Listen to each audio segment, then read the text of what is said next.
Do you know what we're here for? The equal parts. Oh my gosh. Illegal. Help! Help! I'm being repressed!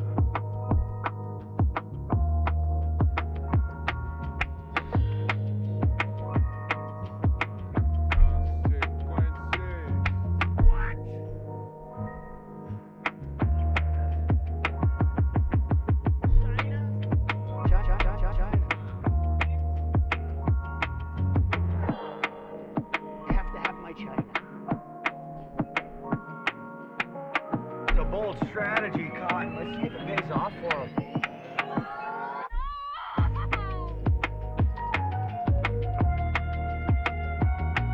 Oh, girl, baby girl.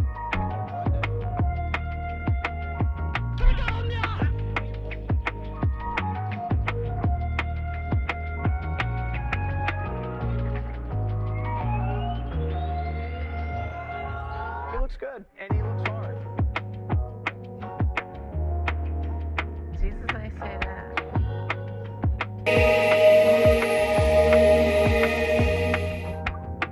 In the Ice Age, how much taxes did people pay? So hot right now. That's too much, man! Come on. Phrasing. Don't be creepy. This woman is dangerous, ladies and gentlemen. This is from 12 Rules for Life.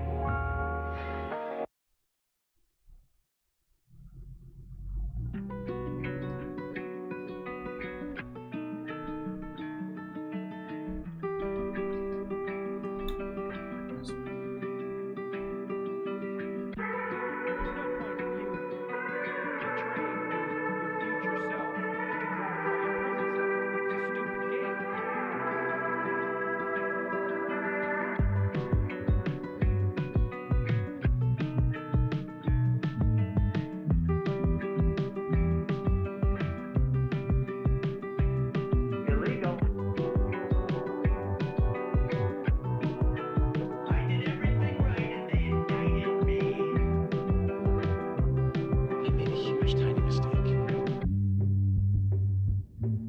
You should be ashamed of yourself for having that thought.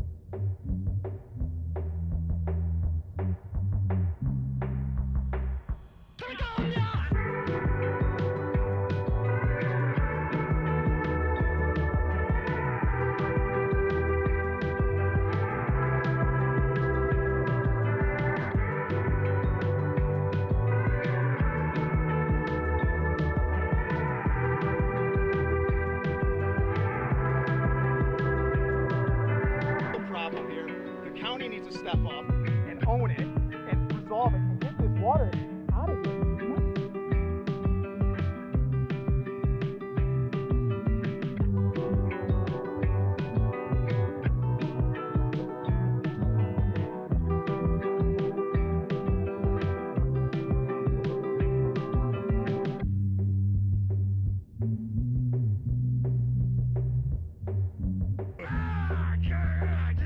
Rid of the Second Amendment? What?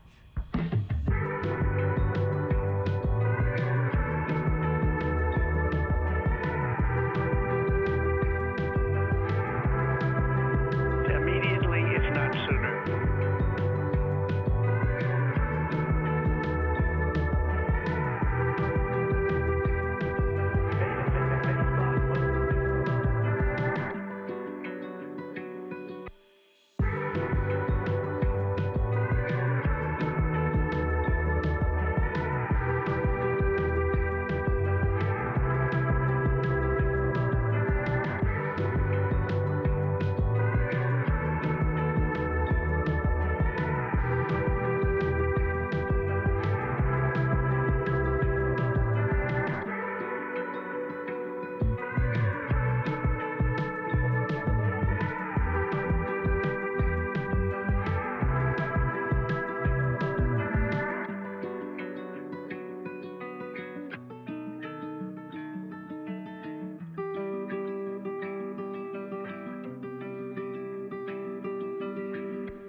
arguably the greatest work of nonfiction of the 20th century. Don't even play. Right now.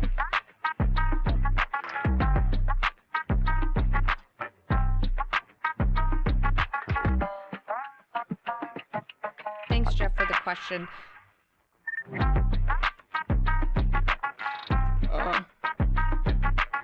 Your name, please? A fucking bitch.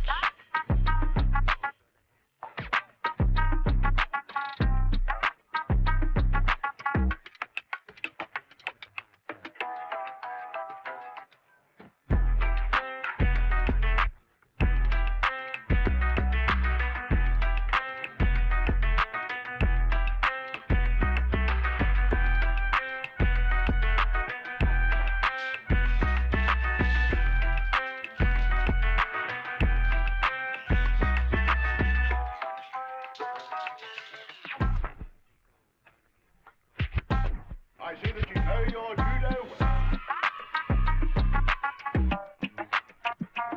That's hot.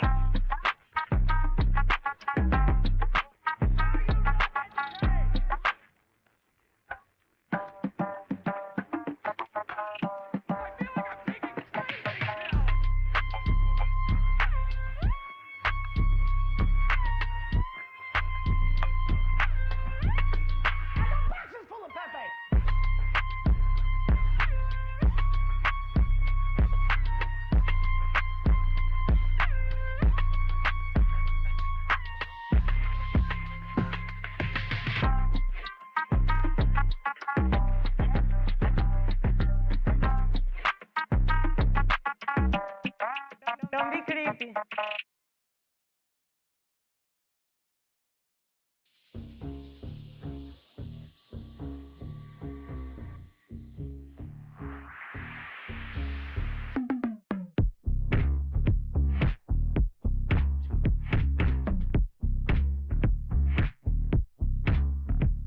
Climate and everything are the same word. Oh, never occurred to me. Interesting. Just crazy enough to work. Yeah.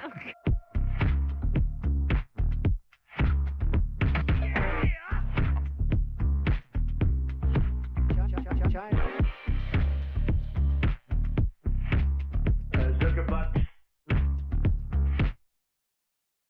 Illegal. Facebook. No harm right now.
Well, here we are again.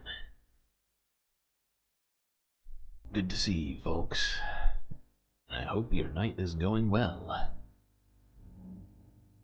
Got a hell of a lot to talk about tonight, including the DNC. So we better get right to it.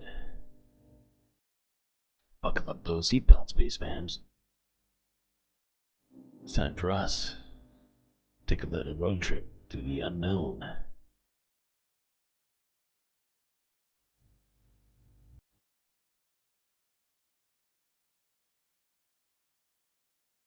I see a lot of names in chat here. Let's see. Moa Noah, Aaron W, Selena Mary, PB, The Anti-Corporatist, Disco Wolf, Donald James X, Mrs. Jen's Cats,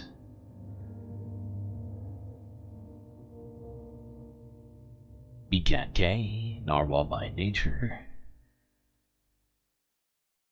Techno Epoch. Okay, good to see all of you. Well, I believe that the DNC is still happening right now as we speak. But there's already like 72 streams watching the DNC as it goes. We will be looking in on what happened at some point here, a little bit actually, but I'm not going to start with that. Got a few things here to talk about.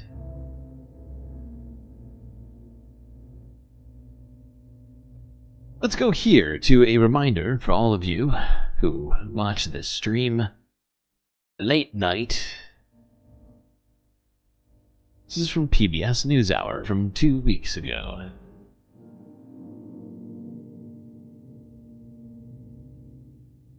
Study finds night owls have superior cognitive function. Sleep is vital for our health, but according to the CDC, more than 1 in 3 adults say they are not getting sufficient sleep. Now, new research suggests it's not just how much sleep you get, but when you are going to sleep and waking up that matters. A recent study from the Imperial College London found night owls, those people who stay up late and wake up later, appear to have superior cognitive function, while early risers had lower scores on the cognitive test. Azizi Seisha. Well, there we go, folks. Write it down if you haven't already, somewhere, or log it in your clearly above average memory. If you go to sleep late, wake up late. It just means you're smart. That's all it means. And it means that there's a very high likelihood if you watch this stream when it's live that you too are of a higher cognitive functional ability. That's not me saying it's science. It's science. The Obamas are coming up next tonight. Yeah, actually, I forgot they were on tonight. It's okay. We'll, I'm sure I'll find a video on it between now and when we start talking about today's DNC. Since we didn't watch the whole DNC yesterday, we're going to watch a few snippets from that. We didn't even do a regular stream yesterday, so we got a bunch of shit to talk about. It's my fault. It's my fault that we didn't do a regular stream yesterday. Just terrible. Okay, let's go to here. Before we talk about the DNC, let's see how the Republicans are doing. Specifically, Donald Trump here. This is the Majority Report with Sam Cedar discussing not only the fiasco, which was the Donald Trump, Elon Musk X Spaces, meetup, whatever you call it, but the ramifications of this little meeting here.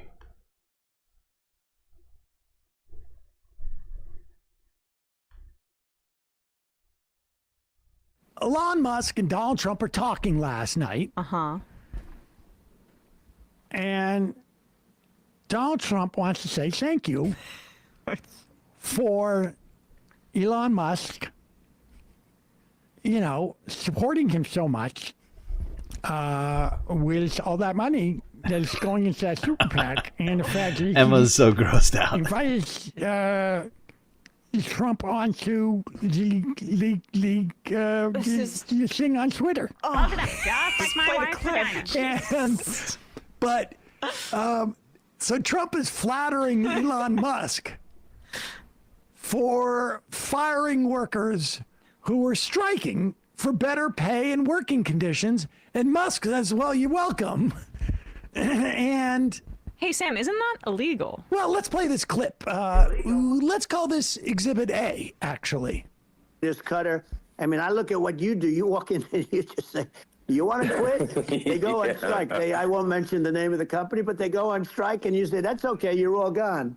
You're all gone." So every one of you is gone, and you are the greatest. You would be very good. Oh, you would Every love one it. of you But, you know, is if you look at gone. Argentina, Absolutely terrible. Yeah. Sounds like a fan.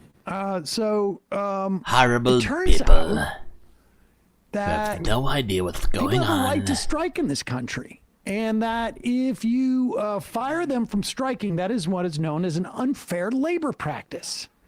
Whoops. And so today, armed with evidence of that happening, Aw. UAW tweeted out this. UAW files federal labor charges against Donald Trump and Elon Musk for attempting to intimidate and threaten workers. UAW has filed federal labor charges against disgraced billionaires Donald Trump and Elon Musk for their illegal attempts to threaten and intimidate workers who stand up for themselves. I'm sorry. I just, hilarious. Amazing. Whoever's in charge of the UAW Zitter account, great job. Doing really good work. By engaging in protected, concerted activities such as strikes. After significant delays on X, that is fantastic. Yep. Formerly known as Twitter, Trump and Musk had a rambling, disorganized conversation on Monday evening in front of over 1 million listeners in which they advocated for the illegal firing of striking workers. I mean, look at what you do, Trump told Musk. You walk in, you say you want to quit, they go on strike. I won't mention the name of the company, but they go on strike, and you say, that's okay. You're all gone. I won't mention the name of the company, but I think we all know. Okay, so yeah, that, I don't think that's exactly how Elon and Donald were expecting that to all play out. But, you know, sometimes you get riffing, just start saying stuff, and get yourself into legal trouble. Very, very unfortunate. Help! Help! I'm being repressed! Okay, now, you know how Donald's been trying to distance himself from some of the... Well, not actually. He hasn't been distancing himself from any of the policies in Project 25.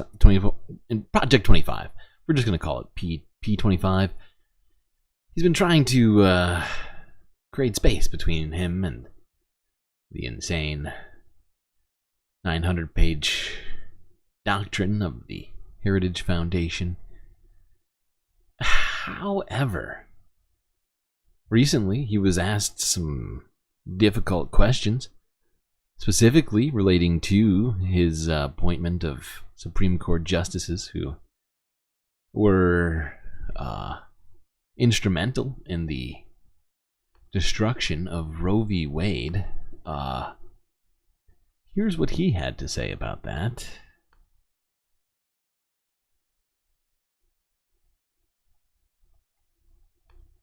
Former President Donald Trump spoke exclusively to CBS News political correspondent Caitlin Huey-Burns yesterday, and among the many topics discussed, he touched on abortion rights and his view that the issue should stay out of the hands of the federal government. Listen.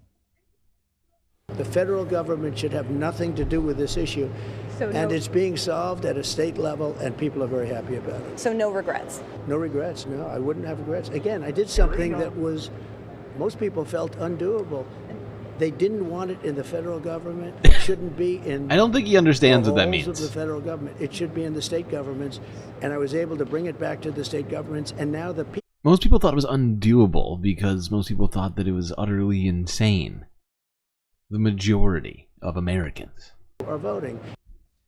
CBS News political correspondent Caitlin Huey-Burns joins us now. Okay, that's the whole thing.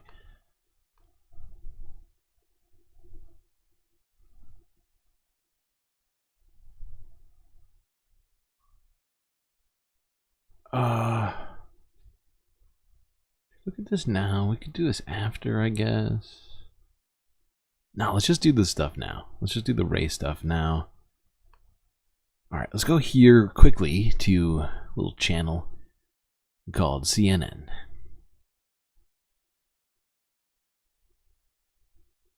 Here's John King showing us some of Kamala's current pathways to victory. The Harris-Walz campaign arrives in Chicago with some polling momentum behind them. We mentioned that at the top. The most notable result being from ABC News and the Washington Post, showing her leading nationally the former president by 3 points, which is outside the margin of error, and Robert Kennedy Jr. with 5%. But again, that's the national poll. Right now, I want to expand the discussion to how state-by-state polling suggests more potential ways the election may go, particularly for the Harris-Walz ticket, more ways for it possibly to win in November, certainly more than President Biden had just a few weeks ago. CNN's John King joins the panel and me for the Magic Wall. So take a look. Show us the different paths to 270 now that the landscape has changed. Just a remarkably different race, Anderson. You were just talking with the panel when we were in Milwaukee, right? Here's where we have the map right now. Dark red is solid Republican, light red leans Republican. Same for the blues. Likely, solid Democratic, leans Democratic. Harris at the moment, 225 to Trump's 219. In Milwaukee, Joe Biden had one narrow path left, and that was win the blue wall states. Pennsylvania, Michigan, Wisconsin, and even if he did that, he would have to pick up Nebraska's 2nd congressional district. And I can tell you that was the Democrats' only path in Milwaukee, and that was an unlikely path because we knew he was in trouble and Trump was in control. Harris right now can do that. You can see that in the state polling. You can see that in the return of African Americans, younger voters, suburban voters who were just leaving Biden back to Harris. You can see that path right there, but that's not the only path she has. African American support has jumped as well, including African American women. So the Democrats believe, tough, but they believe North Carolina would be in play. Georgia, Biden was probably toast in Georgia. They believe that's in play. Now, I'm not saying she's going to win all these. I'm just saying that you have Arizona and Nevada back in play. So you can have a scenario where she gets well above 300. At the same time, these states are all very competitive, as David Urban was just noting. So let's just say, for example, you don't get all the Arab American voters back and the young voters, and Trump wins Michigan. Well, look, Harris still has opportunities, right? If North Carolina stays Republican, Harris still has opportunities to win it. So the bottom line is that Joe Biden had one very narrow path when we were in Milwaukee. Kamala Harris has 5, 6, 7 different ways you can get her to 270. That means Donald Trump has those too. But when you have those possibilities, Anderson, it just changes the composition of the campaign. Absolutely. Okay, hold on. We aren't going to watch this whole goddamn thing. Believe me, we have better things to do. I just wanted to quickly look at this. This is some of the ad breakdowns in terms of dollars spent state by state. You can see here both campaigns are spending roughly $40 million in Pennsylvania in the last not even month. It's been 20 days, nearly a month. 26 days or something. Anyway, if you look at this, Michigan, Georgia now, where I don't think the Democrats are doing a lot of spending before this. But yeah, I mean, clearly the highest spending in states right now is going to all of the states that we were looking at there that are now clearly in contention. We've been talking about where Kamala is now gaining a lot of ground. The mainstream media needs the horse race. They do. They need it. They do need it. Oh, that's the... Oh, where is that sample? Do I have that sample? So hold on, wait a second. Please hold. Please hold. I could have sworn that I made a sample of this.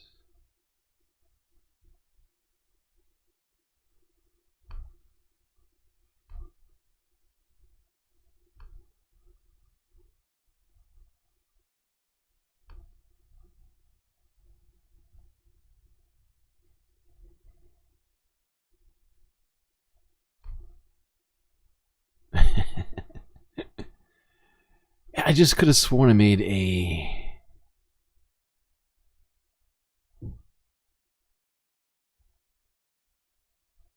soundboard sample for this particular situation.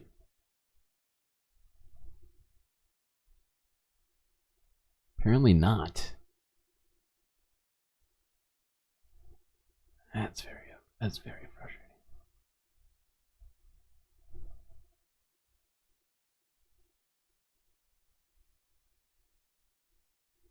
How does this happen?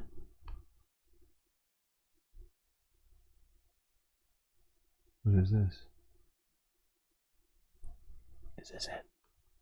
Terrible No, this isn't it. tornadoes that hit your state. They really hit it hard. Our hearts are with the families that lost a home or... Phrasing? I don't know. I can't find what I was looking for. It's very sad. At least we still have this. Donald Trump spent a lot of quality time with my wife. Okay, let's go. Very windy tornadoes. Why these tornadoes are so windy, no one can quite say. Christy Z. Present but a little confused. I'm sorry you're confused. Not my intentions to be confusing.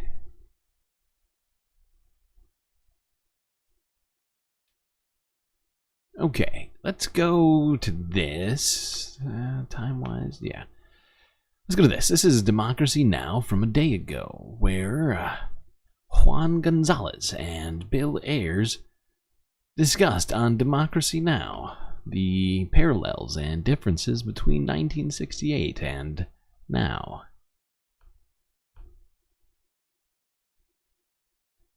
You're new here and stoned. Well, we welcome you, and you're being stoned. This is Democracy Now!, democracynow.org. War, Peace, and the Presidency. We're breaking with convention, broadcasting from the studios of Can TV here in Chicago. I'm Amy Goodman with Juan Gonzalez.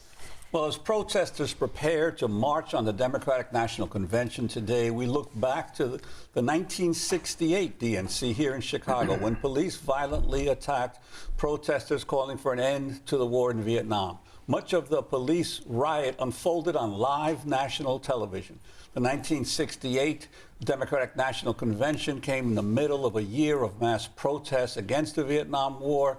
Those protests had also erupted in April when Martin Luther King Jr. was assassinated. Then on June 5th, Robert Kennedy was killed as he sought the Democratic Party nomination for president.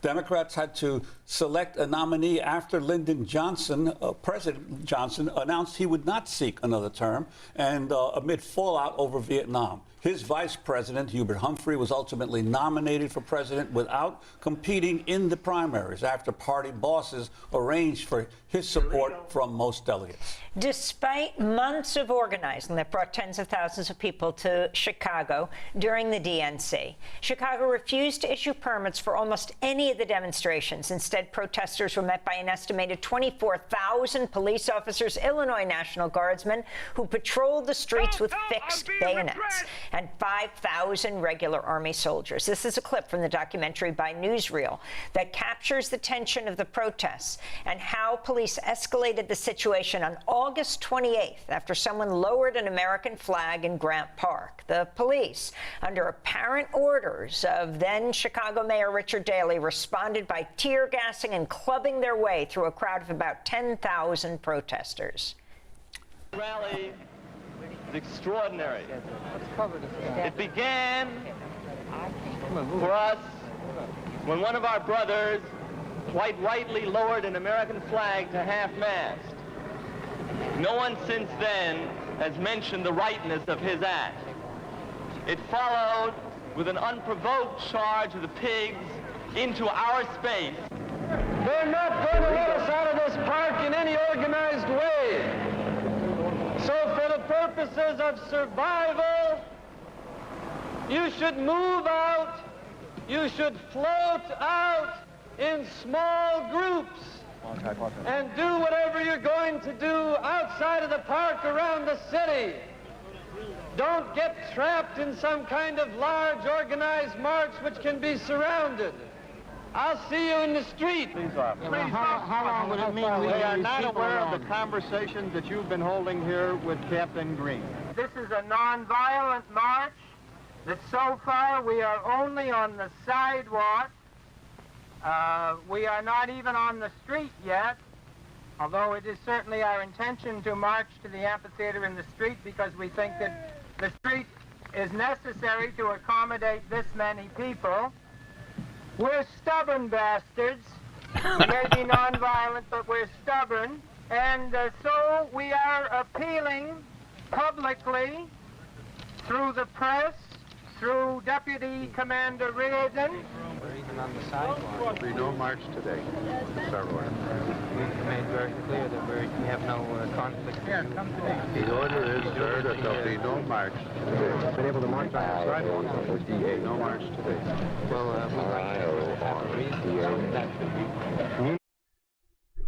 This isn't 1968. Decidedly so. It is 2024. It's very true.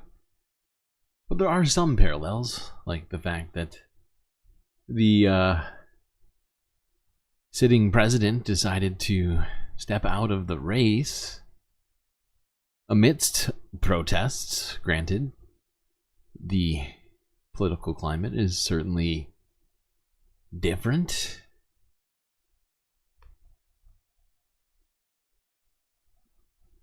Okay, We're joined right now by two people who were in the streets of Chicago in 1968. Our own Juan Gonzalez and Bill Ayers, longtime Chicago activist, retired education professor at University of Illinois, Chicago, author of many books. His book, When Freedom is the Question, Abolition is the Answer, is coming out in September. In 1968, Bill was arrested in Chicago during the DNC in front of the Hilton Hotel and held at Cook County Jail. At the time, he was a member of Students for a Democratic Society. He later helped form the Weather Underground and spent years living underground with his wife, Bernadine Dorn. We welcome you, Bill, to Democracy Now! And Juan, it is great to be with you here for the first time in years together as we co-host every week, but to be together with you in your now town of Chicago. This was amazing what took place in 1968. Why don't you lay out for us how you got involved? Yes, well, actually, you played the clip of Tom Hayden. It was Tom who convinced me to come to Chicago because I didn't think that the Democratic Party convention was worth the activists going to, because both parties, we felt back in those days, were capitalist parties that would not produce any progress for the American people. But I met Tom at a student convention again, because we had been at Columbia during the Columbia student strike there, and he told me, Juan, we've got to go to Chicago. And it feels like not a lot has changed since then. Both parties are definitely exactly that. Oh my God. We have got to, the American people have to let the rest of the country, 60 years? The leaders Almost. of the country know that the Vietnam War must end. So I said, okay, Tom, I'm not sure this is going to work, but I'll go ahead. And Okay, hold on, let me switch. Let me switch this to later when they get into a different conversation. Actually, how are we doing on time right now? And should we just move on? Where are we at? Oh god, I have a super long list today. Who did this list? Who's in charge of this list? Okay.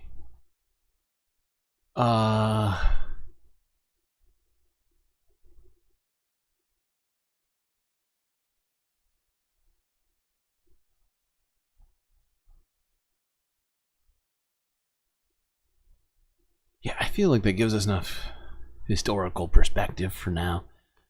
Let's go on to look at the current state of things, or at least what's happened in the last 24 hours or so at the DNC. Before we look at any of the speeches, let's look at this. This is from ABC News from a day ago, according to them, for arrested after some protesters breach DNC security fence. Now, we looked at the security fence. This was pretty heavy-duty security fence. But they managed to somehow dismantle it. Matt, how's the situation now compared to about 90 minutes ago?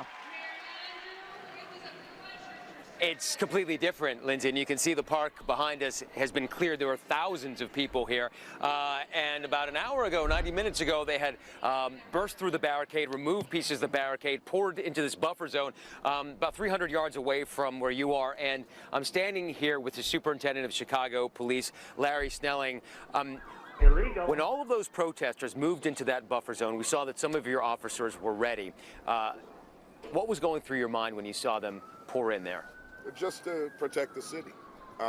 Once they breached the fence, well, we knew that that was problematic. We had to put an end to it, and I've said all along, you know, as long as people are peacefully protesting, fine. But now when you start taking down fencing and you're trying to breach an area that's a matter of some serious national security, we want to make sure that they don't get beyond that point. But they were shaking the fence on the other side. It looked like some of them were trying to get through, but there's no CS gas, there's no tear gas deployed. I didn't see any use of batons. There seemed to be some significant discipline on the part of police. Listen, I've said it all along. I could not be more proud of the Chicago Police Department, the leadership team that you see here that led up the training for this event, and the way that these officers responded and the level of discipline that they showed. You know, we had people deploy pepper gas. Okay, that's enough.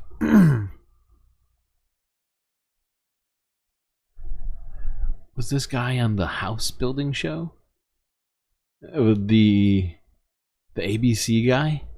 Could be. I honestly don't know. Just really did that for the headline. You don't need to hear this line coming from police saying that they did a great job. They only arrested 4 people. Restraint. Aren't I a good guy? Okay. Now, let's look at some of the speeches from last night. At least a few quick clips. Obama is speaking right now? Damn it.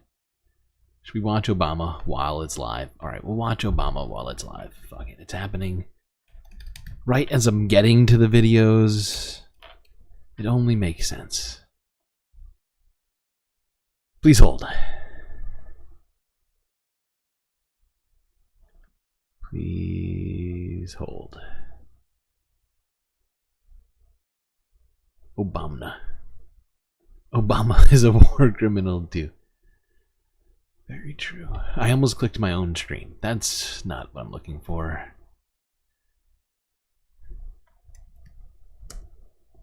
But the United States doesn't recognize the ICJ or anything like that, so.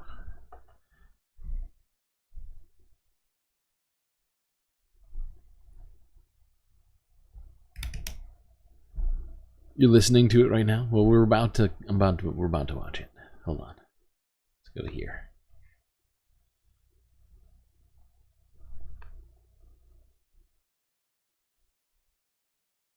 Oh, there he is. He killed a bipartisan immigration deal written in part by one of the most conservative Republicans in Congress that would have helped secure our southern border, because he thought trying to actually solve the problem would hurt his campaign. He doesn't. Do not boo. Vote. Illegal.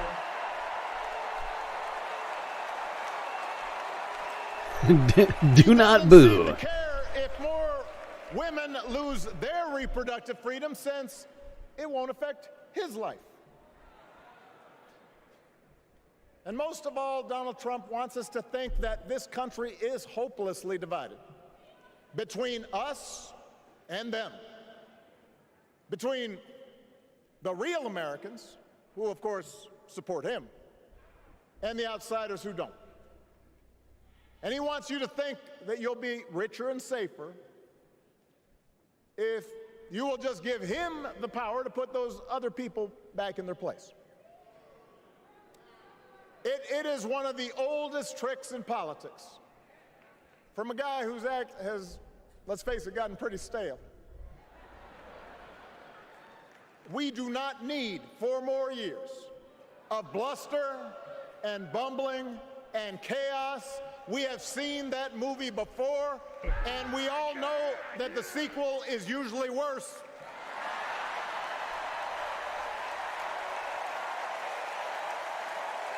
America's ready for a new chapter.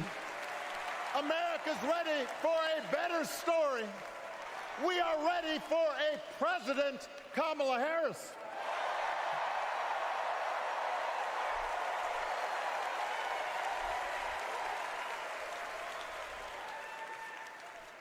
And Kamala Harris is ready for the job. This is a person who has spent her life fighting on behalf of people who need a voice and a champion. As you heard from Michelle, Kamala was not born into privilege. She had to work for what she's got. And she actually cares about what other people are going through. I mean, this woman is dangerous. She's not the neighbor running the leaf blower. She's the neighbor rushing over to help when you need a hand.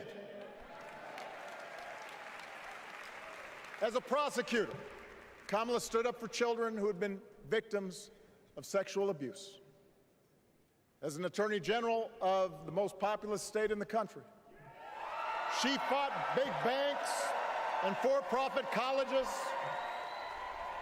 securing billions of dollars for the people they had scammed. After the home mortgage crisis, she pushed me and my administration hard to make sure homeowners got a fair settlement. Didn't matter that I was a Democrat. Didn't matter that she had knocked on doors for my campaign in Iowa. She was going to fight to get as much relief as possible for the families who deserved it.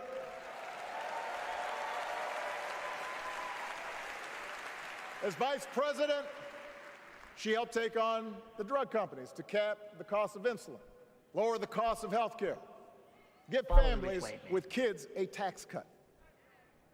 And she is running for president with real plans to lower costs even more and protect Medicare and Medicaid, and sign a law to guarantee every woman's right to make her own health care decisions. Illegal.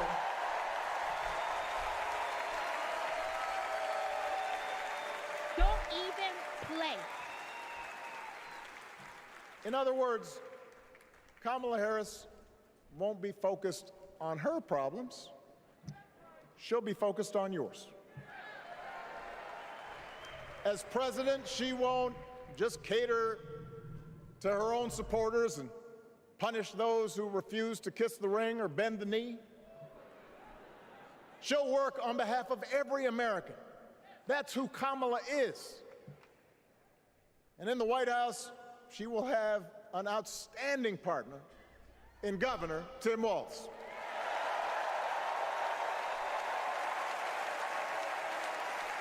Let me tell you something. Let me tell you something. I love this guy. Tim is the kind of person who should be in politics. Born in a small town, served his country, taught kids, coached football, took care of his neighbors. He knows who he is, and he knows what's important. You can tell those flannel shirts he wears don't come from some political consultant. They come from his closet, and they have been through some stuff. What? I never considered it. They have been through some stuff. That's right.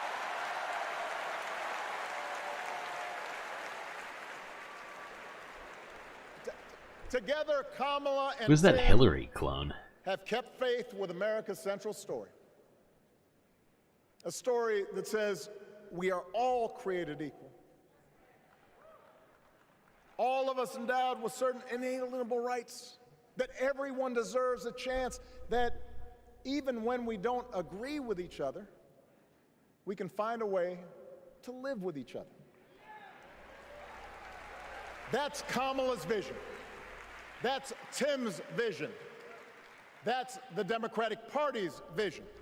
And our job over the next 11 weeks is to convince as many people as possible to vote for that vision. Oh boy, talking about visions now. The other side It's certainly a difference from it's the easier to play on people's fears and cynicism. most Always has recent political talk. They will tell you that government is inherently corrupt, that sacrifice and generosity are for suckers. And since the game is rigged, it's okay to take what you want and just look after your own. That's the easy path. We have a different task. Our job is to convince people that democracy can actually deliver. And in doing that, we can't just point to what we've already accomplished. We can't just rely on the ideas of the past. We need to chart a new way forward to meet the challenges of today. And Kamala understands this. She knows, for example, that if we want to make it easier for more young people to buy a home, we need to build more units and clear away some of the outdated laws and regulations that made it harder to build homes for working people in this country. That is a priority, and she's put out a bold new plan to do just that.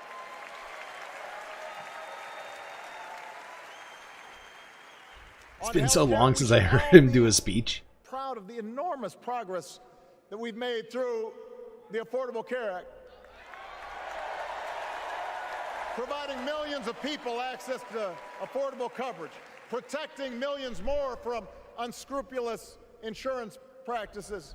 I noticed, by the way, that since it's become popular, they don't call it Obamacare no more. Oh. But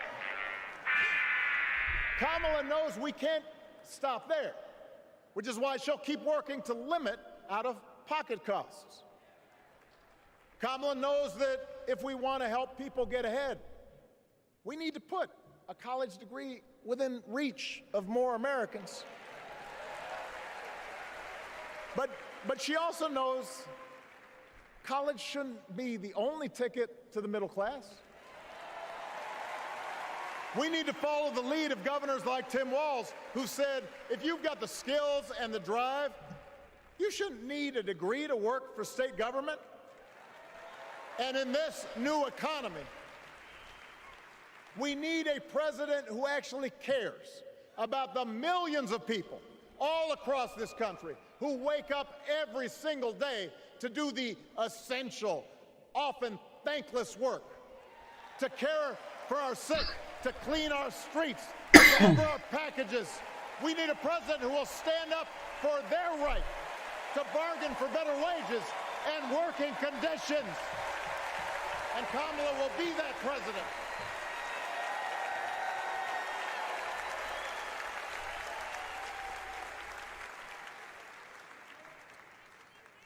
Yes, she can.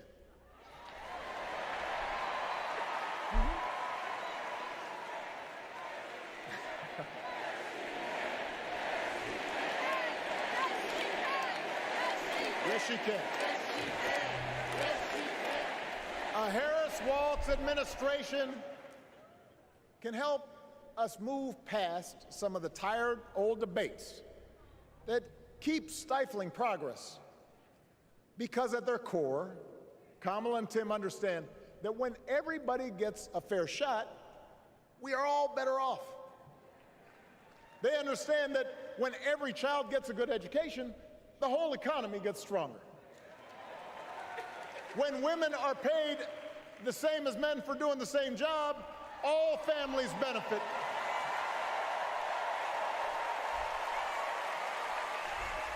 They understand that we can secure our borders without tearing kids away from their parents. Just like we can keep our streets safe while also building trust between law enforcement and the communities they serve and eliminating bias, that will make it better for everybody.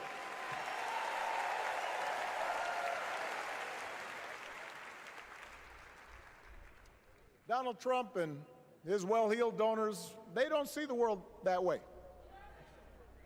For them, one group's gains is necessarily another group's loss.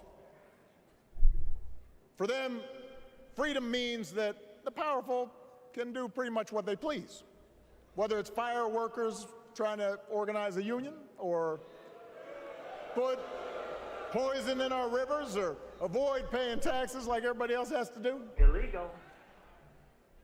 Well, we have a broader idea of freedom. We believe in the freedom to provide for your family if you're willing to work hard. The freedom to breathe clean air and drink clean water and send your kids to school without worrying if they'll come home. We believe that true freedom gives each of us the right to make decisions about our own life, how we worship, what our family looks like, how many kids we have, who we marry. And we believe that freedom requires us to recognize that other people have the freedom to make choices that are different than ours. That's okay.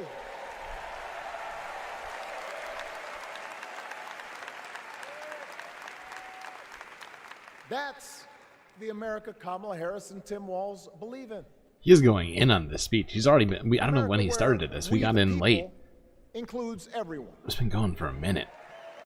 Whoops. Whoopsies. Because that's the only way this American experiment works. Michelle was in there too.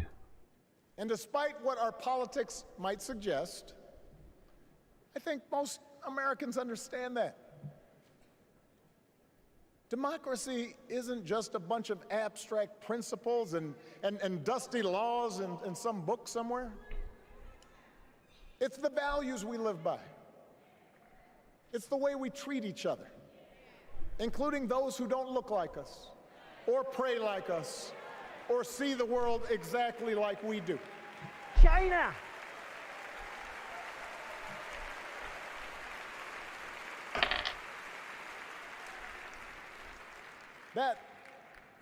That sense of mutual respect has to be part of our message. Our politics have become so polarized these days that all of us across the political spectrum seem so quick to assume the worst in others, unless they agree with us on every single issue. We start thinking that the only way to win is to scold and shame and out-yell the other side. And after a while, regular folks just tune out, or they don't bother to vote. Now, that approach may work for the politicians who just want attention and thrive on division, but it won't work for us. To make progress on the things we care about, the things that really affect people's lives, we need to remember that we've all got our blind spots and contradictions and prejudices, and that if we want to win over those who aren't yet ready to support our candidates, we need to listen to their concerns and maybe learn something in the process. After all, what now? If a parent or grandparent occasionally says something that makes us cringe, We don't automatically assume they're bad people. We recognize that the world is moving fast, that they need time and maybe a little encouragement to catch up. Our fellow citizens deserve the same grace we hope they'll extend to us.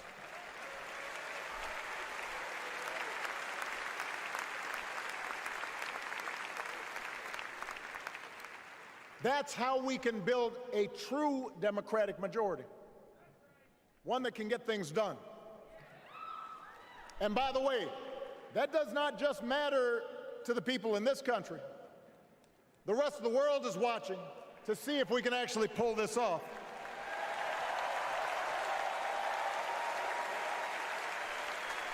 No nation, no society has ever tried to build a democracy as big and as diverse as ours before. One that includes people that over decades have come from every corner of the globe. One where our allegiances and our community are defined not by race or blood, but by a common creed. And that's why when we uphold our values, the world's a little brighter. When we don't, the world's a little dimmer. And dictators and autocrats feel emboldened. And over time, we become less safe. We shouldn't be the world's policemen, and we can't eradicate every cruelty and injustice in the world. But America can be and must be a force for good. Discouraging conflict, fighting disease, promoting human rights, protecting the planet from climate change, defending freedom, brokering peace. That's what Kamala Harris believes, and so do most Americans.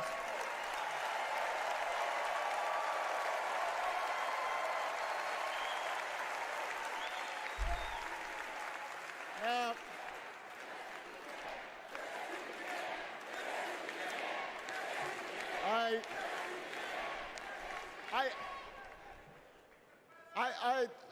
I know these ideas can feel pretty naive right now. We live in a time of such confusion and rancor, with a culture that puts a premium on things that don't last.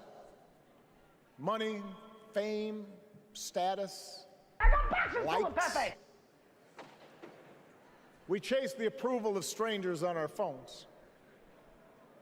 We build all manner of walls and fences around ourselves, and then we wonder why we feel so alone. We don't trust each other as much because we don't take the time to know each other. And in that space between us, politicians and algorithms teach us to caricature each other and troll each other and fear each other. But here's the good news, Chicago. All across America, in big cities and small towns, away from all the noise, the ties that bind us together are still there. We still coach Little League and look out for our elderly neighbors. We still feed the hungry in churches and mosques and synagogues and temples. We share the same pride when our Olympic athletes compete for the gold. Because not going to do it. Wouldn't be prudent at this juncture. Because the vast majority of us do not want to live in a country that's bitter and divided. We want something better. We want to be better. And the joy and the excitement that we're seeing around this campaign tells us we're not alone. You know, I've spent a lot of time thinking about these past few months because, as Michelle mentioned, this summer we lost her mom, Ms. Marion Robinson. And I don't know that anybody has ever loved their mother-in-law any more than I love mine. Mostly it's because she was funny and wise and the least pretentious person I knew. That, and she always defended me with Michelle when I messed up. I'd hide behind her.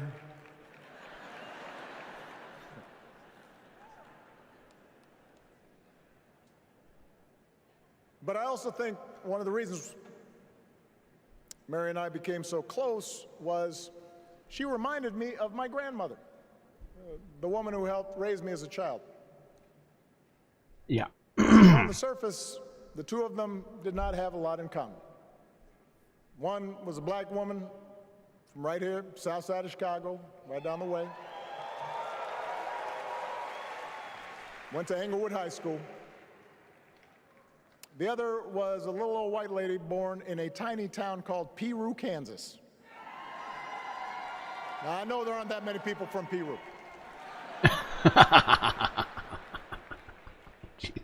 And yet they shared oh, God. a basic outlook on life.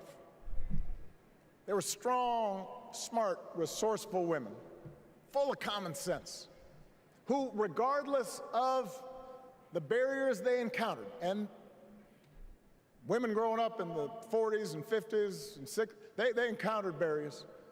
They still went about their business without fuss or complaint and provided an unshakable foundation of love for their children and their grandchildren.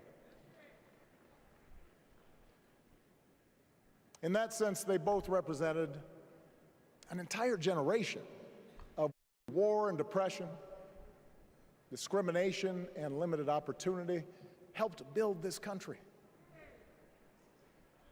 A lot of them toiled every day at jobs that were often too small for them and didn't pay a lot.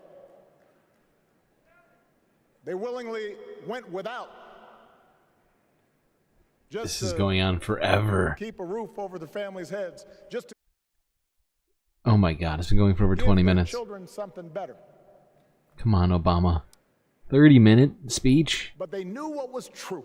What is this? What is this? They knew what mattered. Things like honesty and integrity, kindness and hard work. Is she crying? They Oh weren't my God. impressed with braggarts or bullies. They didn't think putting other people down lifted you up or made you strong. Right. They didn't spend a lot of time obsessing about what they didn't have. Instead, they appreciated what they did. They found pleasure in simple things.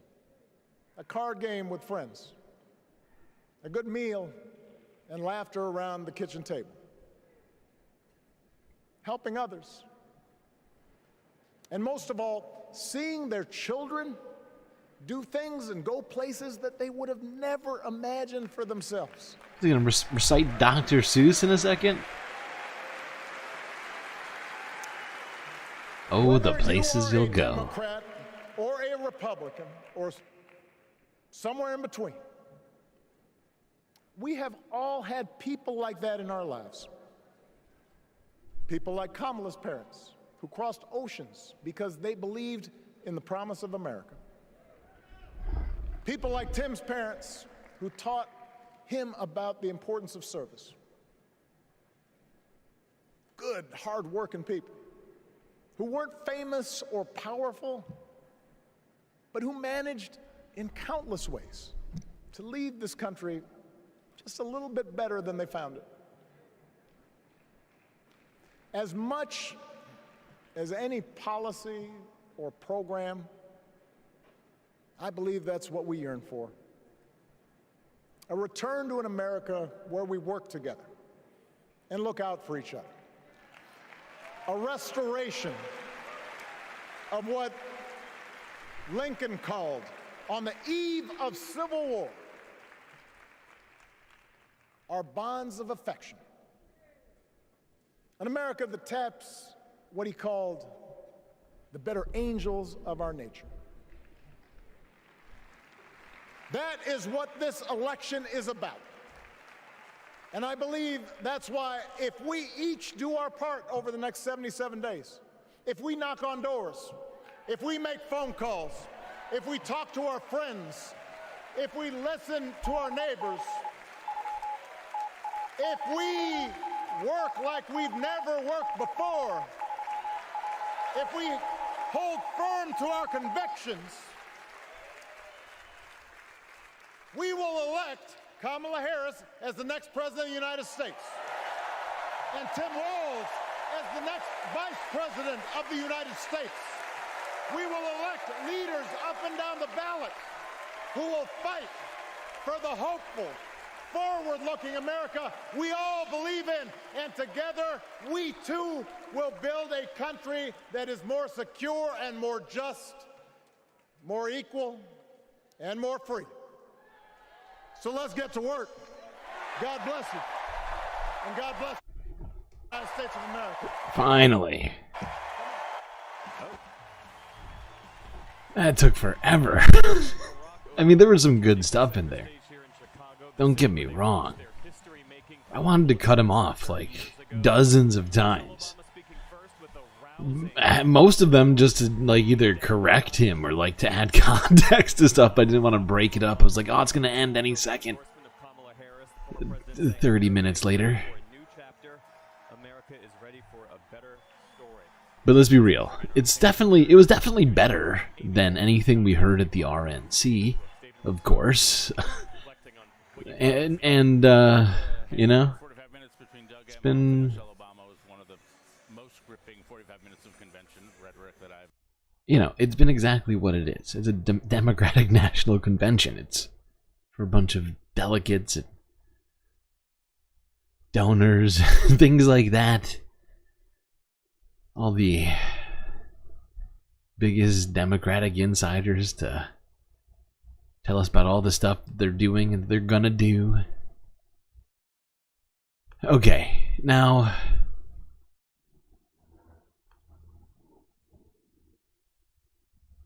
I am glad we got to watch it live, I guess. There is that. But like, you know, there's a bunch of times in there. Pretty sure where like I laughed out loud, or like I was just like holding my tongue because I didn't feel like stopping the video in the middle of it. Oh God.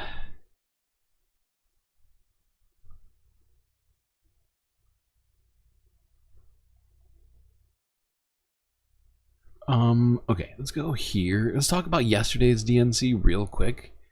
A little bit more. That's where we were in my list. So we're gonna go back in time. 24 hours ago. First, let's go here. This is AOC making a speech at the DNC. Let's see what she had to say. Please welcome New York Representative Alexandria Ocasio-Cortez.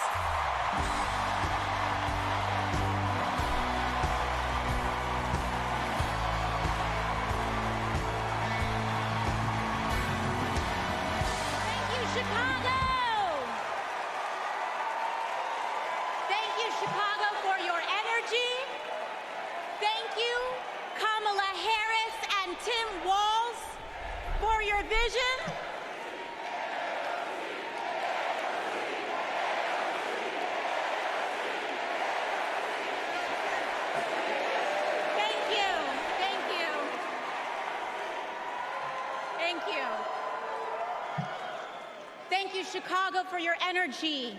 Thank you, Kamala Harris and Tim Walz, for your vision. And thank you, Joe Biden, for your leadership.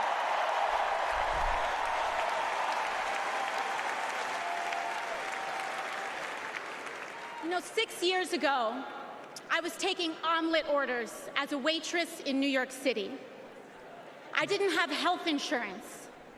My family was fighting off foreclosure. And we were struggling with bills after my dad passed away unexpectedly from cancer. Like millions of Americans, we were just looking for an honest shake. And we were tired of a cynical politics that seen blood. Is this live or from now? No, this is, I mean, sorry, is this from now or from last night? This is from last night. We were watching that just because it was happening at that moment. Someone in chat mentioned it. and we just hit our coverage specific to the DNC. So I figured we'd watch that one live, so I wouldn't have to go searching for the vid after the fact. And now we're going back to last night. We're going to talk a few of the vids from last night because we didn't watch the whole thing. We only did like 2.5 hours only. But yeah, we are going to go through a few of the speeches from yesterday, and then we're going to get to today in a little bit. To the realities of working people. It was then, only through the miracles of democracy and community, that the good people of the Bronx and Queens chose someone like me to elect them in Congress.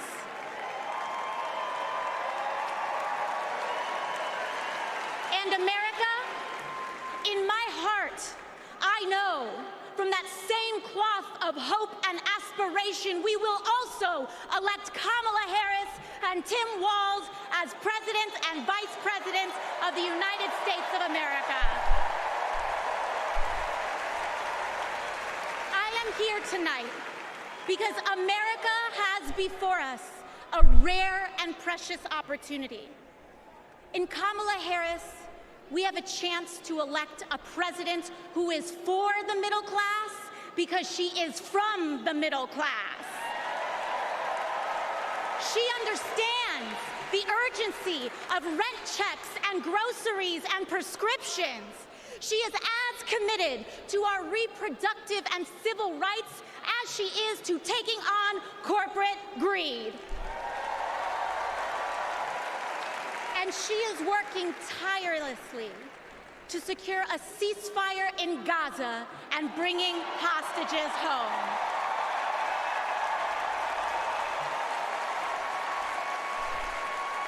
In Kamala Harris, I see a leader who understands.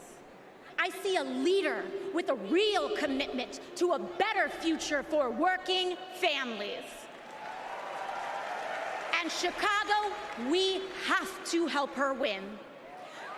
Because we know that Donald Trump would sell this country for $1 if it meant lining his own pockets and greasing the palms of his Wall Street friends. And I, for one, am tired of hearing about how a two-bit union buster thinks of himself as more of a patriot than the woman who fights every single day to lift working people out from under the boots of greed, trampling on our way of life. Damn.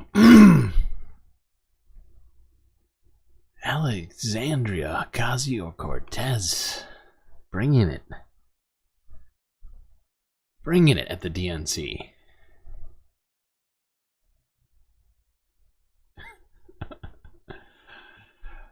Okay. Now, I mean, is Kamala working tirelessly to get a ceasefire in Gaza? It would all have to be behind the scenes because I haven't seen a whole lot of, although it is a diplomatic negotiation, never know.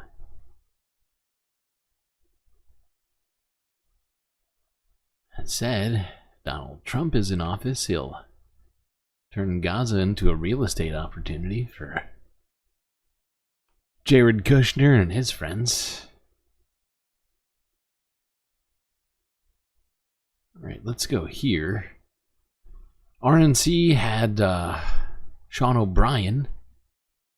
Here is UAW President Sean Fain addressing the DNC, one of many labor representatives who have come to the DNC to give their support for Kamala Harris. All right. All right. Yeah.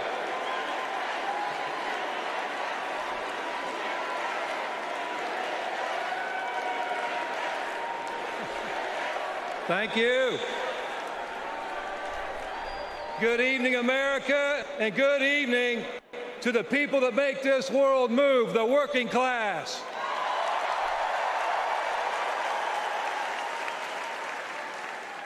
On behalf of 1 million active and retired members of the UAW, I am honored to support Kamala Harris and Tim Walz to be our next president and vice president.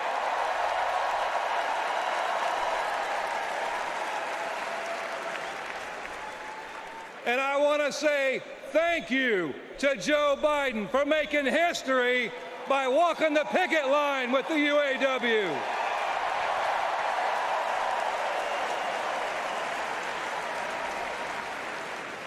For the UAW and for working class people everywhere, this election comes down to one question.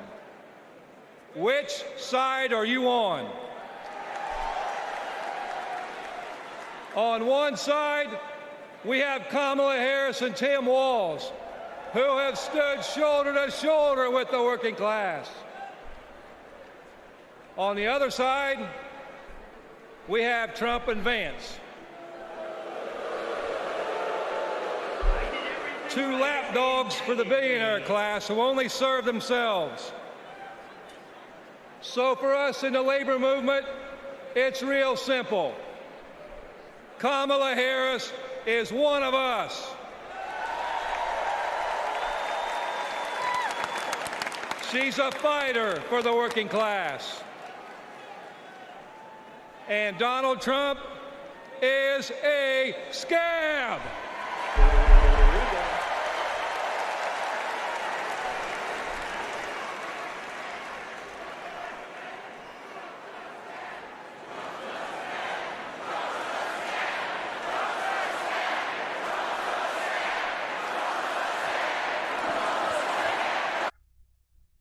Okay. Now, we're just trying to get the highlights from yesterday. We're not going to watch all of these videos in entirety. Let's go see this piece from yesterday. This is Texas Representative Crockett. Wait, why can't I think of her first name? Oh, God. Now I have to look this up.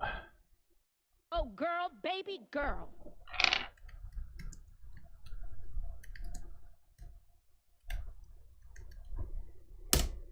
Jasmine. There we go.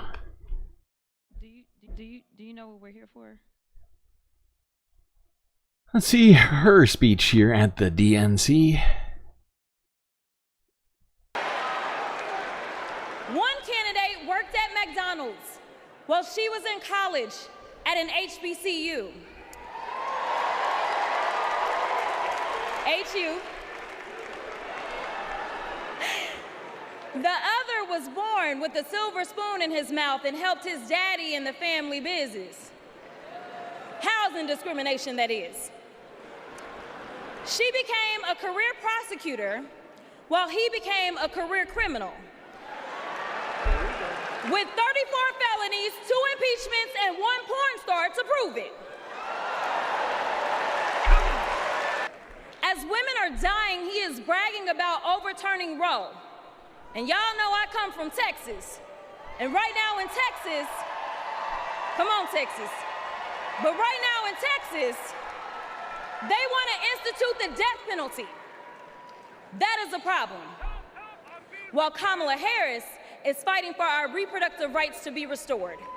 She's lived the American dream while he's been America's nightmare. The question before us is, will a vindictive, vile villain violate voters' vision? Oh, damn. With the alliteration.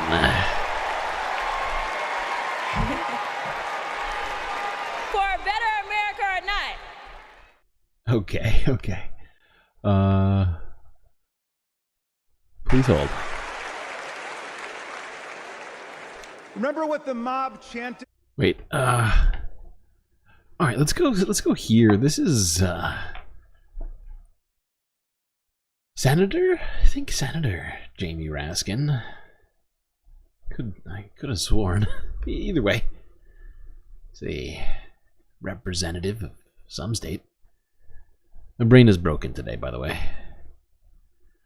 Let's go here to see. He had a message for J.D. Vance, since he's now the official vice presidential nominee for the Republican Party.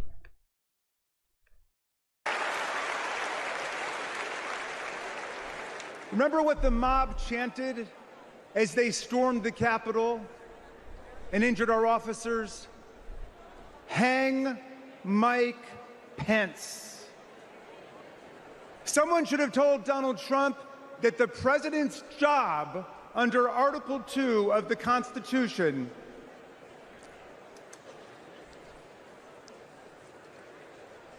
Someone should have told Donald Trump that the president's job under Article 2 of the Constitution is to take care that the laws are faithfully executed, not that the vice president is executed. Illegal.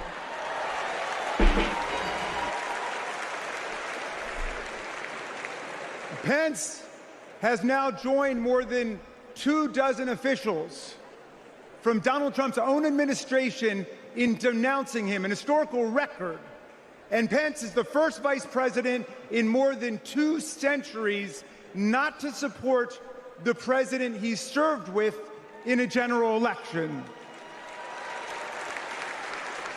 And by the way, J.D. Vance, do you understand why there was a sudden job opening for running mate on the GOP ticket? They tried to kill your predecessor. They tried to... Okay.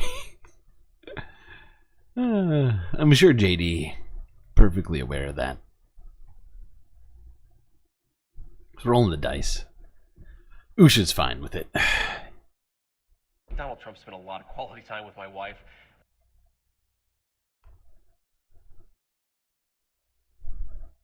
Then we had to listen to the Bidens. This is true. This is true.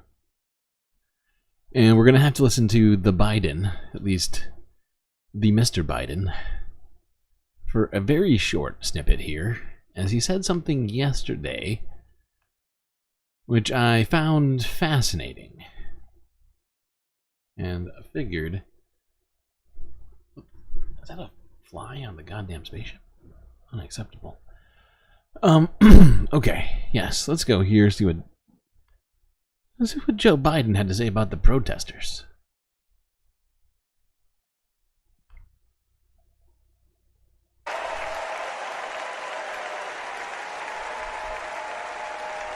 When I came to office, the conventional wisdom was that China would inevitably surpass the United States.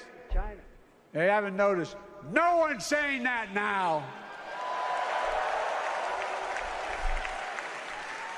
He seems really worked up right now.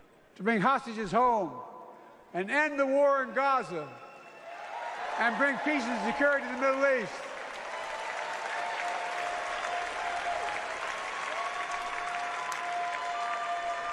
As you know, I wrote a peace treaty for Gaza. Oh, you wrote it. 2 days ago, I put forward a proposal that brought us closer to doing that than we've done since October 7th. We're working around the clock, my Secretary of State, to prevent a wider war and reunite hostages with their families. Anthony Blinken? And surge humanitarian health and food assistance into Gaza now. To end the civilian suffering of the Palestinian people. And finally deliver a ceasefire and end this war. Wow.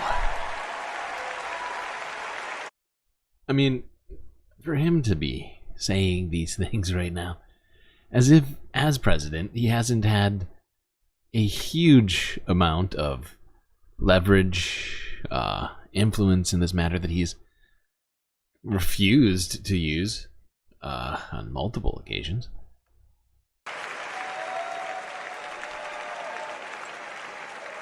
Those protesters out in the street, they have a point. A lot of innocent people are being killed on both sides. What? I'm sorry. Huh? So, the protesters have a point. There's a lot of people being killed on both sides. On what? What two sides is he talking about? Gaza and Israel? Palestinians and Israelis? Because that is just, it's just factually inaccurate. Does anybody here need me to look up the casualty numbers for them? Because it's not on both sides. It's genuinely not on both sides. Also, especially when you look at civilian casualties, it's pretty much just, you know, it's 40,000 to 0. Unless you count October 7th. But that doesn't include the war now. That was 10 months ago. The ongoing war, it's not both sides where there's casualties. It's just not factual. You know, maybe the Lebanese, Palestinians and the Lebanese on both sides. That makes more sense. 200,000 dead, not 40,000. Yeah, I mean, yeah. Obviously, like, if you go by the Lancet report's numbers, it could be in 6 figures, right? 200,000, essentially. They were saying it could be 5 times as much as what's currently official numbers from the Palestinian Health Authority. That's just the number that I'm going by still, even though I think we all know implicitly that more people have in fact died. Alright, let's go here. This is from earlier today, showing Chicago crews installing additional security measures outside of the DNC. Help! Help! I'm being repressed!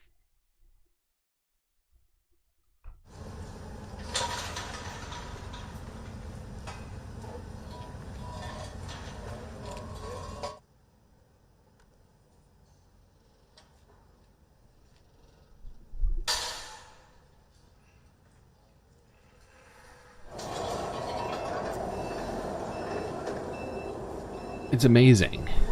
The DNC is getting more security than the Capitol did on January 6th. They're going to have to bring someone in and they have to do it. The marching, they ain't going to come until the afternoon. There's nothing we can do. Okay,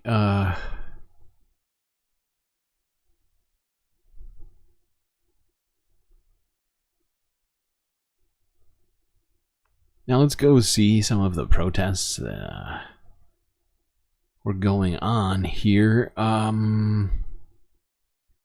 Here's Democracy Now! From 10 hours ago. Thousands march on DNC in Chicago to demand end to war on Gaza.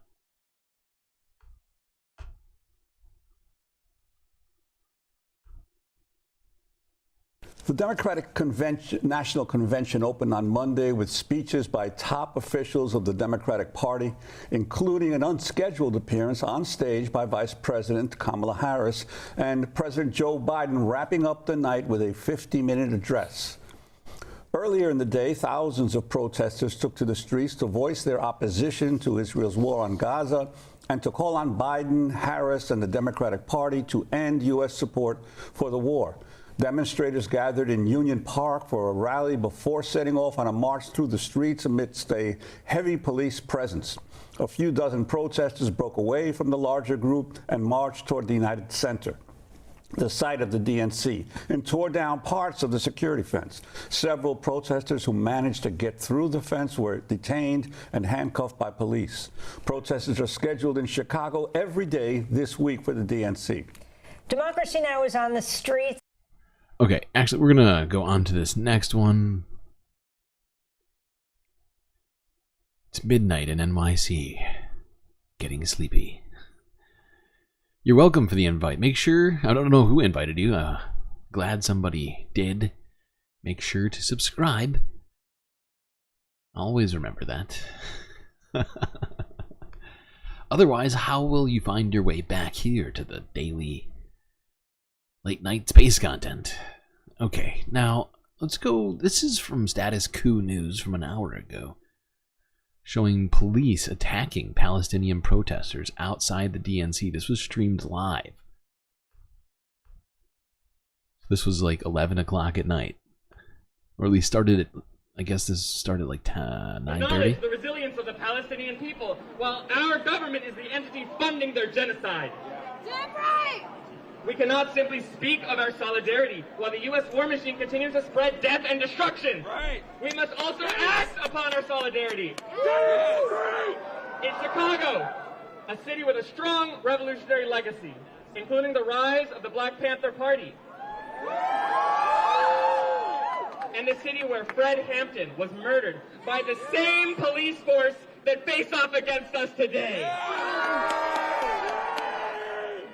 Let it be known that the only way oppressed people can ever get their freedom is through force.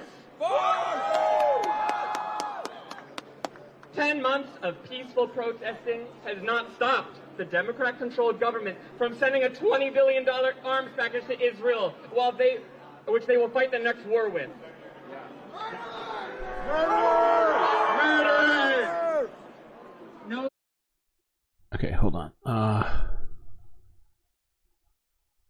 We're gonna move slightly forward here as things start getting out of hand.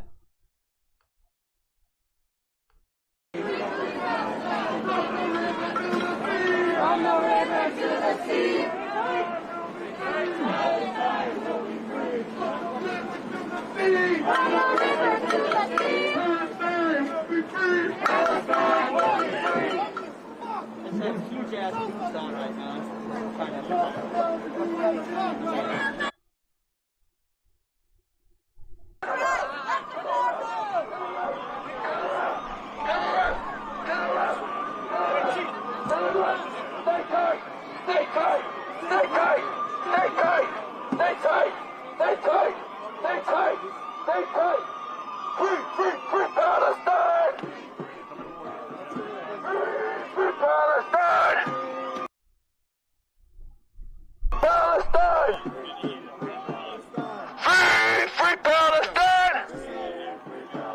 Damn, that was loud. Free Palestine! Free Palestine!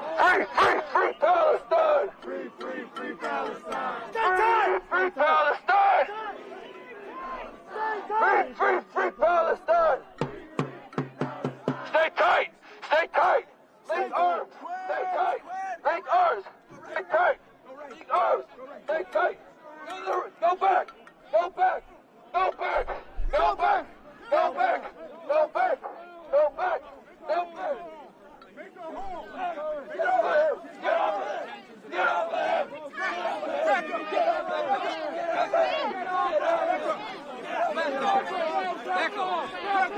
Fuck you, pig! Fuck you!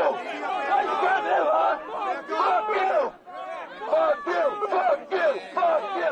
Fuck you! Fucking pig! Fuck you! Comrade, you're hurting me! Comrade, you're hurting me! Comrade, what is this?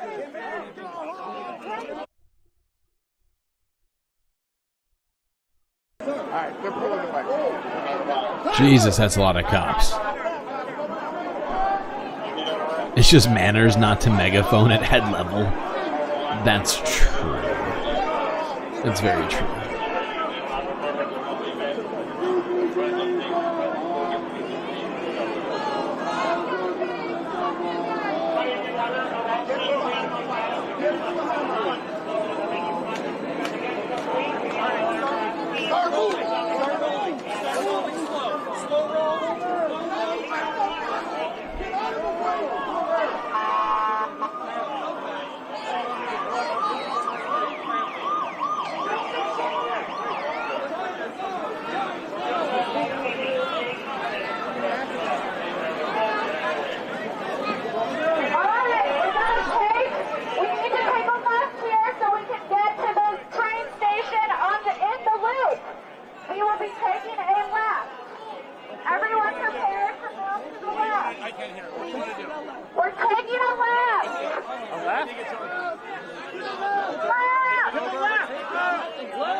What? Can you decide?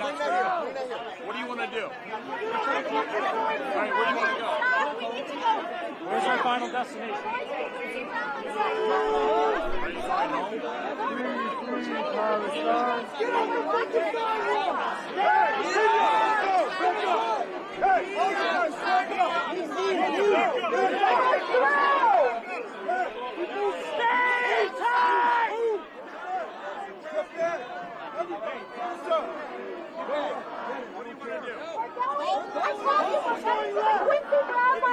We have to get over the river.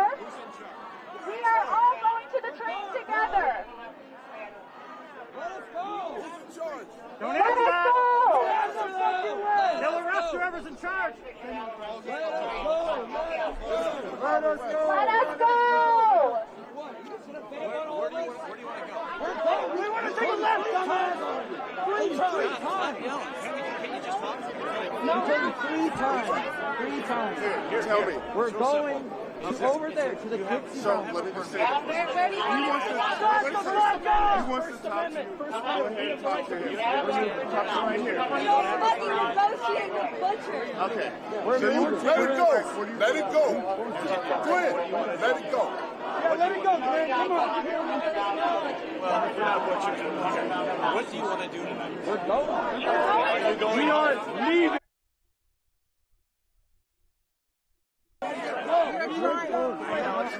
Hey, hold on. Bites, let the media out that way.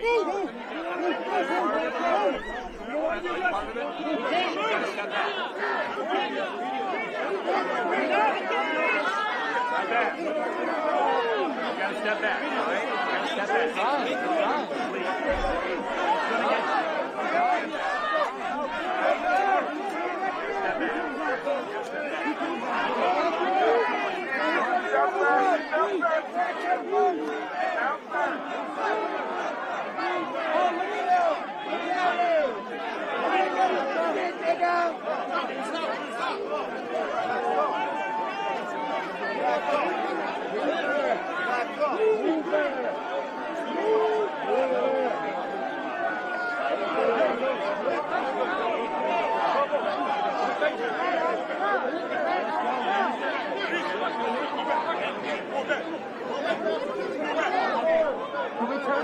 Are you media? Media can go. Wait, move! They do not need this many cops. There's like 1,000 cops right here. Go that way. There is more cops than protesters.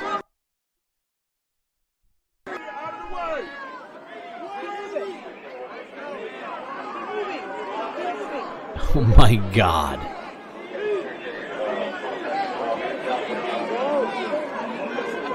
All right, so they have kicked all the media away. They are going to start brutalizing the protesters. That's why they wanted the media out, so they could do what they want without any evidence.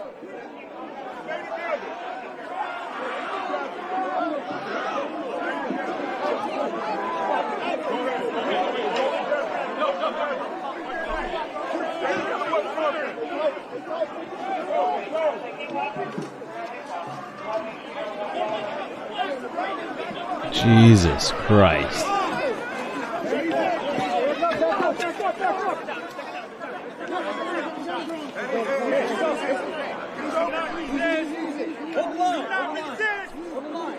Do not resist. Put your hands behind you. Do not resist. Stop resisting.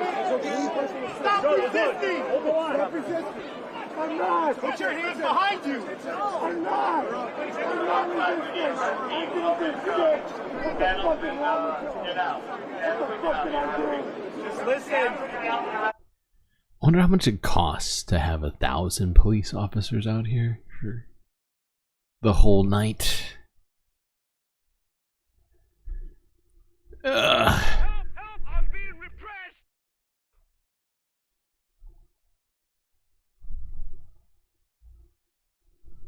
It's not shocking though. It's the status quo.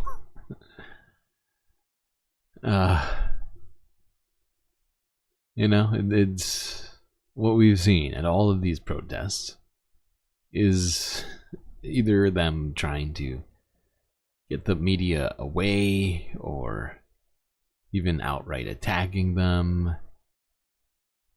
All right, let's look at some of the speeches that happened today at the DNC while all of this was happening on the street.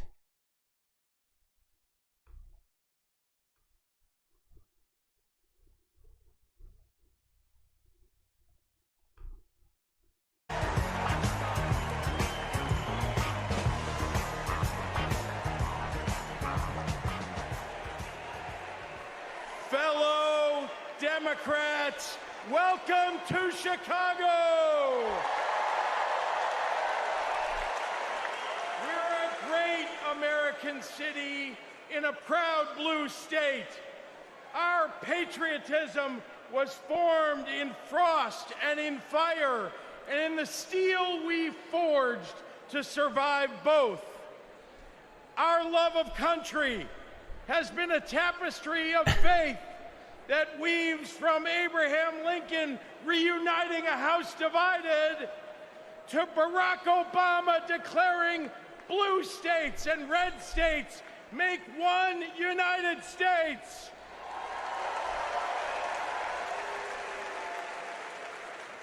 Now, Illinois' presidential pedigree is unmatched.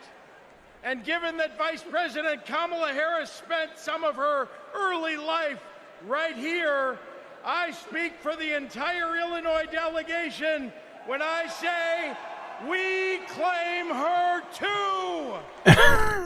Okay, JB. Thank you.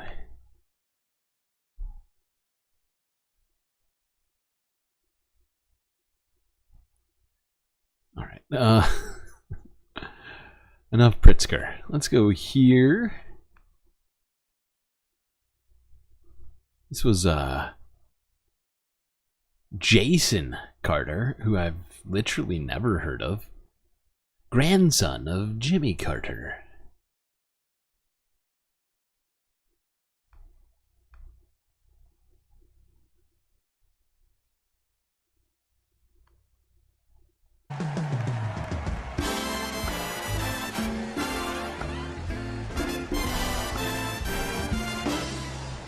Hello, I'm Jason Carter. My grandfather, President Carter, will have his 100th birthday in October. I call him Pawpaw. I'm staying in the race. I can tell you that he wishes he could be here tonight. He and my grandmother led their lives with an unwavering faith in God, a respect for human dignity, honesty, and a commitment to loving their neighbors as themselves. Those principles guided them throughout their lives, including during their 4 years in the White House and the 4 decades since. For my grandfather, it was never about fame, recognition, accolades, or awards. His legacy is measured by the lives he has touched and the good he has done. Kamala Harris carries my grandfather's legacy. She knows what is right, and she fights for it. She understands that leadership is about service, not selfishness, that you can show strength and demonstrate decency, and that you can get a whole lot more done with a smile than with a scowl. Pawpaw's holding on. Pawpaw. He's hopeful. And though his body may be weak tonight, his spirit is as strong as ever. My grandfather can't wait to vote for Kamala Harris. She reminds us all that the promise of America remains unchanged. So yeah, Jimmy Carter apparently voting for Kamala Harris. Big news. Big news.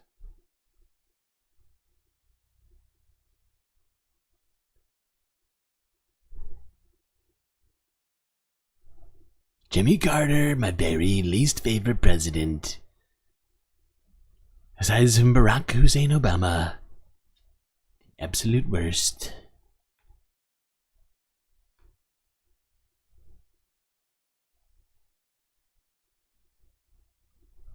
Okay, now let's look at this speech of a person whom I'm pretty sure everyone is familiar with. Here's Bernie Sanders at the DNC. Let's see what he had to say.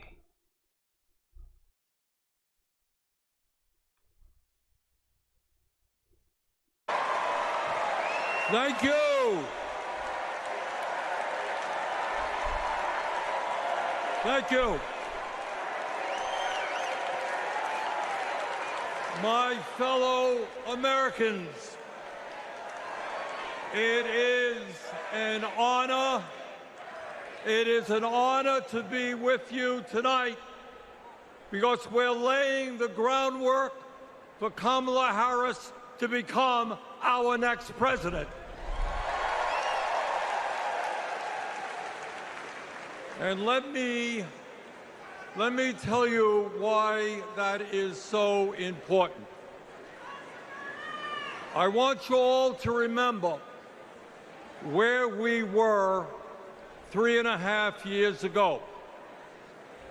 We were in the midst of the worst public health crisis in 100 years and the worst economic downturn since the Great Depression.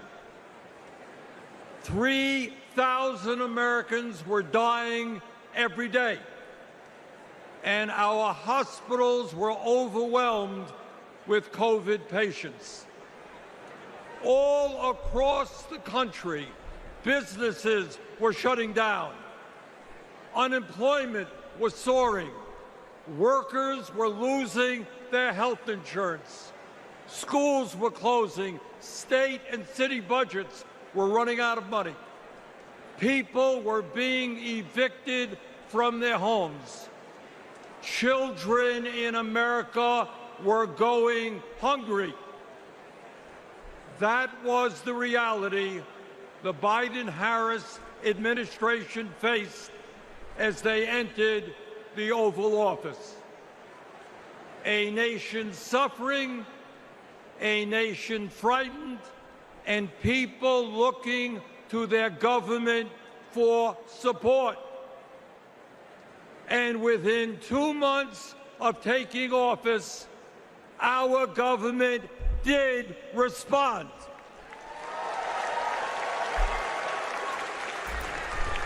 We passed the American Rescue Plan, which provided $1,400 for every man, woman, and child in the working class. We extended and expanded benefits for the unemployed. We provided emergency assistance for small businesses to stay open.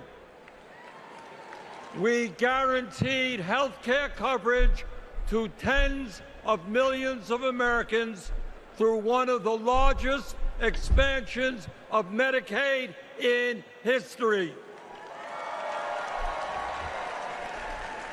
We provided rent relief and mortgage assistance, which prevented tenants and homeowners from being evicted. We established emergency food programs for hungry children and the elderly, and protected the pensions of millions of union workers and retirees from being slashed by up to 65%. Oh, and by the way, we cut childhood poverty by over 40% through an expanded child tax credit. Thank you, President Biden. Thank you, Vice President Harris. Thank you, Democratic Congress.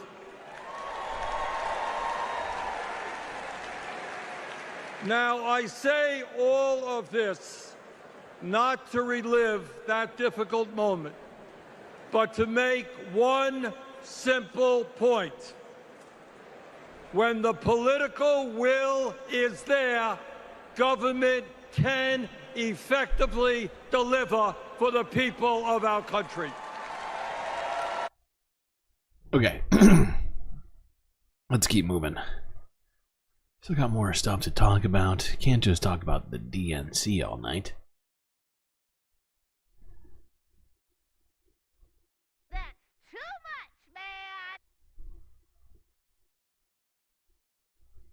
However, you know, yesterday, somebody had asked me whether or not Lil Jon was at the DNC because of my soundboard, and I said he very well might be there. However, I was not aware this was going to happen.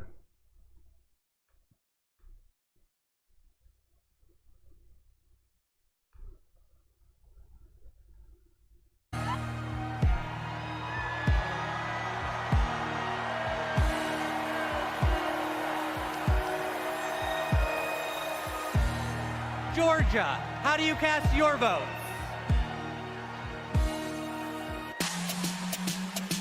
Yeah!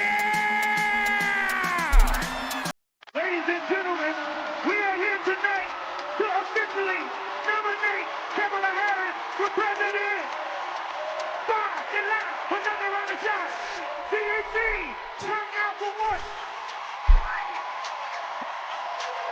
Turn out for what? Hey, turn out for what? It's so good. It's so good.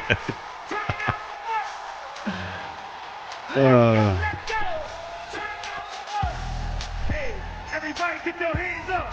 Hey, everybody get your hands up. Hey, everybody get your hands up. Now, say, we're not going back. We're not going back. We're not going back. We're not going back. VP Harris, coming to wall. Illegal. VP Harris, giving the wall. Help, I'm being betrayed. Okay, I just thought that was amazing. I literally couldn't believe, could not believe that when I saw it. I was like, wait, what? Oh, God. Because we were literally talking about this yesterday. No idea how that... Someone must have known. I feel like someone must have known that was going to happen. There's no way that the universe just lined up.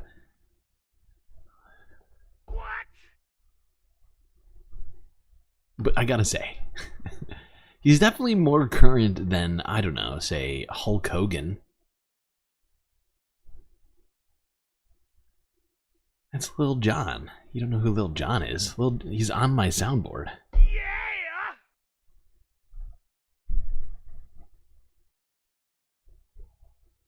That man has made a multi-million-dollar empire off of 2 words.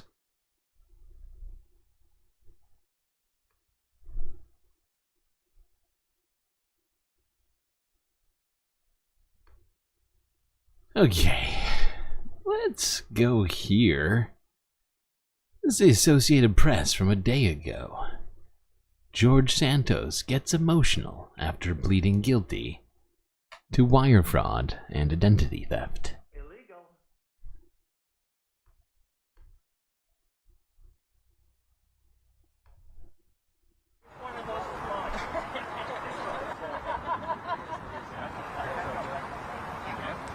A short time ago, after years of telling lies, former Congressman George Santos stood in the courthouse right behind me and finally, under oath, told the truth.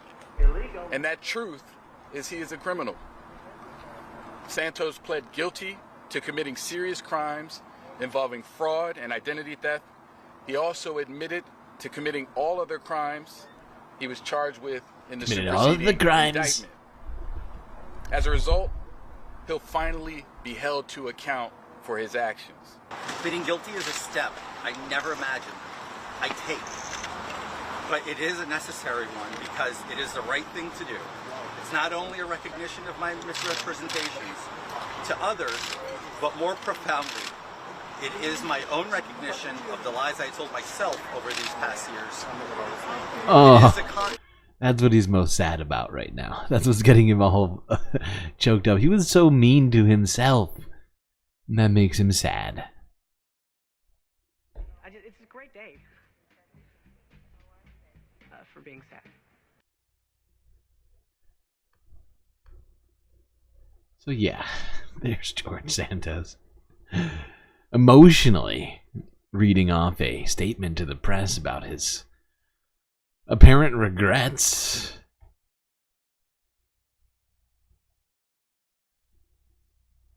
Purse chocolates.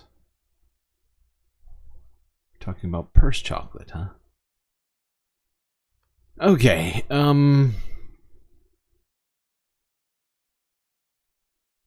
let's talk about this. We got two different kinds of encampments to talk about, back to back. First, let's go to this. This is from NBC LA from 13 hours ago, where UC president has ordered a campus-wide encampment ban. Illegal.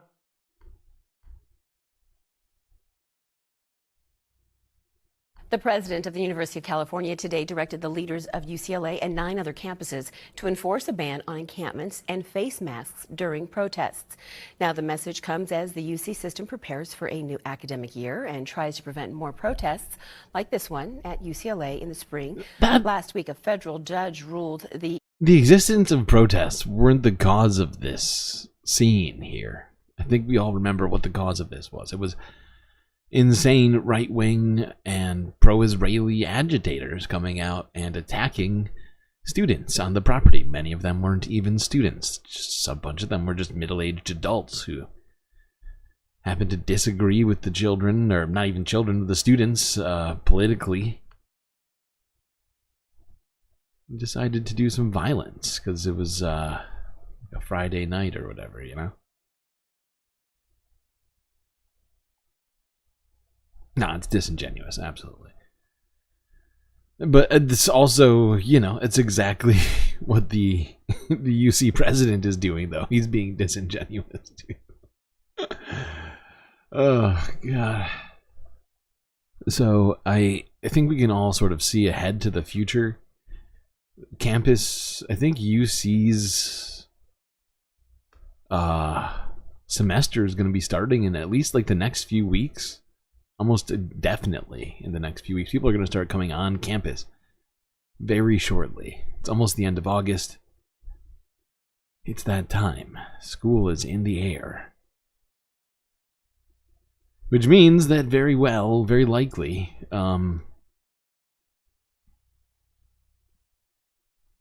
we're going to see some response from the students at UC.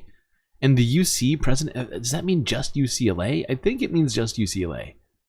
But it could, I don't know if there's a president of all the different UC schools, because of course there's like UC Irvine, UC Berkeley, UC Davis, UCLA, UC whatever, right? There's like 15 of them.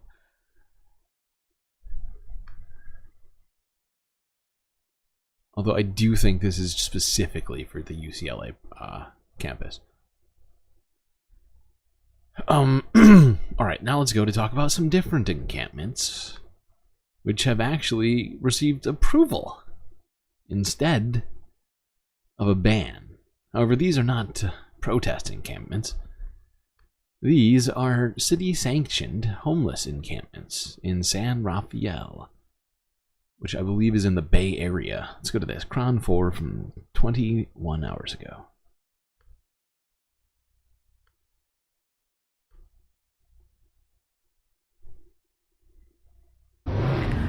Now at 10:30, a sanctioned encampment approved in San Rafael. It's set to provide services to the unhoused. City officials say the goal is to end homelessness. But not everyone's on board with this plan. Cron 4's Sarah Stinson was at the city council meeting tonight. She joins us now live with the details. Sarah.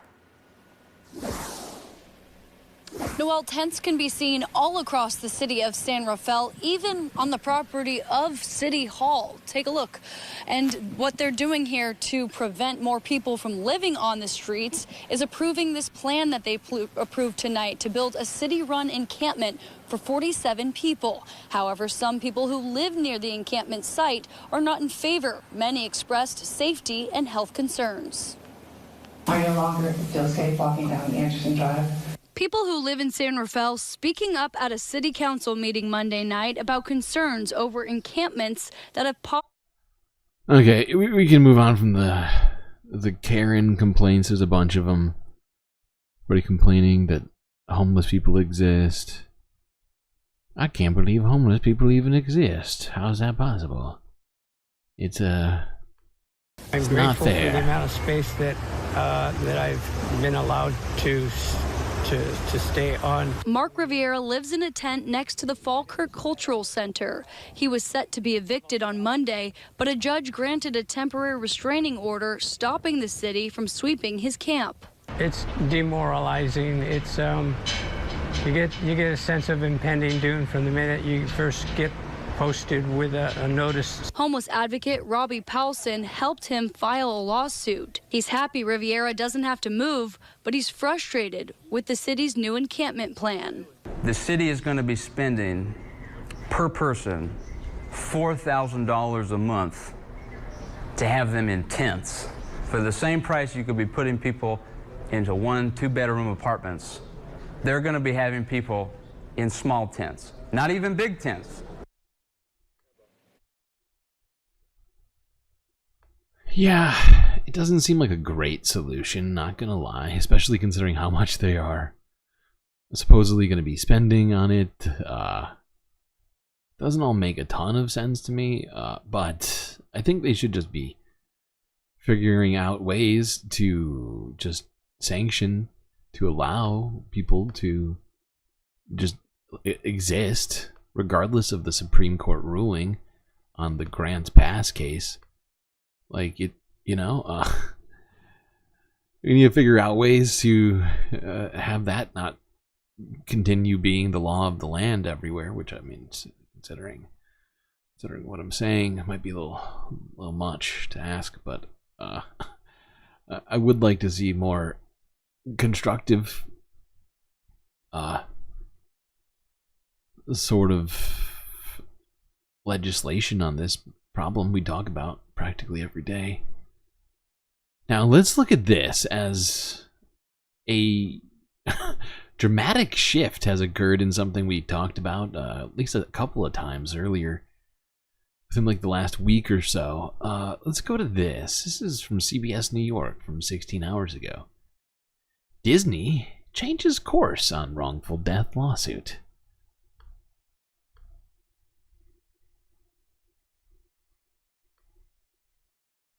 Disney says now it will not seek arbitration following the death of a doctor from Long Island. Amy Tankswan died when she had an allergy attack after eating at Disney Springs' Raglan Road restaurant. Lawsuit claims a waiter guaranteed certain foods would be made allergen-free. Disney was trying to get the lawsuit dismissed because the Tankswan husband agreed to an arbitration clause when he signed up for Disney Plus streaming, and then again when he bought tickets to Epcot. Family filed a lawsuit. In a statement, Disney said in part, with such unique circumstances, we believe this situation warrants a sensitive approach. Oh, they sensitive. Aren't I a good guy?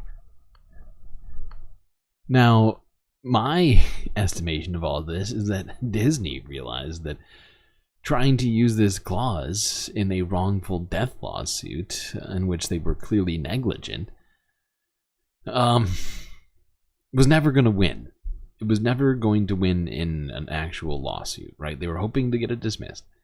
When the judge said no, I think they realized very quickly that a jury in no way is going to be cool with this, because more than 1 in 12 people in the United States has a subscription service somewhere to something. And to think that those people are going to be okay, that somehow binds them for life to binding arbitration with the company they got into these agreements with is laughable. Never gonna happen. Never gonna happen. And in fact, yeah, like my dogs is saying, here's the worst PR. I mean, for Disney Plus, for the parks themselves, you know.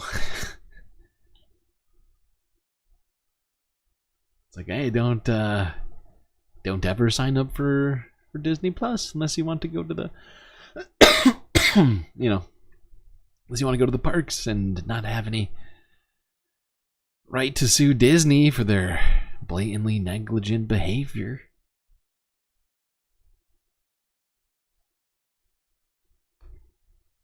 Disney doesn't need that. So now they're going to be sensitive.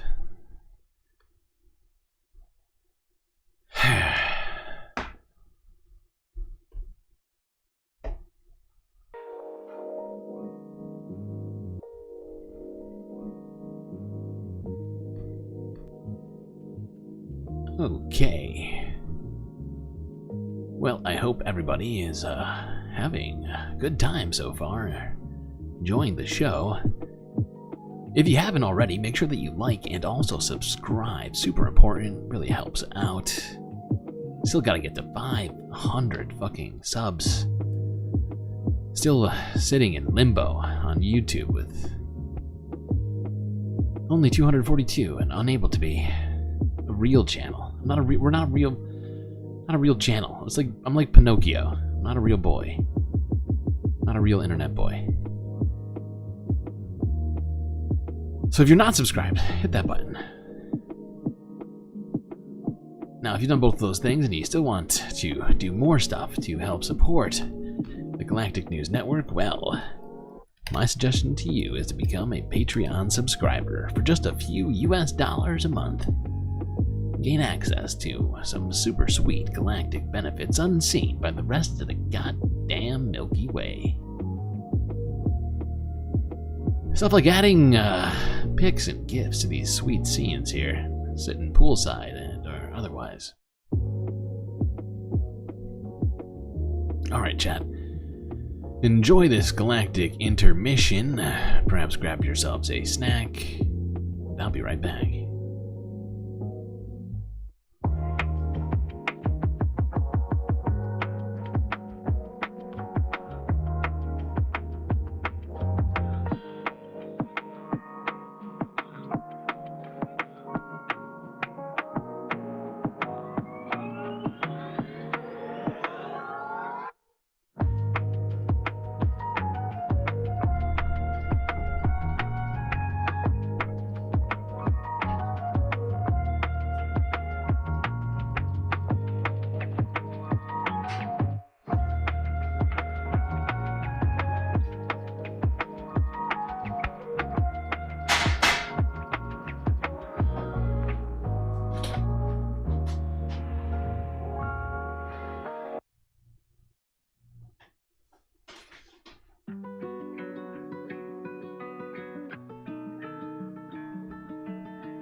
By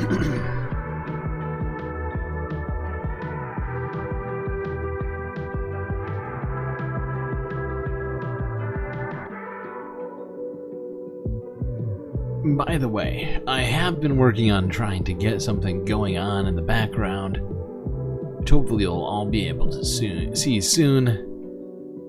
It's been taking up a bunch of my time.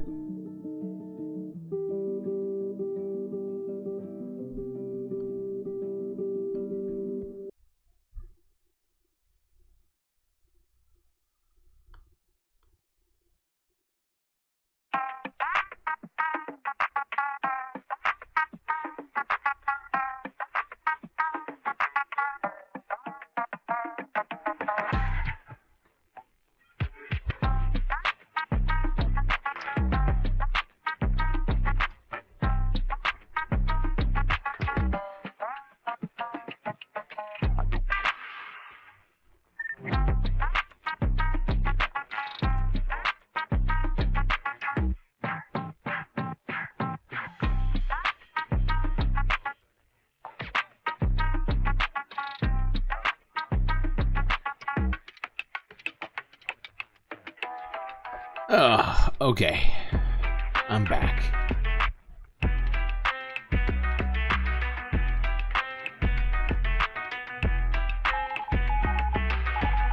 Time for the second half of the show to begin.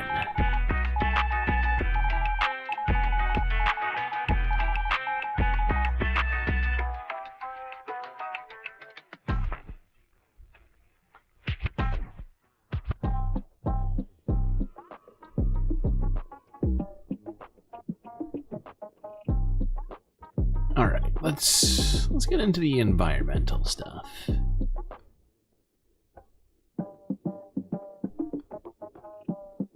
And I guess we'll segue by talking a little bit about public transit. Here's global news from 8 hours ago.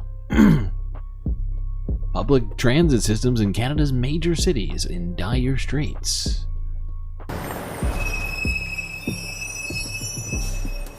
The Canadian Urban Transit Association is urging federal and provincial governments to help cities across the country run their public transit systems. We've seen from Vancouver to Montreal to Halifax and across the GTA as well, is that there is an operating funds crisis, and we're leaving people stranded at bus stops or unable to board new capital projects that would help to move people more quickly and reliably around their community. And it's really a shared federal provincial responsibility.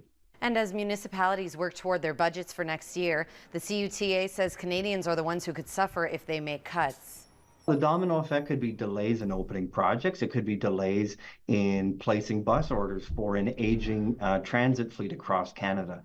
It could mean reducing service hours as we go into winter. And that's simply not something that's acceptable to Canadians. In May, the CUTA partnered with transportation planning firm Leading Mobile, analyzing Canada's transit operating funding. It found Toronto, Calgary, Montreal, Halifax, and Vancouver either reported deficits in 2023 or anticipate a deficit in the near future. At the end of July, the federal government launched the Canada Public Transit Fund, a new $30 billion investment over the first 10 years to expand public transit. All of these cities reported the planned expansions will incur operating costs well above what they can afford, and they need funds to continue operating. Until then, municipalities will have to make a judgment call for their budgets. In late July, Vancouver's TransLink warned that it will have to cancel more than half of its bus routes and reduce service if its structural deficit isn't solved. And just over a week ago, Ottawa's mayor sounded the alarm about a transit crisis, warning that without government help, the city would have to consider increasing property taxes. And so it's really important that provinces and the federal government get together as soon as possible to find an urgent way, because this is something that affects every community in every corner of the country. Could tax billionaires more. Just an idea, Canada.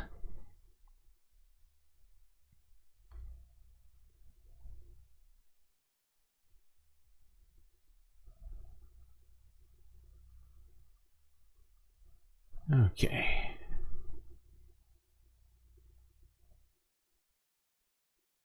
Now let's go to talk about different transportation type situation, which has been going on for quite a while now.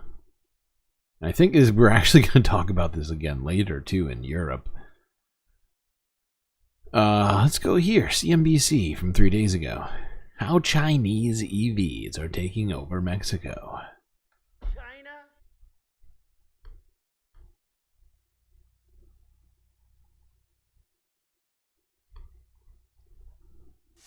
The electric vehicle revolution, shaped by trade tensions. Concern around competition from China is weighing on American lawmakers and auto companies. China's growing global auto dominance has some lawmakers on edge. At the center of that conversation is a country known for its beaches and its ideal trade proximity to the U.S., Mexico. The Chinese have targeted Mexico as a prime export market. Across the U.S. border, the country has seen an influx of Chinese-made new energy cars. The Chinese automakers came to the country.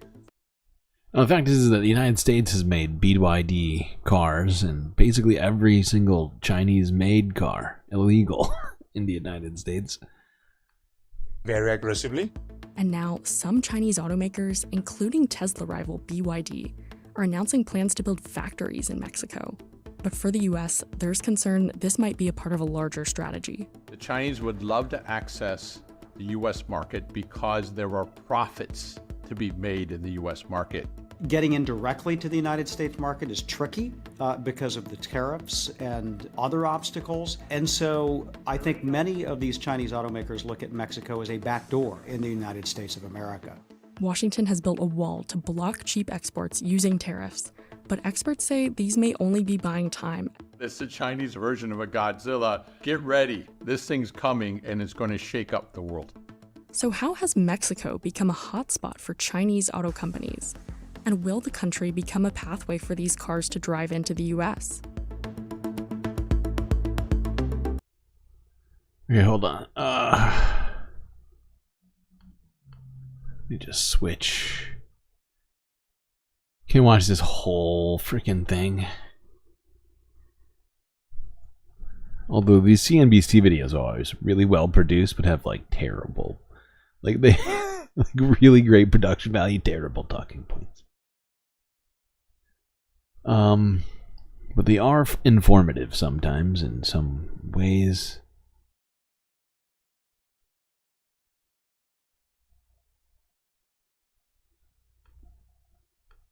Embracing Chinese-made EVs. Last year, 1 in 10 vehicles sold in Mexico were made by a Chinese company, outpacing every other foreign country. Even consumers weary of electric cars are drawn to Chinese EVs for their affordable price tags. BYD sells its Dolphin Mini in Mexico for around 398,000 pesos. That's around $21,000, a little less than half the price of the cheapest Tesla. The Chinese automakers came to the country very aggressively. They have, to be honest, very good promotions. Chinese cars, it's a good product that sells at a very reasonable price. Experts say China's entrance to Mexico follows a broader strategy to target emerging economies, which can be friendlier to foreign investment. Latin America, parts of Asia, and the Middle East have all seen influxes of Chinese-made cars in recent years. Unlike the developed economies, the emerging ones are less complicated, less complex in terms of regulations, and I'm talking about safety standards. Complicated. That's an interesting way to put it. Hostile. Less hostile is the way that I would probably put it. But the fact is that China's just making, broadly speaking, not entirely, but just less expensive vehicles, right?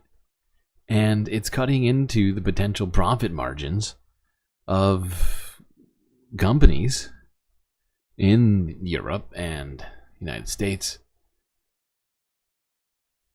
Hold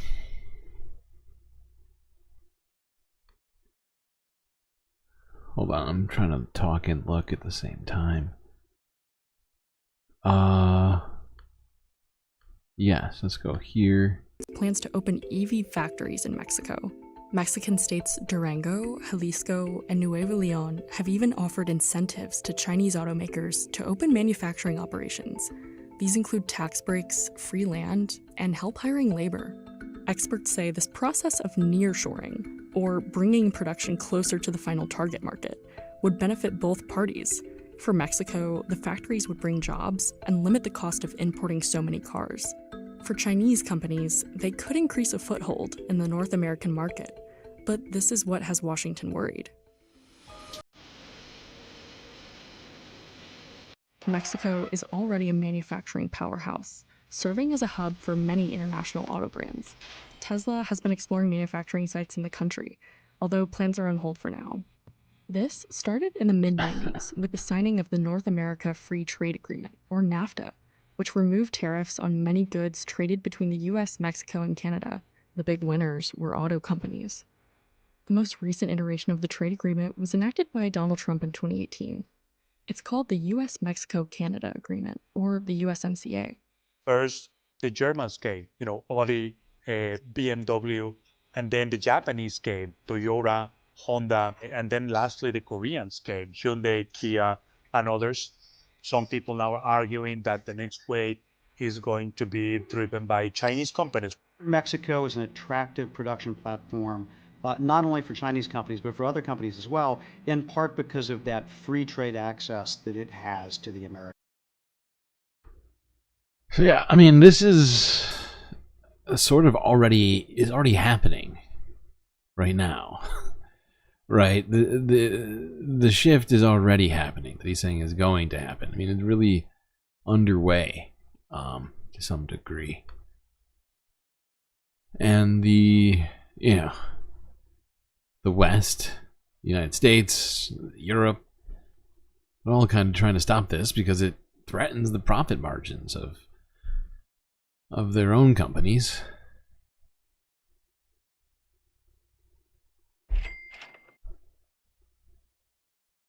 And the fact is that the United States government has subsidized American manufacturing, specifically with automakers, to the tunes of billions and billions of dollars. So, they're invested in keeping the status quo, allowing these companies to,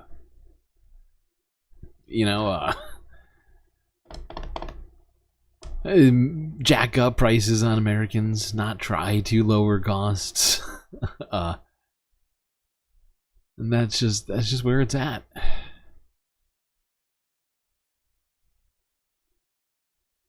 mean, Tesla. People were talking about Tesla in chat. Tesla's received, I think, something in the realm of like $3 or $4 billion. Oh, hold on.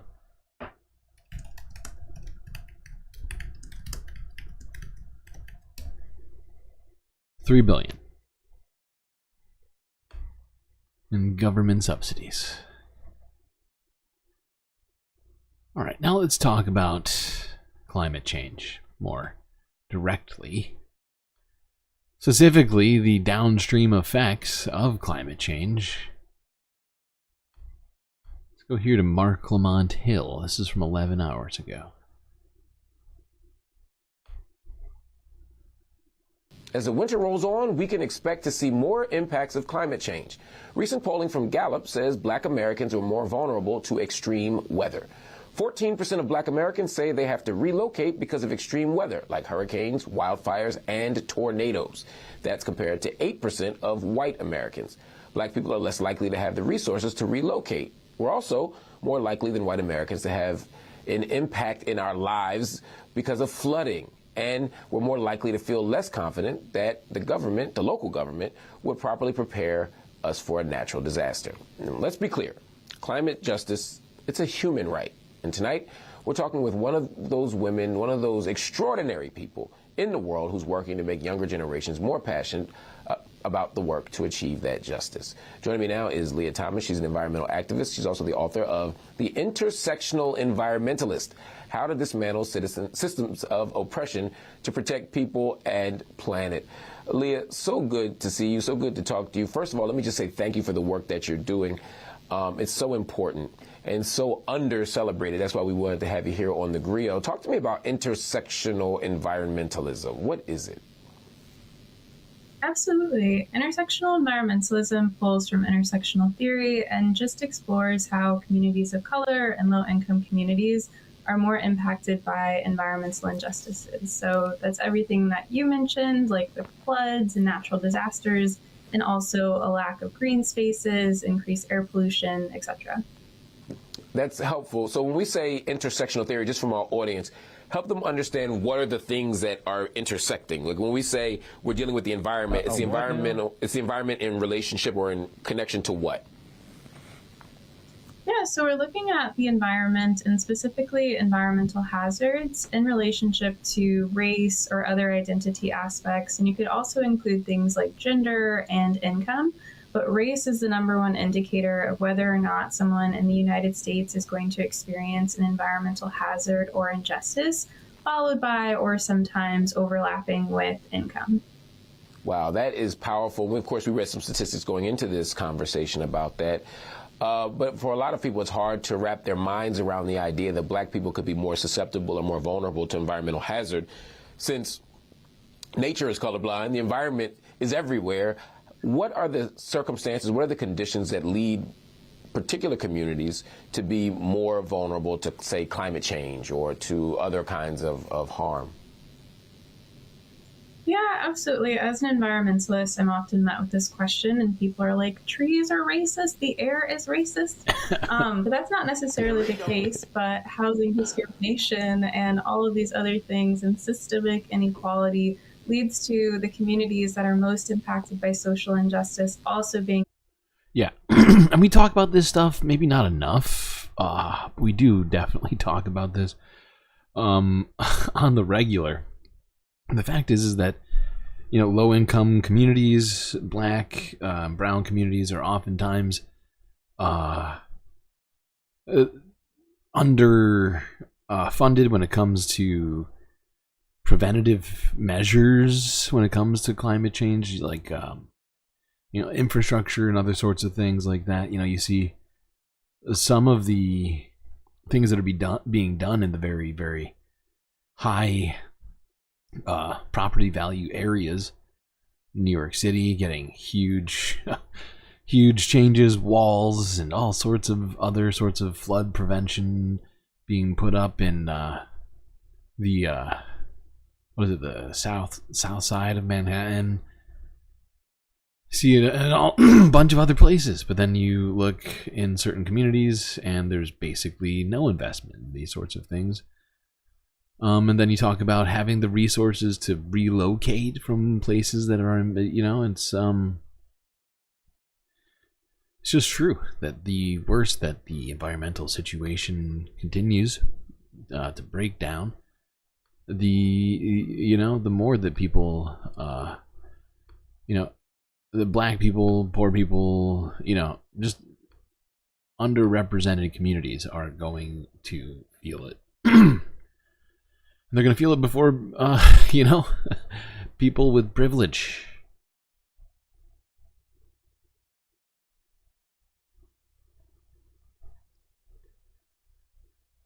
Now, of course, I have a very certain kind of privilege, that's space privilege.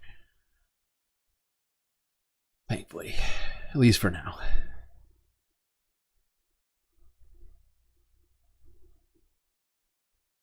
Alright, what are we moving on to?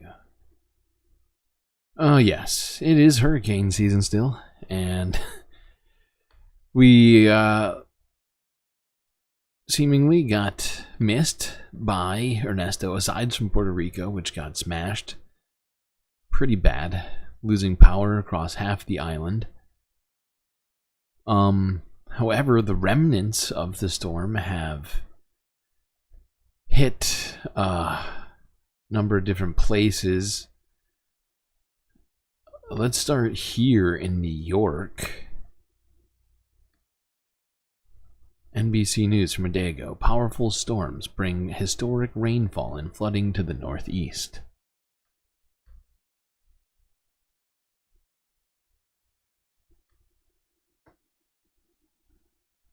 Back home, parts of the Northeast are underwater this morning after powerful storms brought historic rainfall to the region. Areas of Connecticut are reeling from what's being described as a 1-in-1,000-year flood.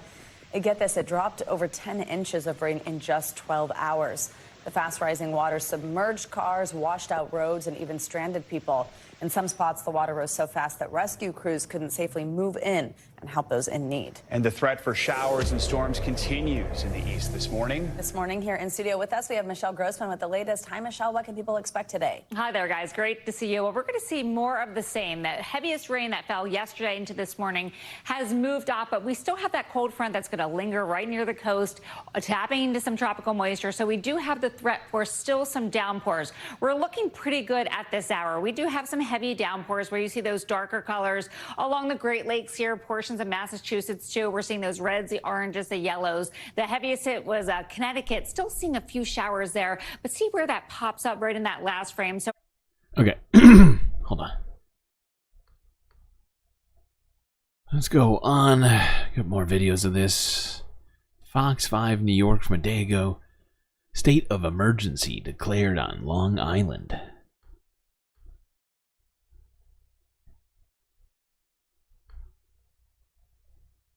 Again, mess is an understatement. It's been a messy start on Monday from New Jersey to Connecticut and everywhere in between. And then on Long Island, an unfolding story as we are getting reports of numerous buildings underwater, road collapses and water rescues. We're taking a look at some video from the town of Brookhaven. That's Wow, that thing just disappeared in 2 seconds. On Hungry Harbor Road. Let's get right over to Michelle Ross in Stony Brook, where a state of emergency has just been declared. Michelle, what can you tell us? That's right, Bianca. This massive body of water behind me is no longer a body of water, and it has now become the focus of destruction here in Stony Brook, so much so that it has now gathered and brought out dozens of residents who are curious to see what happened to their neighborhood pond. They tell me they share many childhood memories here, and that even many brides and grooms, you can see them every weekend taking wedding photos here. Now, officials tell me that the heavy rainwater caused this area to overwhelm. It basically went very high up over this dam. The dam was supposed to be protecting the water from going over. It caused the area, it caused the water to force its way through, and now what you can see are chunks of concrete here. The road collapsed. Wow. The dam collapsed. Look how much crews are working to recover and minimize any more damage. it just created a new freaking creek chunks here. Of concrete and the road collapsing into the ground. Don't now, blame large the pieces water. of concrete again falling as the torrential downpour came down. Officials are now asking for both state and federal help. They say they need tens of millions of dollars to fix everything that was damaged. And they're sending a blunt message that these repairs are not going to be done anytime soon. And they say a bed and breakfast was condemned and other homes are falling into sinkholes. Wow. This is an environmental and economic disaster.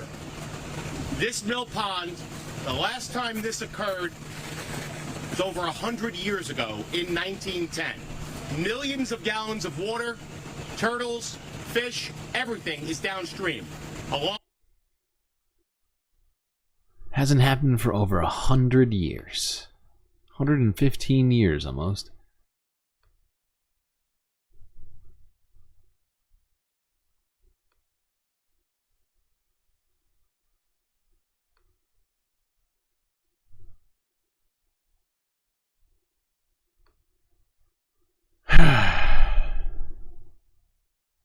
The fact is, this storm lingered over the area for quite some time. It was, I believe, like I was saying before, a remnant of Ernesto, which had been moving very slow, but dumping just an insane amount of water. And so it really, it overwhelmed this pond that had been there for 100 years.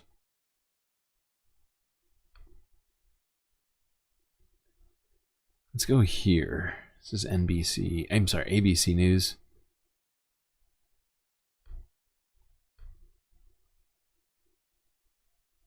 To the severe storms overnight causing flash flooding in parts of the Northeast with roads submerged, drivers rescued. Trevor Alt is on the scene for us there in Connecticut. Good morning to you, Trevor. Good morning, Robin. So this was some extreme flooding here. I mean, take a look at the damage left behind this morning. Behind me, you see a huge section of the road that was ripped away in these floods. We have this gas line that's exposed as so much of this road caved in. In fact, look behind me there in the trees. You see that? That's the hot tub from the house across the street that was brought over here by these powerful floods. We saw scenes like this play out all across Connecticut. At times, hundreds of vehicles and people who were stranded in the floods. Overnight flash floods sweeping across the Northeast. These pictures are freaking insane. Like rivers with more than a foot of rain falling in parts of the state. Raging waters roaring past homes, sweeping away some cars. There's a lot of washed out roadways. A lot of trees are falling. The soil's very loose and obviously wet. In Oxford, rushing water surrounding a restaurant where several people took shelter. It's all gone. The fence got wrecked. This is the worst I think I've ever seen. At least 2 people missing overnight after they were swept away by the current, and more than 40 people were stranded at a campground after a bridge was washed out, cutting off their escape route. Rescuers rushing to save dozens of drivers trapped in the flooding. Watch as people come to the aid of a man and his dog after his car was stuck in the water. Meantime, powerful rain and flooding is also inundating New Jersey and New York, swallowing several cars, including this police SUV. The coastal flooding wreaking havoc on communities all along. Oh, we saw this vid from earlier. We saw this one. North Carolina, was it yesterday or no, a couple days ago? Foundation and into the ocean. Now, of course, we do know that here in Connecticut, there were some areas that got more than a foot of rain in just a few hours, and now there's a chance of more storms happening today with the severe weather moving further into the Northeast. There are some emergency crews. Okay. No, it's absolutely fucking tragic. Just seeing your house get swept away by the ocean. Not fun. Sell the house to Aquaman. Yeah, good point. That's what Ben Shapiro would say. Climate and everything are the same word. Okay, let's go to here, CBS New York. 1 day ago, state of emergency remains in effect in Suffolk County. Out here so far.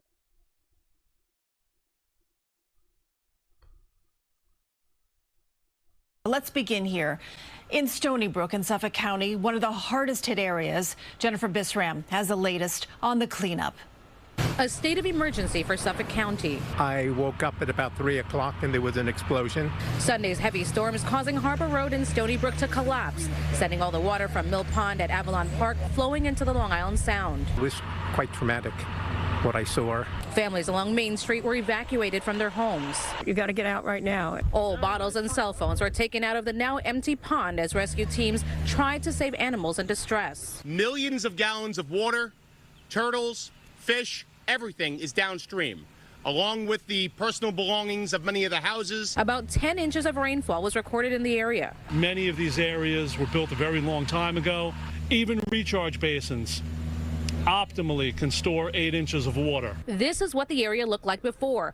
All that's left now is mud and debris. We have to re-engineer and rethink how we design our sumps, our catch basements, and where we place them, because these storms are coming more frequently. And as you can see behind me here, a fence was put up within the last few hours. Officials say they are hoping that prevents people from going onto the mud. In the meantime, the Suffolk County executive says that it will be a long process to clean up and okay. A lot of money moves to Connecticut. Yeah, it's true. There's also a lot of money in Long Island as well. Let's go to Newark, where an apartment building roof has collapsed during this storm. Residents advised to seek shelter. But first, the extensive damage from last night's torrential rain as the soaked street starts to dry out. Some neighborhoods with a vastly different look than before the storm. It also caused serious issues for an apartment building in Newark. Last night's storms collapsing sections of a roof. And tonight, a warning from the city: do not go inside. Eyewitness News reporter Lucy Yang talking with residents tonight. This is 333 Park Avenue in Newark as the storm beat a path into the building. Really bad, really bad. You had to walk with an umbrella. It was raining in your building. Yes. You can see gaping holes in the ceiling of this 4-story apartment building. The higher the floor, the worse the damage. Apparently. Damn, that would suck. That would suck. All right, let's go here. This shows some of the cleanup happening in Connecticut.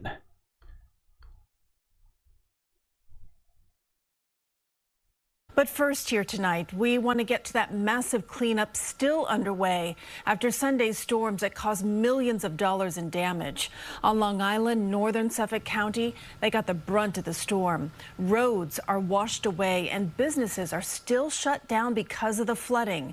Meanwhile, in Connecticut, 2 women died when the floodwaters swept them away in Oxford, southwest of Hartford. We have team coverage. Yeesh. Lonnie Quinn takes a look at what's next. Nikki Batiste is in Fairfield County, Connecticut. Let's begin with Jenna D'Angelis. She checks in from Comac in Suffolk County. Christine, even hours after the storm, Vanderbilt Motor Parkway remained flooded. The water not only shut down this portion of the road, but the strip of businesses behind me. Oh, God, she's meowing. An emotional day for Comac Veterinary Center staff, capturing owner Matthew Steinberg rescue their pets, 4 cats and a tortoise, from the flooded business.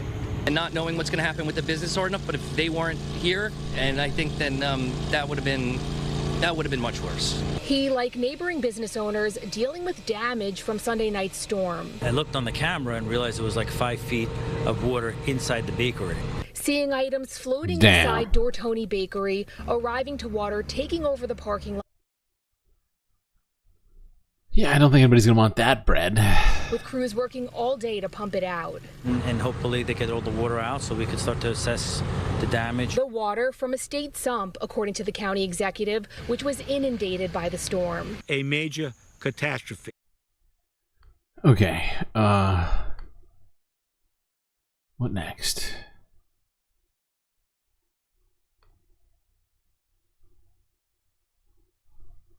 Oh, let's just look at this real quick. This is from just 11 hours ago. According to this, Hurricane Ernesto is beginning to weaken as it passes the south of Newfoundland. So it's just passing the northeast of Canada. So it should be going back out into the Atlantic. It is 7:45 now. It is going to.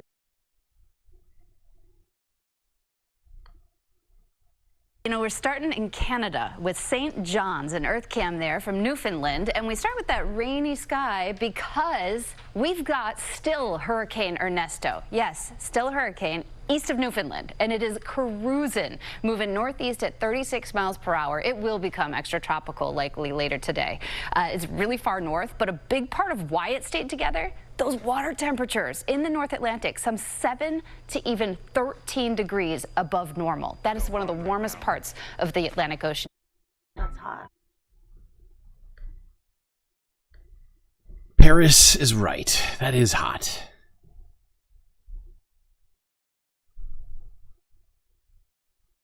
Remember when hurricanes were a tropical problem? Yeah. Well, now all the water's too warm. You're making me sad.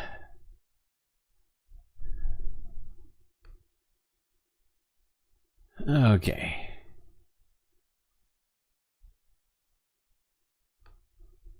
All right, let's talk about a couple of wildlife related issues, if you can call them that. I guess you can. Let's go here. Both of these are in New York City. This is Eyewitness News, ABC. West Nile found in New York City. Not good. The New York City Department of Health is taking steps to stop the spread of West Nile virus. That includes a series of spray operations throughout the city. Their actions come as officials report 4 confirmed cases of the virus. Those cases are in Queens and Manhattan. One person was diagnosed with West Nile fever. 3 patients were hospitalized. Another 3 cases are under investigation in the Bronx. And the virus has been detected in at least 3 blood donors who have donated to local blood banks. Officials say the peak West Nile season runs from now to the end of September. Now, West Nile didn't used to exist this far north. But thanks to the same thing we were just talking about, it being hot. So hot right now. Well, now we have West Nile in New York City. Totally normal. Immediately, if not sooner.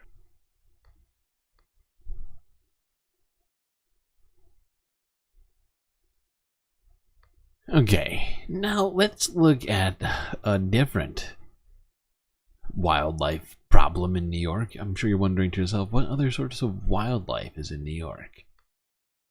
Well, there's this. CBS New York from 22 hours ago. NYC spending millions on rodent mitigation. But problems persist.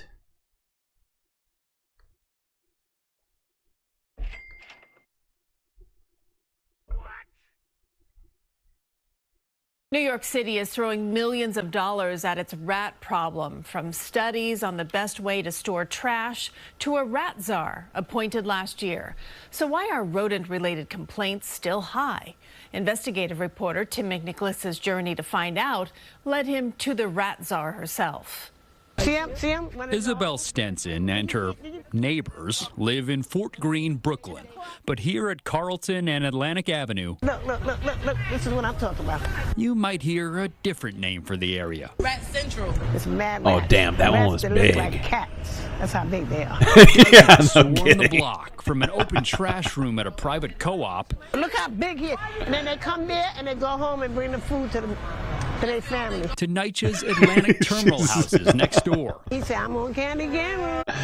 I love how she's got an entire narrative for the rats. Like, you know, this rat, he's got a job to do. He's got a rat family to take care of. And where the beasts burrow beneath bait boxes and scurry through the courtyard and playground. Children outside eating or anything like that, they can't even eat because the rats are running out trying to get them for their food. As you can see here, they bit into the wires. Now our lights don't come on. And New Yorkers are trying to bite back all over the city. 311 data analyzed by CBS News New York shows rodent-related complaints jumped 22% from 2019 to 2021, and the numbers have continued to rise since then, with another increase of more than 7% since the Adams administration took office in 2022 and launched its war on rats. The war on rats.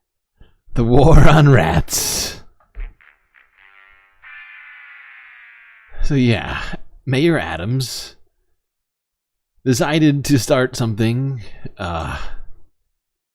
with the sort of name that you expect bad things from, because immediately, for me personally, when I hear the war on rats, I immediately hear the war on drugs, the war on terror. Whenever anybody comes with a war on something, it never ends good, right?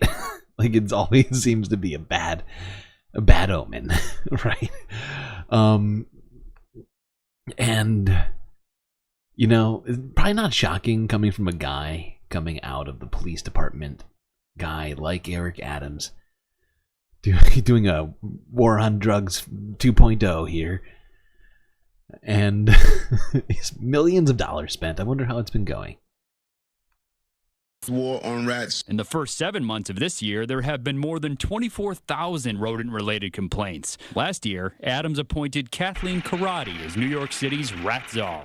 Why do you think that is, that despite the war on rats and all these mitigation efforts, that more people are complaining about that? There's lots of ways to look at our 311 data. So first I'd say when people are using 311, it means they're active and engaged in reporting and being part of the civic engagement.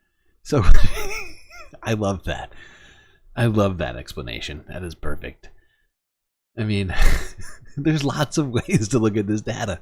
Sure, is there a massive increase in reports? Yeah, but it just shows that people are taking part in democracy. That's all. They're just doing civic duty stuff, which is great. You know, and we should look at it that way. It's like people are getting involved. They have a reason to call us and tell us about things, and we really appreciate that. Thanks, Jeff, for the question. So we appreciate that. Karate says one reason is that there are more rats due to climate change. Exactly. In the winter, exactly, Sasha. They're engaged. It's good. How can you see it as bad? They're engaging with government. This is democracy at work, people. Cooler temperatures, they will slow their reproduction. Because we continue to have warmer winters, it means more time for rats to breed. The Rat Czar says complaints are down in the 4 rat hotspots or mitigation zones the city identified and invested millions in targeting. Like rat gulags.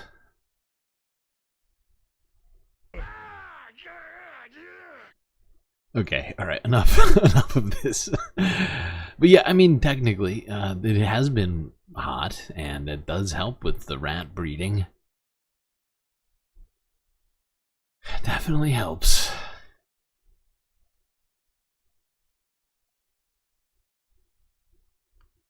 Okay, now let's get on to something that's in the title, but not actually on the thumbnail. I didn't have enough time. I started 15 minutes late because I was so committed to trying getting this thumbnail as good as I could. But I didn't figure out a good way to incorporate this particular story, so I just stuck it in the title.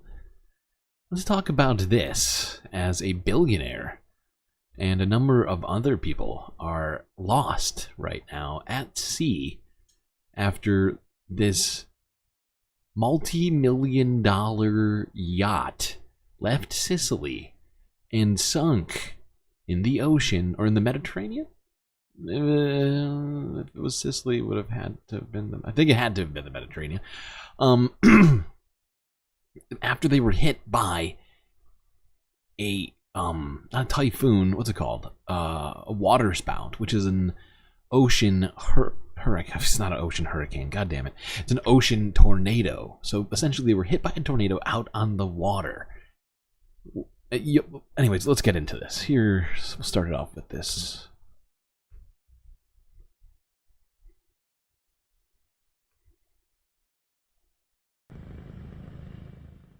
At least one person was killed and 6 people are missing after a luxury super yacht carrying tourists capsized and sank off the coast of Sicily in bad weather. 15 people were rescued initially and taken to shore at Porticello, where 8 are in the hospital. Amongst the survivors was a 1-year-old child.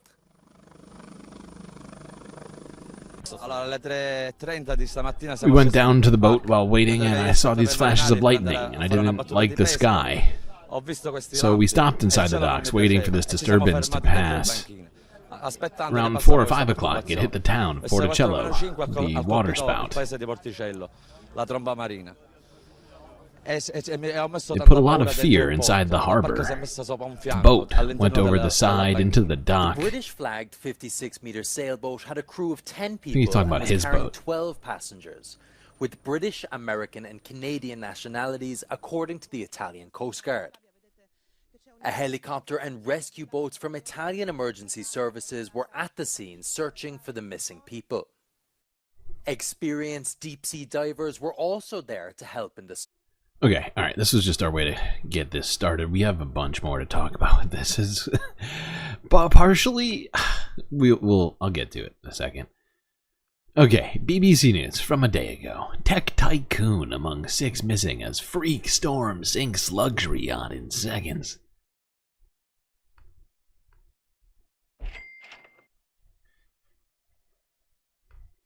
A search is continuing into the night for 6 people missing after a British luxury yacht sank in a freak storm off Sicily early this morning. There were 22 people on board. 15 were rescued. 1 person is confirmed as having died. Among those still unaccounted for is the tech entrepreneur Mike Lynch. It's thought the yacht may have been caught in what's known as a waterspout, a tornado which hits over water rather than land. Our correspondent Mark Lowen is in Sicily tonight. Mark. Jane, the search operation is continuing here in Porticello. We are close to the Sicilian capital, Palermo, and you can see the emergency teams hard at work behind me. Obviously, their work is now hampered by the lack of lights. Now, it is thought that 6 of the 22 passengers are still missing and that they were sleeping in their cabins at about 5 o'clock this morning when the super yacht, the luxury super yacht, was caught up by a rotating column of cloud that engulfed the ship. It stood little chance. Whenever I hear the phrase super yacht, I also hear this. Follow the rich white man.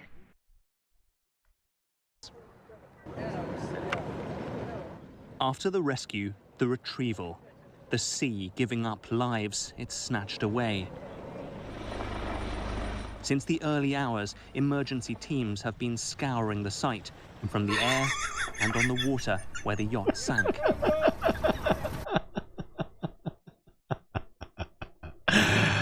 What a brilliant yet obvious question to ask. Oh no. Oh, that one hurt me inside. Are there non-luxury super yachts? I don't think so. I'm pretty sure not. I've never heard of one. 15 of the 22 on board were saved. Others, British, American, Canadian, weren't so lucky. The wreckage now some 50 meters below water, where the search is focusing. A luxury super yacht that had won awards for its design, but that became a death trap.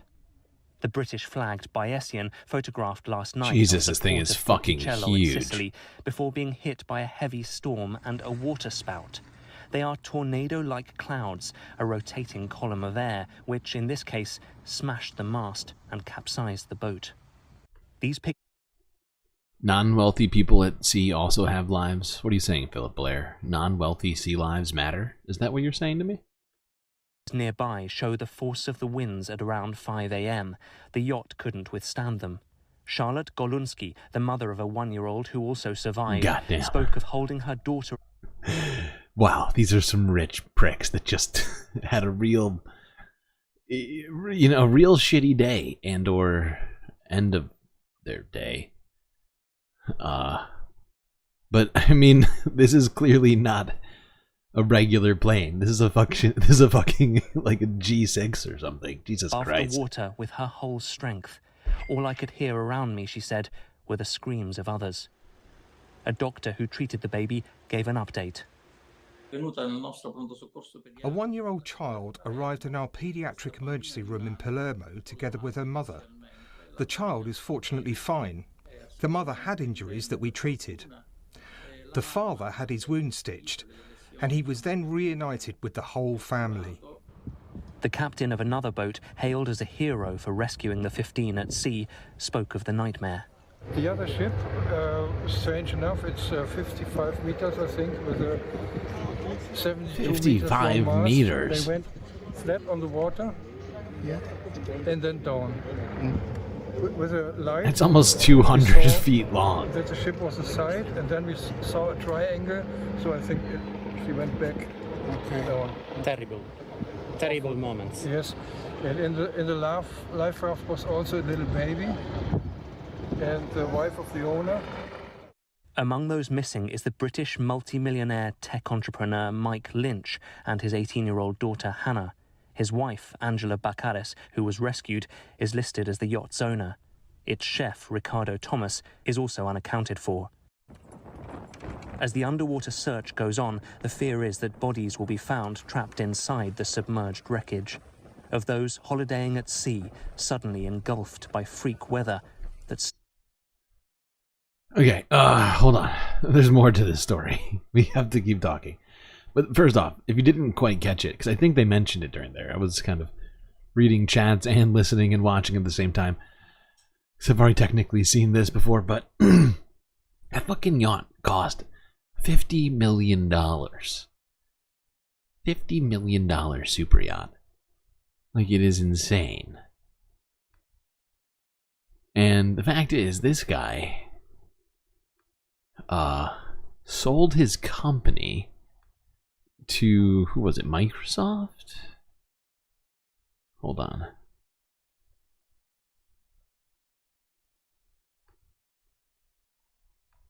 There.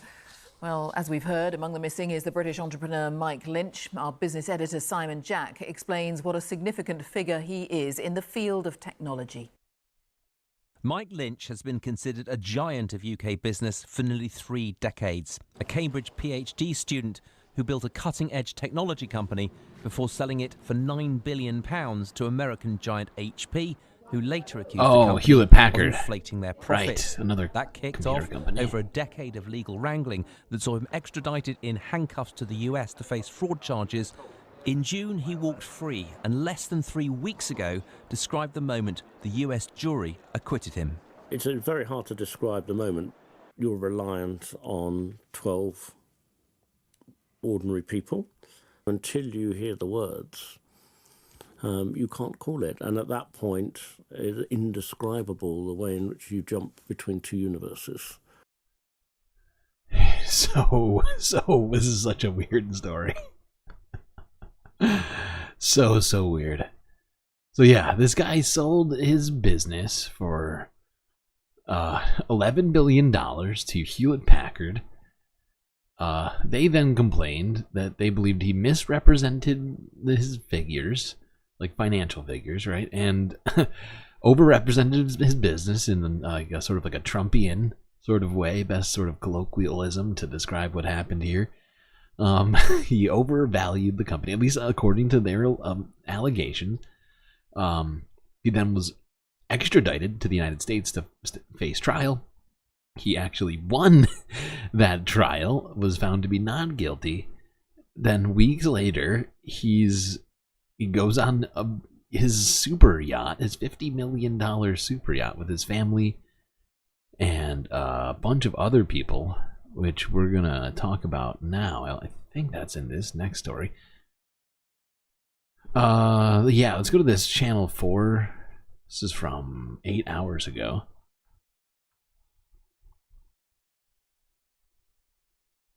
The Basian was a luxury super yacht worth £30 million. The Italian company that made it, known for good quality.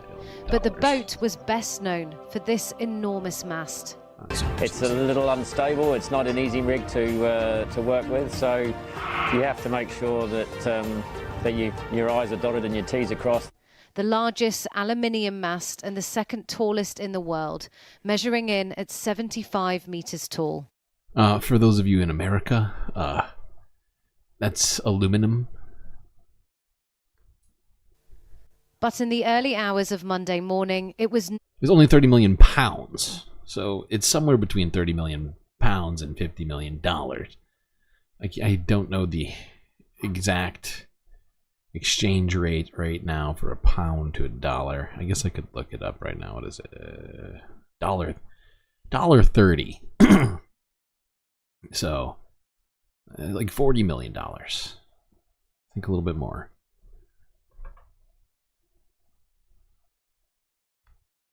Actually, less. Whatever, like 39 million. No match for this violent squall off the coast of Sicily.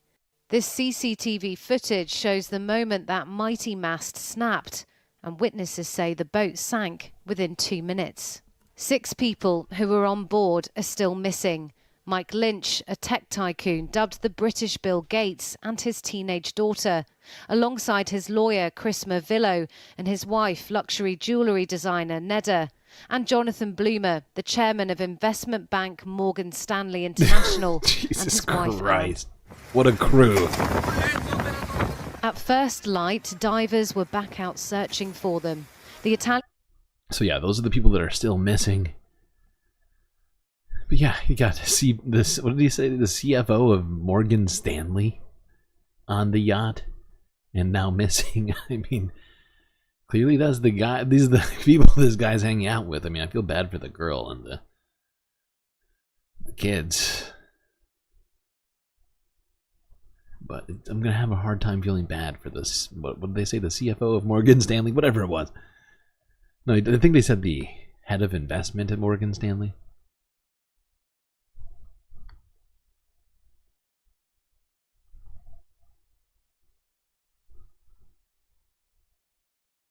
Is this the boat that sank off of Sicily? Yes, this is the boat that sank off of Sicily.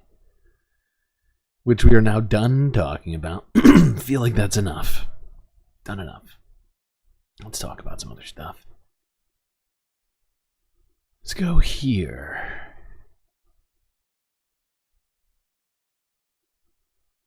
Let's go to France while we're in the Mediterranean, as there are wildfires now in the south of France.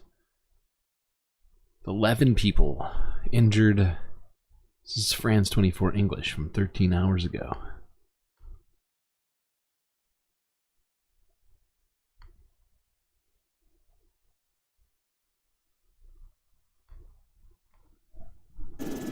Seen here from the sky, the 350 hectares of pine forest ravaged by flames in the coastal town of Frontignan. After breaking out Sunday afternoon, 600 firefighters were dispatched to the scene. But despite controlling the blaze, they couldn't save this house, where Sandra has lived for 11 years. All my work, all my family photos. It's a disaster. Around half the firefighters are expected to stay in the area to work on the site should another blaze ensue. But it's not the only southern French region struck by wildfires. Further down the Mediterranean coast, in Canet-en-Rouisson, a fire fanned by strong winds forced 3,000 holidaymakers to evacuate a campsite in the middle of the night. In the morning, one owner came to see the damage, but this is all that's left of her mobile home. Though she wasn't present while the fire broke out, she was hosting 2 people who are luckily safe and sound. I wasn't worried about the house. I was thinking about the tenants. They're doing okay, so I feel reassured. Despite 11 minor injuries, 2,500 holidaymakers were able to return to the campsite. Some 20 kilometers away in Argelès-sur-Mer, the wildfire risk has been classed as extreme, so firefighters have been stationed in the most sensitive areas. We've got the recipe today for a fire to grow quickly, especially with the temperature, the water level, and the drought. So we're here so we can intervene as fast as possible. According to the French Interior Minister, this season has seen fewer forest fires than last year, with around 4,000 hectares burnt since the season started. Well, that's good. Technically, France has had less wildfires than other years. Can't say the same thing for a bunch of other countries, like the United States and Canada. Where seemingly a huge portion of both countries are sort of actively burning. Lost at sea. I like that emote. I like that emote. Fun.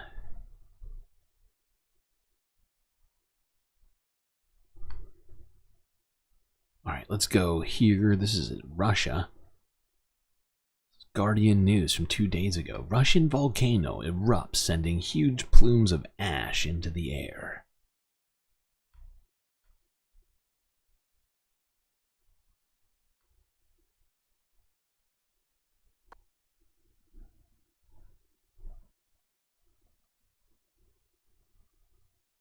It's a hectare, 2.5 acres. Yes, it is approximately 2.5 acres.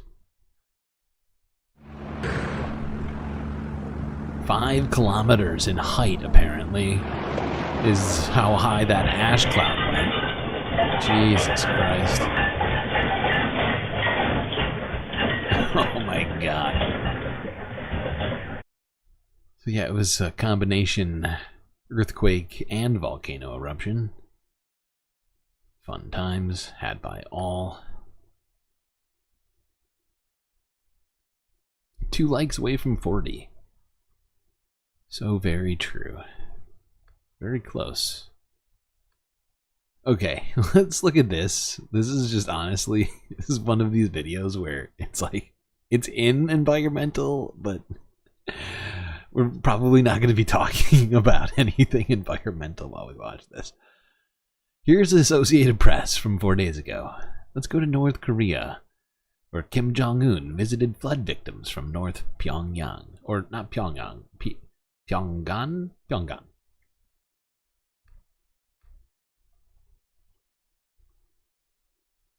It's not Hector, it's Hectare, yes. I didn't want to correct Soul Life again, because I feel like I've already told him how to spell Hectare correctly, but he can say it however he wants, it's whatever. I'm fine with it. No, it's not Pyongyang. It is Pyongyang is the capital, but this is Pyongan. It's Phyngan. Pyongan. Or is it Pyongan? Pyongan. Maybe that's what it is.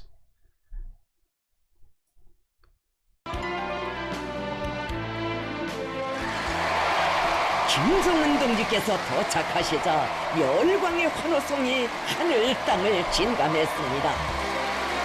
먼저 답례하셨습니다.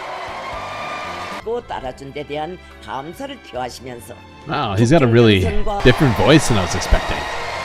아버지 원수님께서는 식탁을 마주한 어린이들의 귀여운 모습을 환한 미소 속에 바라보시며 외로운 원수님 품에 운명도 미래도 다 맡기고 사는 사회주의 대가정의 부러움없는 행복상을 뜨겁게 새겨주는 효련의 화폭들이 펼쳐졌습니다. I'm very confused. I feel like he just stole a drink from a crying girl. That's what that looked like. Hold on.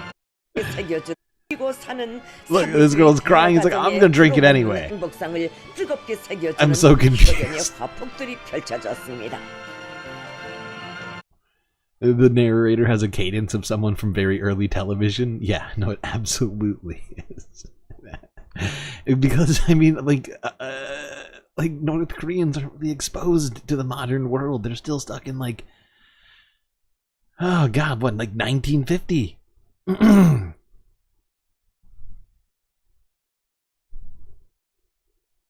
Oh god. Well, hopefully the flood victims are okay. They seem fine, aside from that one girl who was crying a lot. You'd have a beer with Kim Jong over JD. You know what? I can understand that.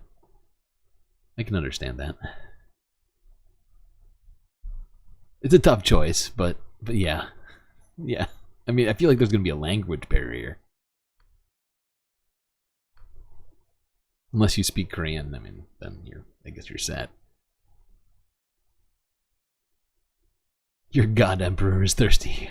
I get your drink. Okay. We're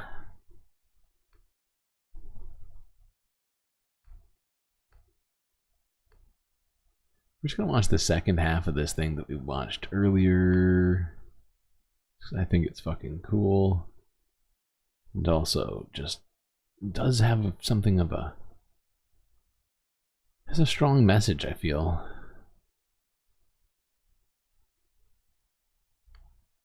Antiquated sewage systems just can't cope, and the water companies are pumping record levels of sewage into the rivers and the seas. Maybe he does speak English. You're right. Dennis Rodman was fine. I'm not sure how it can affect climate change, but it can certainly change our attitudes towards it. And so with this particular installation, I'm really hoping that it will demonstrate how fragile some of these small Caribbean nation islands are, and how at risk they are from hurricanes, rising sea levels, warming seas, which have a very detrimental effect to the coral reefs. And the warm seas also have a really serious effect on making the hurricanes stronger. Yes, of course, the hurricanes become much stronger, and they become earlier in the season. This recent Hurricane Beryl, is the first time that a Category 5 hurricane has ever been recorded at this time of year. Hurricane Beryl, which struck at the beginning of July, caused devastation in Grenada. 3 people were killed. 70% of buildings on Carriacou, the site of Taylor's newest work, were either damaged or destroyed. It's because of such natural disasters and the fear of worse to come that the government of Grenada commissioned the sculptor. What is the purpose of doing sculptures underwater where relatively few people can see them? So there are many different purposes. You know, I think first and foremost, on a very basic level, they're a habitat for marine life. So they're designed with textures, formations, surfaces that actually attract marine life. And so that then becomes a platform for corals, for crustaceans, for different types of creatures to actually live within. It also helps draw people away from natural settings. So the visitors that go to different regions, it helps take them away from natural sites and then brings them to these artificial areas. But who's going to see it apart from snorkelers? Well, you'd be surprised. Obviously, you know, now we're in a very digital era, so, you know, thousands of people see it via their screens. We're seeing it right now. All of us. We're never going to engineer or negotiate ourselves out of this ecological crisis. That's only part of the solution. For me, it's about changing our values and belief systems. But watching nature reclaim its space gives me a sense of hope and a real sense of healing. If we can reconsider our relationship to nature, to revere it, be reminded that we are nature ourselves.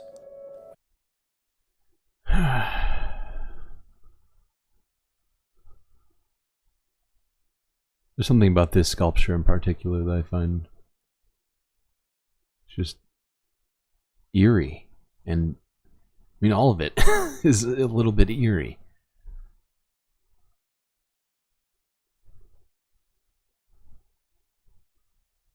You think Nightbot has a 30-second cooldown? It depends on which command. I have the Nightbot commands all set up with custom cooldowns, so some of them are longer. Things like AI responses, I think, have one of the longer cooldowns. Just because, you know, gets a little spammy.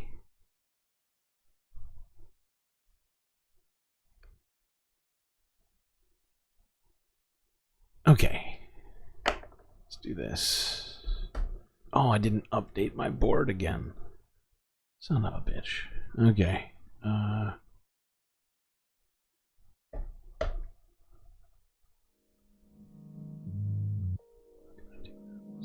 Need to do. Okay.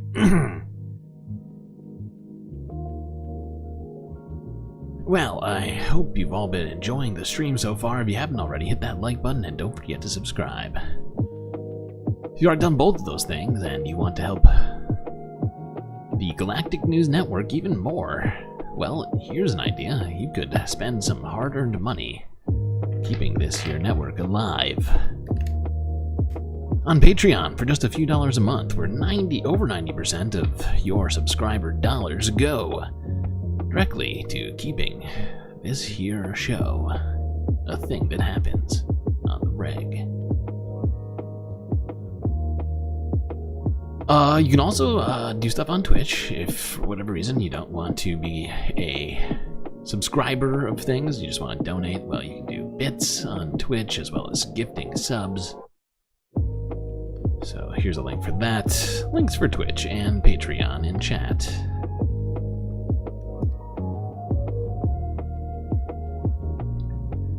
Alright, Space Fams. Last galactic intermission. So grab yourselves a drink, perhaps a snack, and I'll be right back.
By the way, I am back, but I'm letting you all finish your galactic break here.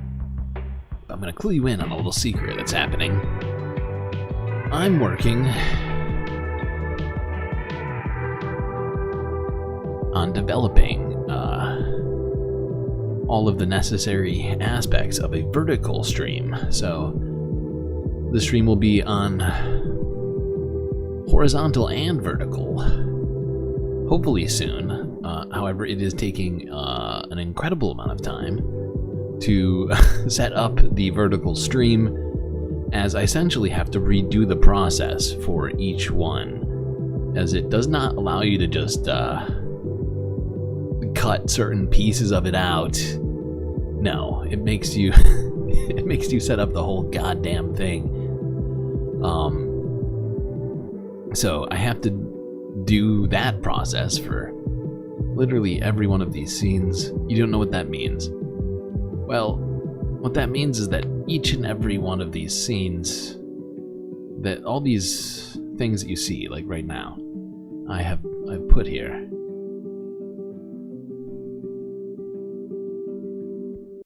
I've done it all myself. And I'm having to redo it all.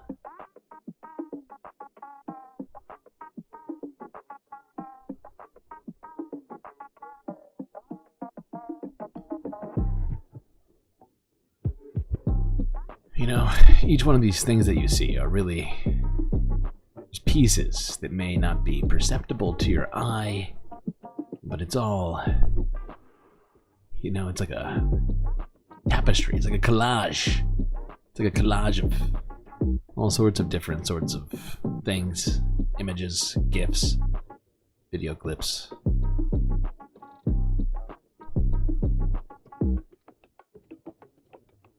Cheese on America is a breach of international law. Illegal.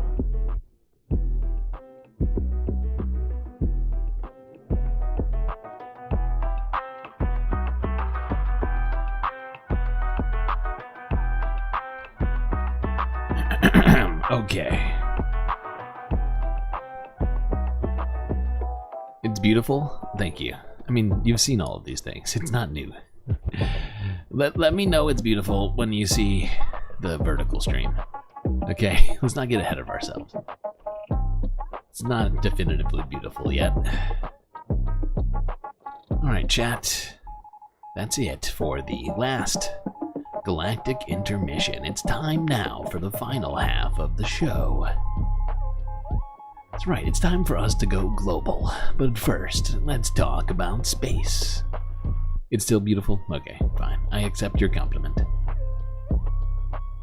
I accept it.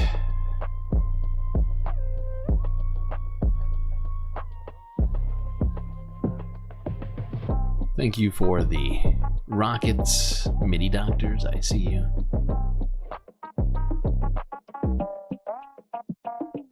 You refuse vertical, and that's fine. In fact, I don't want any of you to go over to vertical unless you genuinely want to. But, as I've seen just how well it's been working out for NCC, especially as it relates to sub numbers, considering I really need to get this up to 500, like yesterdoodle, like months ago.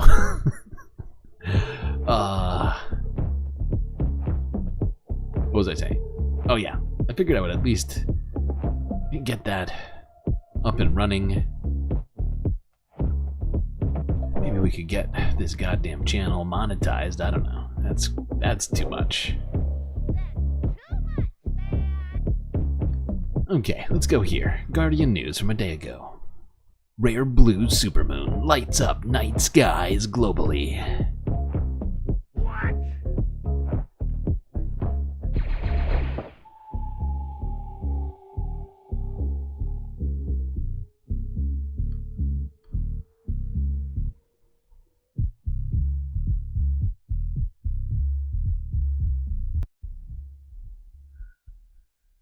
Temple of Poseidon, Greece.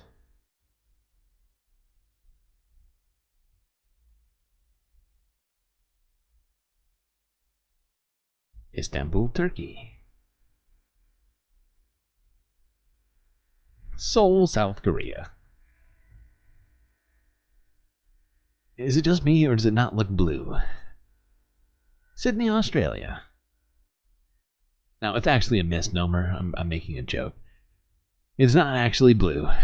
That's not really. It's not supposed to be blue. That's not what a blue moon actually means.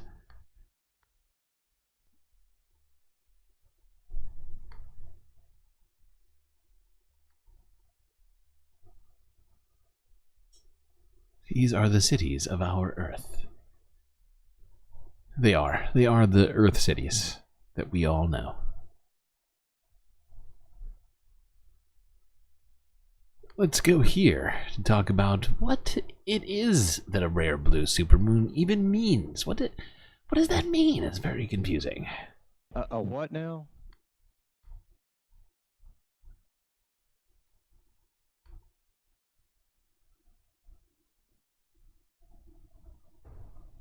All right, if you looked up into the night sky recently, you may have noticed something a little bit different about the moon. Can you tell what it is? It's bigger and brighter than usual due to an astronomical trifecta, you could call it. It's a full moon, a supermoon, and a blue moon. But what does it all mean, Errol? Well, thankfully, we have just the person to break this all down for us. Joining us now is Derek Pitts. He's a chief astronomer at the Franklin Institute and a science museum and research center there in Philadelphia. So, Derek, what does this all mean? Why is it special? And what does it mean for our horoscopes? Should we get a lottery ticket or what? Yes, you should always get a lottery ticket, Errol, no matter what. This guy's sponsored by the lottery? What's happening? The reason why this is a special moon is because this kind of moon, called a blue moon, only happens every 2.5 to 3 years. And it's a situation that occurs because the way the moon cycle works. We call it a blue moon because it's a moon that happens a full moon that happens either twice in the same month, or it's having 4 full moons in a 3-month period of a season. So either one of these explanations is correct for that. So that's the first part. Here's the... That's annoying to me that they named it blue. What's so rare about blue? Although I guess at one point blue was actually rare, like as a color. I mean, it is a rare... Well, okay. But still, it's annoying to me. Part. The second part is that it's known as a supermoon, and the reason why is because every month the moon has a close approach to Earth called perigee, and it just so happens that we have this blue moon event coinciding with the supermoon event, and this makes the moon appear 14% closer and 30% brighter. Now, the moon doesn't actually look blue, but that's just a colloquial term that comes from having 2 full moons in 1 month. So that's what makes this rare. And it's so... Okay. Well, there we go. Now we all understand what it means. And apparently we're, according to these guys, supposed to go buy a lottery ticket. I wouldn't necessarily recommend that. GSL needs subs now. It's true.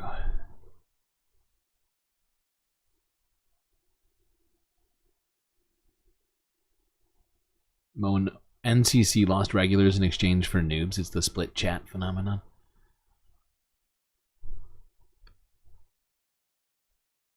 Well, we'll just, we'll pretend that's not going to happen. Everybody stay on horizontal chat. And we'll just shun the vertical chatters. It'll be like a gulag.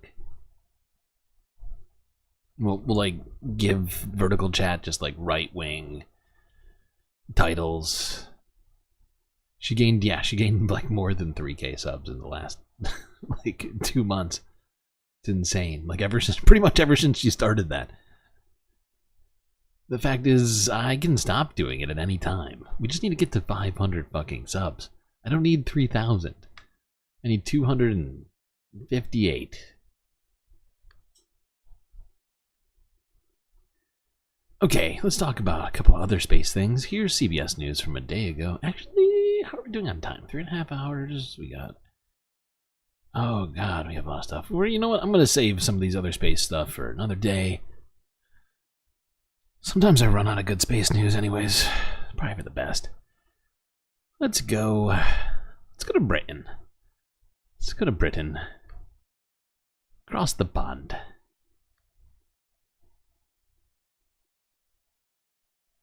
Now there's a fight going on in Britain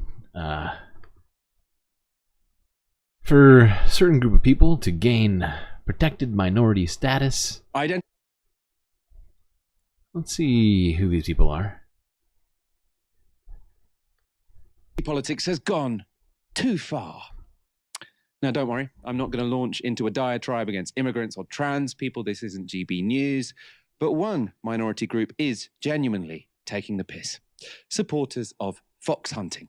The chair of Hunting Kind, that's a pro-fox hunting group, has said UK hunters should be a protected minority. The chair of Hunting Kind is called Ed Swales. He said this to the Field Sports Channel podcast.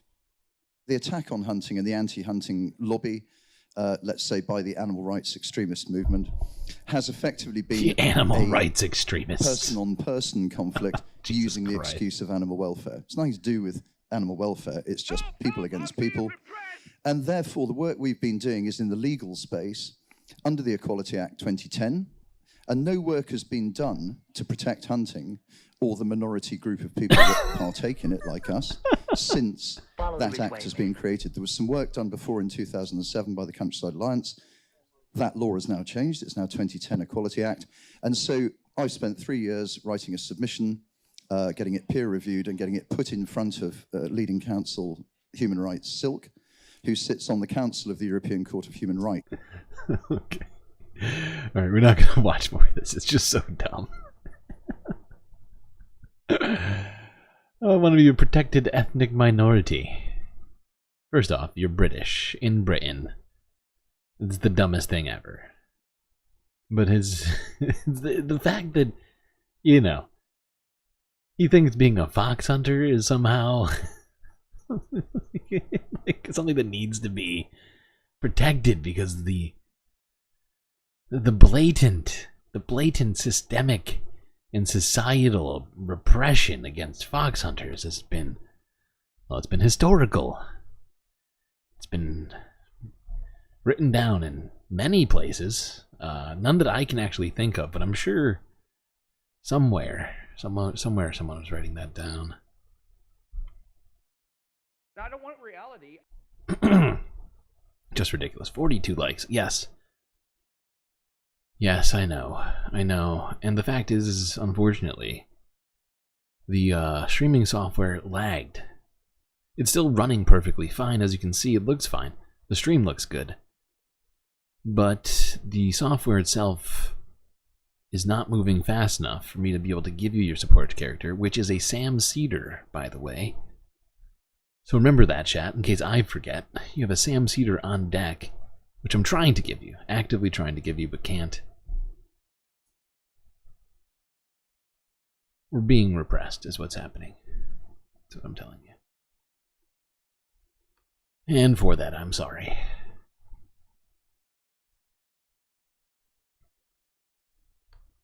Okay, now let's go back to talking about something we were talking about earlier, but in a European sort of way. Here's Euronews from 8 hours ago. Brussels edges closer to slapping definitive tariffs on Chinese electric vehicles. And when they say Brussels, they mean the European Commission.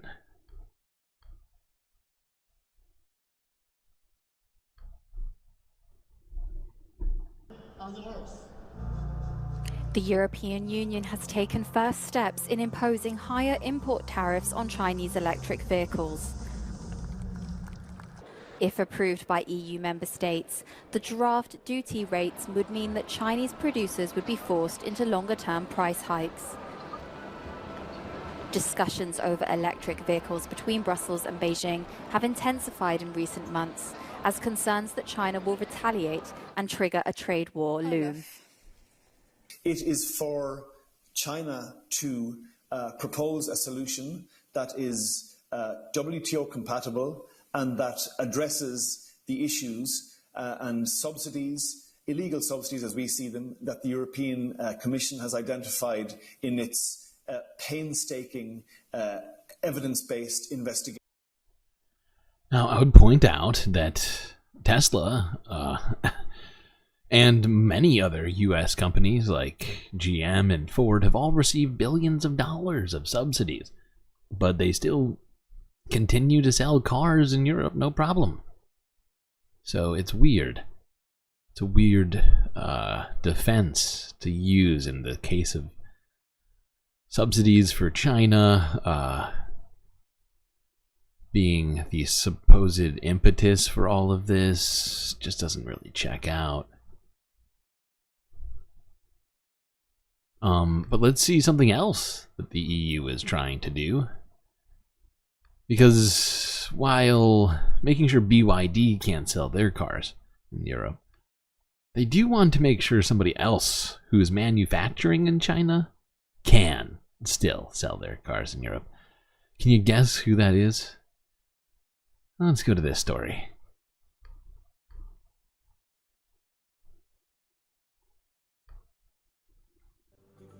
The European Commission made changes to its duties on imports of Chinese-made electric vehicles on Tuesday. It means Tesla is set to get a reduced tariff on its China-built cars exported to the European Union. The revisions are part of draft findings issued by the bloc's authorities in the highest-profile EU investigation of alleged Chinese subsidies. Gary got ahead. I'm sorry, Gary. Jerry got ahead of us just now with that.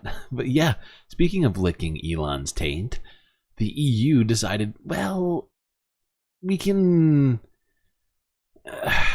it's fine for us to put tariffs on Chinese companies selling cars, but Elon Musk, who has factories in China, who wants to export those cars into Europe from China, well, it's not fair for him to have to face this pressure of people having to pay tariffs to buy his cars. That's not fair. That's not fair. Follow the rich way, man. The Commission says the proposed tariffs are needed to level the playing field and counter what it says are unfair subsidies. Illegal. It set a new reduced rate of 9% for Tesla, lower than the 20.8% it had indicated in July. Tesla had requested a recalculation of its rate to be based on the specific subsidies the company had received. The Commission said Tuesday it had verified the US company received fewer subsidies from the Chinese government compared to the country's EV makers Brussels had investigated.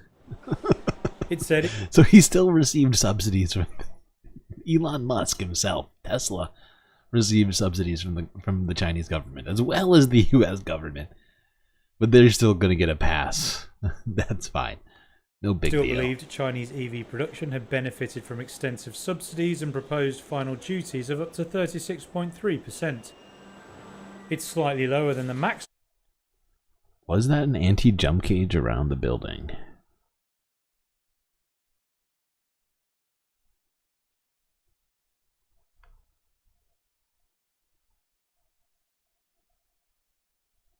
Is this what you're talking about? I don't know. Is that what that is?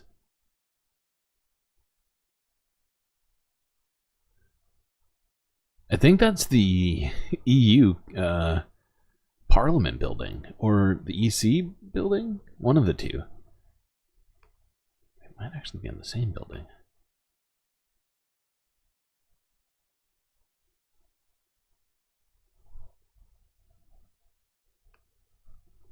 Okay, but we get it. We get it. That's enough. While we're in Europe, let's go to Turkey, or Turkiye, as it's supposedly pronounced now, where things popped off, if you will, recently. Let's go here to the Telegraph. Massive brawl in Turkish parliament as pro-Erdogan MPs trade blows with the opposition.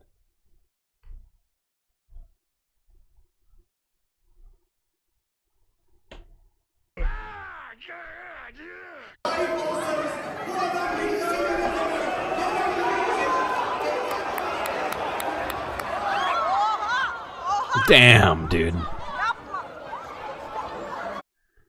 Wasn't really trading blows so much as this guy just walked up from behind this guy and sucker punched him to the ground.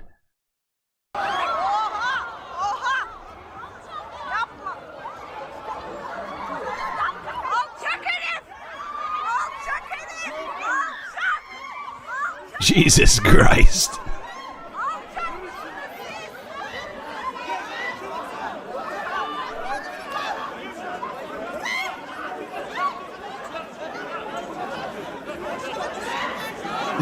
That was a good dodge. That was a good dodge from this guy right here.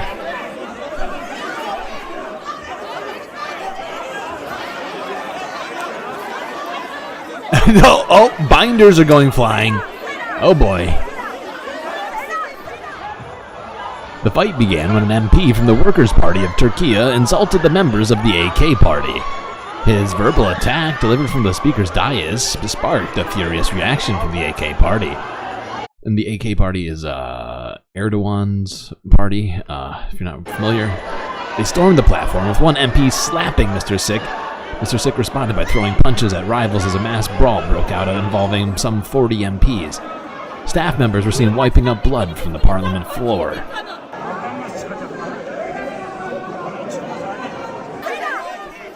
Deputy Speaker Bekir Bazdag was forced to suspend the session for 15 minutes while the blood was wiped up.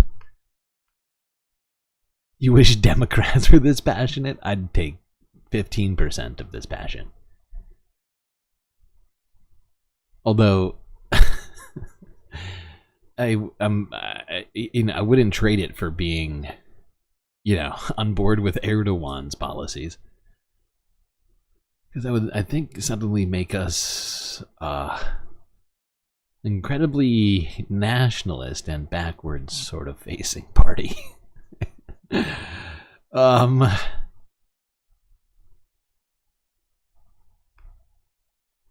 Let's go here. Explaining a little bit more of what happened. This is Reuters from 4 days ago. Might have to turn the volume down on this so I can read these subtitles better. Oops.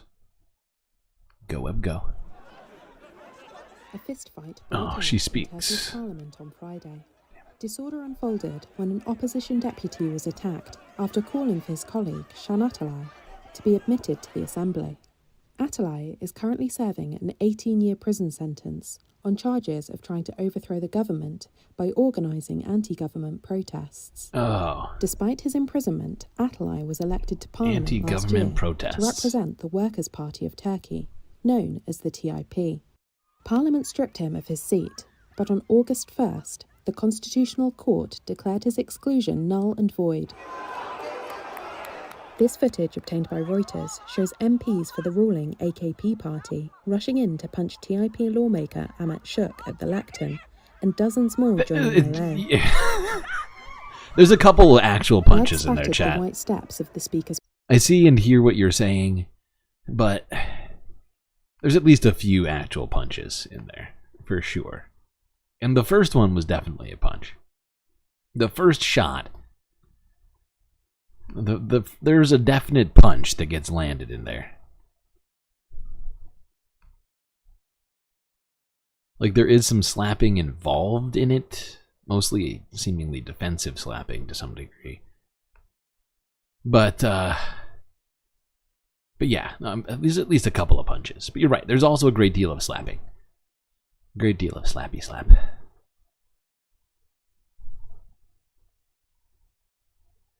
It's a little outrageous, though. Let's be real. It's a little outrageous that would be happening in Parliament.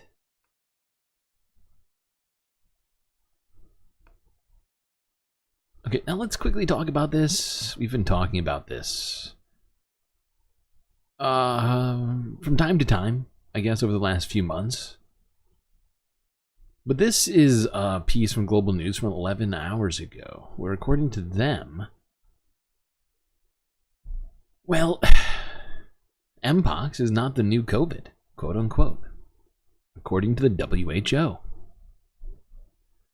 as the virus has been surging in Europe and Asia, we saw cases in both Sweden and Pakistan recently, which definitely drew a lot of concern from a lot of people, but while it is concerning, it's not as necessarily bad as COVID. Regardless of whether it's Mpox clade 1 behind the ongoing outbreak in East Central Africa, or Mpox clade 2 behind the 2022 outbreak that initially impacted Europe and has continued to circulate in Europe since. We know quite a lot about clade 2 already. We still have to learn more about clade 1. We can and must tackle Mpox together, across regions and continents. So will we choose to put the systems in place to control and eliminate Mpox globally, or we will enter another cycle of panic and neglect? How we respond now and in the years to come will prove a critical test for Europe and the world. Now, thankfully, it's not nearly as transmissible as COVID was or is. It requires much closer physical contact, generally speaking, than with COVID, which is, aerosolized. But it is incredibly uncomfortable. And for people in some of these African countries with underdeveloped medical services, the disease can actually be deadly. Now, if you live in a Western country with modern medicine readily available, it's basically a less than 1% chance of you dying. I think it might be less than like 0.1%. But if you don't have access to that, these things can become bad enough to actually cause the death rate in some countries in Africa. It's near 10%. But once again, it's not nearly as contagious, which is why they're bringing up the fact that it's not the new COVID. The spread rate's much lower. As we saw with COVID, a single individual with COVID could spread it to just, an incredible number of people just by going out in public.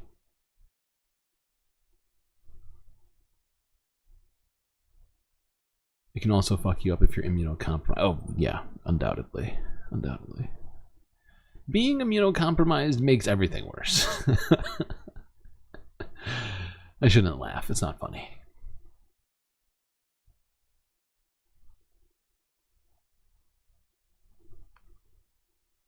Okay, while we're talking about things in Africa, let's go to this story. This is from Reuters from 9 hours ago.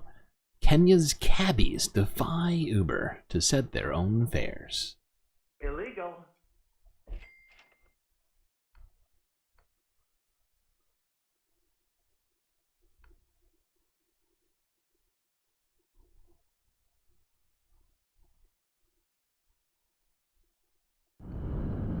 In the 8 years she's worked as a taxi driver in Kenya's capital, Judith Chepkwony says she's never seen business this bad.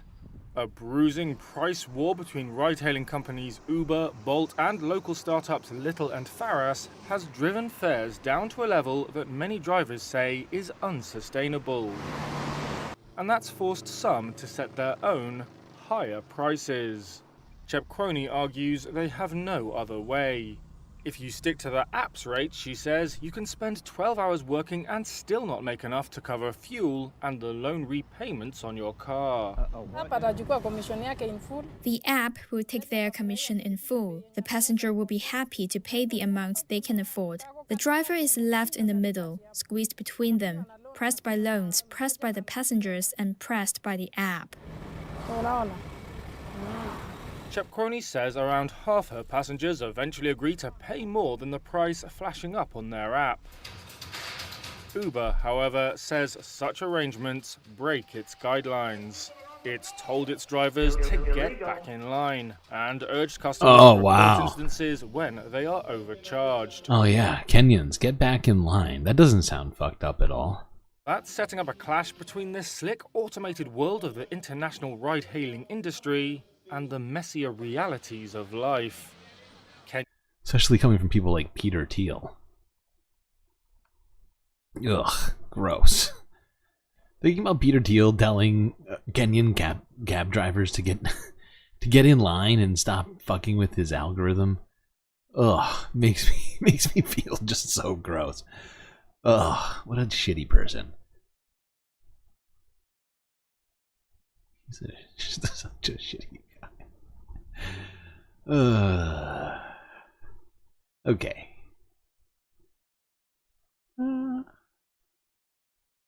Let's talk about Ukraine and Russia here. As, if you're not aware, things have definitely escalated in that situation, but in a way I think pretty much most people did not expect. I feel like many of you are aware of this because we've talked about it over the last, well, I think it's been almost a full week now. And might be even longer than a week.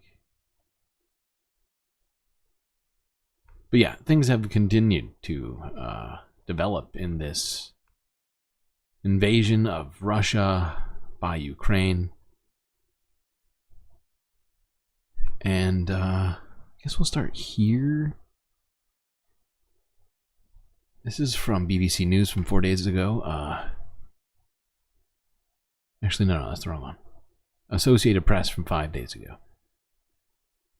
Sorry, looking at the wrong thing. Russia's Belgorod region declares state of emergency after strikes by Ukraine. Now, this is a different region. This is south of Kursk. But it's also been getting struck by Ukrainian military.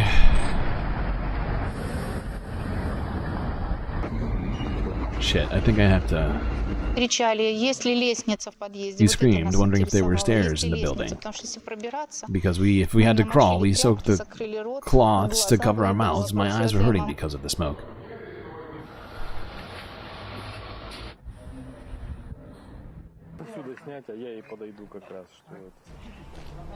Yeah, and it looks like Ukraine. It just sort of... You know, I can't read either language. And the buildings look hella similar. Not just in destruction, but also in construction. Like the way that they're built. Oh, God. But this whole situation has been turned upside down by this recent incursion being taken on by Ukraine. Let's go to this. This is from... Let's go here, yeah. This is from BBC News from 4 days ago. Kursk offensive will force Russia to negotiate, says Ukrainian President aide. Sorry, Ukrainian President's aide. They put the apostrophe S at the end of aide? That doesn't make any sense.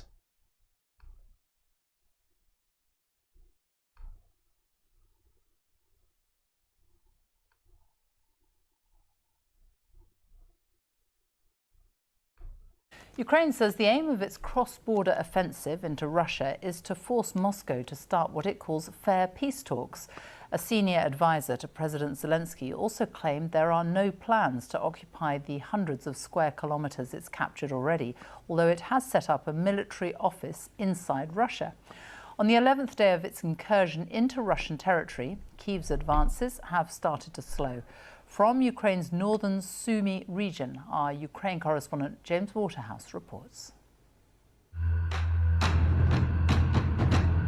It was an attack which surprised just about everyone, apart from the Ukrainian paratroopers who've released this footage, complete with dramatic music and muscular Western armour from when they first overwhelmed a Russian border crossing. After a blistering land grab in the Kursk region, Ukraine's gains are starting to slow. Russia is diverting resources like these artillery units to stem the tide. Nevertheless, Ukraine is bringing in more troops to consolidate what it's taken. This is the main route from Ukraine's Sumy region into Russia itself. You have to imagine it as an artery. And as advances start to slow, the question becomes, what next? Kyiv took this territory with relative ease, with the element of surprise and elite forces. But keeping hold of it as Russia turns its head and redeploys thousands of troops, well, that will be very different. Okay, so that was 4 days ago. Got more videos on this. Fortunately, because of the DNC, I have not been getting through my global news as fast as usual. So we're going through old videos. I had deleted a bunch of them because some of them are no longer relevant. Let's go here. This is Euronews from 21 hours ago. Zelensky says that Ukraine now controls over 1,250 square kilometers in Kursk. Well, in the last 3 days, since this BBC piece came out, it would seem that not only have they held on to that, but they've actually taken twice as much land.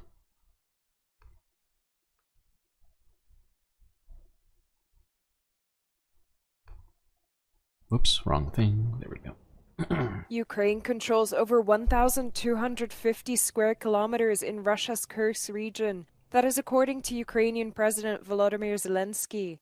He adds that troops captured the largest number of Russian prisoners in a single operation, making it one of Kyiv's largest efforts to liberate Ukrainians from Russian captivity. Наші активні захисні дії по той бік кордону та нездатність Путіна уберегти його територію від таких наших захисних дій дуже красномовні.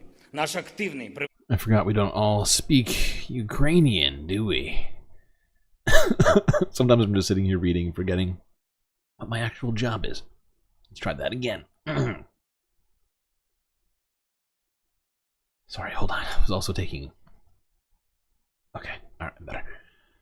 Alright, our active defensive actions across the border, as well as Putin's inability to defend his territory from such defensive actions as ours, is very telling. Our proactive, preventative defense is the most effective counter to Russian terror, causing significant difficulties for the aggressor state. I'm sorry. It's hilarious. The way that he's phrasing all this, he's using the exact same language that Russia was using this whole time. Saying that it was just creating a defensive border between it and Russia. So hot right now. Oh, I need to hydrate. I will do that.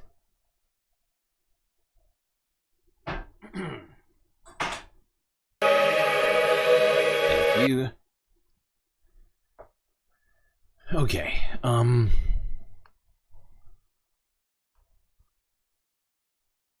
now, you would love to see me try to translate Hawaiian Pidgin to English. Well, I mean, I don't translate any of this. Somebody else does it. I'm just reading. Subtitles. I could be...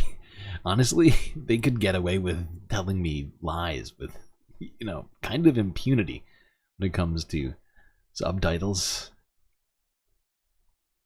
As it turns out, I don't speak most languages.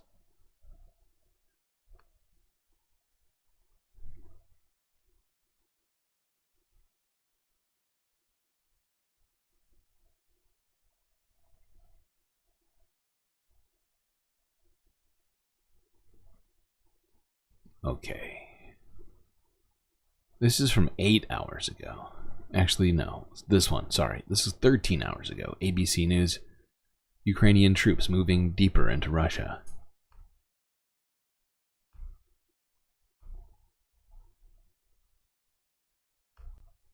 To the war between Russia and Ukraine. Ukrainian troops have moved deeper inside Russia. Ian Panel's on the scene in Ukraine. Good morning, Ian. Yeah, good morning, George. I think it's now clear that Ukraine has shaken up the dynamics of this conflict. And what's also clear is that over 2 weeks later, not only are they still inside Russia, but Vladimir Putin doesn't seem to have a response to this Ukrainian Has it been incursion. 2 full weeks already? I guess so. This morning, astonishing new images of the moment Ukrainian forces broke into Russia, launching one of the biggest surprise battles of this war. You can see shell-shocked Russian forces surrendering amid the remains of their border-crossing stronghold. We travel to the border crossing. The men and machines of war drive through a landscape scarred by this conflict. We're right on the border between Ukraine and Russia. You can see Ukrainian vehicles piling through the border crossing. Russia is literally just about 100 yards or so on the other side. 2 weeks ago, Ukraine launched one of the most audacious operations in this war, daring to take over Russian territory. And 2 weeks later, Vladimir Putin has yet to come up with an answer. Ukraine says it's captured hundreds of enemy fighters. So we've just come into a prison at a secret location. We can't tell you exactly where it is. It's in the Sumy region, which is very close to the border with Russia, where this operation began. And housed in all of these cells are Russian soldiers taken captive during this operation. We were able to meet some of these prisoners of war, all young, all conscript. In order to protect their identity, we've hidden their faces. The young soldier says, when they started shelling us, our commanders abandoned us. Sorry, to be clear, your commanders fled and left you? Yes, he says, they left to another city. I mean, what was your reaction? They're all laughing. But don't think Ukraine's having it all its own way. Okay, so yeah, I mean, I think Ukraine captured over 100 prisoners. It could be more. I can't. They've been moving so far into this. I'm not entirely sure where the count is on this. But let's go to this. This is from 8 hours ago, where apparently, according to Channel 4 News, Ukraine now has captured 90 plus settlements in the Kursk region, which is basically like a county, a large county. Well, I think it might be bigger than that. Maybe it's like a state. I think there's technically a Russian word that's used for it. Ends with like an ATE. I cannot remember what it's called. No, like an oblast. Oblast. I think that's what it's called. But then, what does that mean to anybody here? Billowing black smoke fills the air, as do the Russian expletives. Let's get the hell out of here, this man shouts, as he watches an oil depot on fire in the Rostov region bordering Ukraine. Kyiv said they attacked the depot because it helps supply the needs of the Russian army. An army that continues its advance in Donetsk. The Russian military releasing this footage, claiming that they too have hit vital fuel and arms depots in Ukraine. Because this is a war all about attrition and attacking supply chains. Further north, in Russia's Kursk region, Ukraine continues its steady advance. This footage from the weekend shows the moment they damaged one of 3 bridges over the Siem River, hoping to stop Russian supply lines. In turn, overnight, the Russians hit an energy facility in Sumy over the border from Kursk, causing blackouts for thousands. No wonder then that this soldier, returning from Kursk, seems excited by the chance of Ukraine taking control of one of Russia's sources of energy. He says the battle is tough, but it's worth it because, quote, soon the Kursk nuclear power plant will be ours. The Kursk plant is just 37 miles from the Ukrainian border. Whether or not Kyiv sees it as a legitimate target, another nuclear power plant in the line of fire is an ominous sign. It was 9 days ago that a large fire was seen at the Zaporizhzhia power plant in Ukraine's southeast. It's been under the control of Moscow since March 2022, and Kyiv claimed it was the Russians who started the fire. And then this weekend, a drone strike hit a road nearby to the plant. This time, it was Russia blaming Ukraine. The International Atomic Energy Agency reiterated its call for maximum restraint from both sides. The risks of not doing so are obvious. Zaporizhzhia... there hasn't been that much restraint, I feel like, up to this point. Certainly not an overwhelming amount of restraint. Okay, that's sort of the end. Then they have on guest, which we don't need to listen to this talk. So let's go on. This is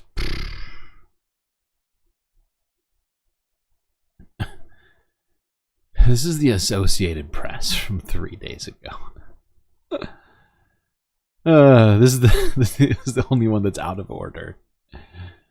This one is just ridiculous. This is... You'll see. You will see. This is Chechen warlord Kadyrov. He's got something to both show and say to all of us. Well, not all of us. To one specific person. Can you imagine who? This guy's in the news way too much.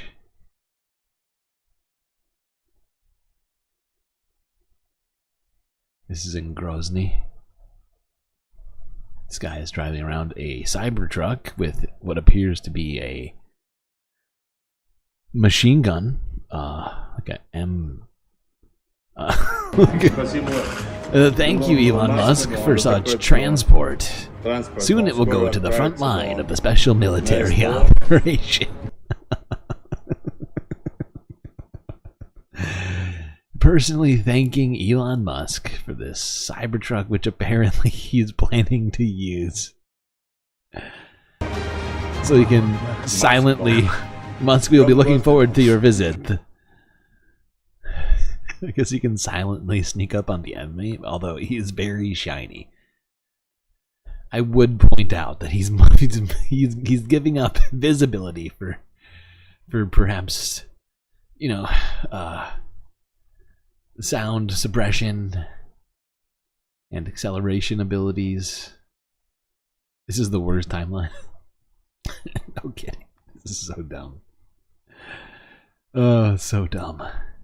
But I felt like you all deserved to see that, not gonna lie. You all deserve it. All the space fams deserve it. He's gonna be disappointed fast. You don't think Elon Musk is gonna take him up on that offer? You don't think Elon wants to go to Russia? Come on. I'm sure he'll make a stop. Make a stop, say what's up. Okay.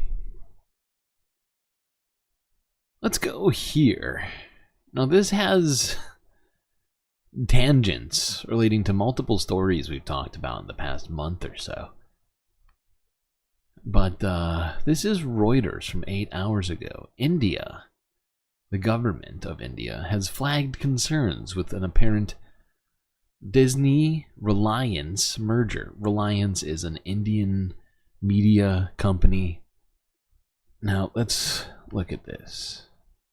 As it turns out, it also relates to a certain individual we talked about recently. The proposed merger between the media assets of Walt Disney and Indian-owned Reliance Industries may have just been thrown a monkey wrench. An initial assessment by India's antitrust body of the proposed $8.5 billion deal has concluded that it could harm competition due to both parties' power over cricket broadcast rights. That's according to 4 sources who spoke to Reuters on Tuesday. It is the biggest setback so far for the planned Disney-Reliance merger, which aims to create India's biggest entertainment player. The combined company, which would be majority owned by Asia's richest man, Mukesh Ambani, would compete with Sony, Z Entertainment, Netflix, and Amazon, offering a... So yeah, Mr. Ambani happens to be the majority owner of this Reliance Media company. The guy who threw the douchiest wedding for his son. World's most just wildly expensive wedding of all time. Yeah.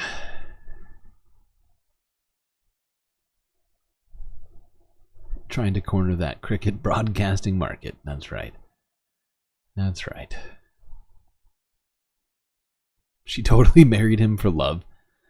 So true, so alive. I'll bet it's just a truly beautiful relationship. One of respect and shared values. Sure is beautiful. Alright, actually, hold on. I have to pee. I'll be right back. I have to use the space latrine.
Okay, I'm back.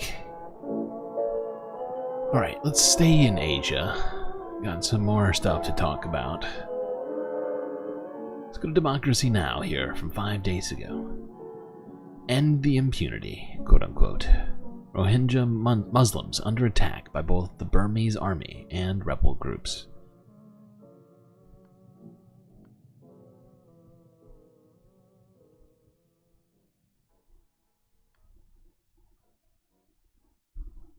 This is Democracy Now!, democracynow.org, The War and Peace Report. I'm Amy Goodman with Nermeen Sheikh.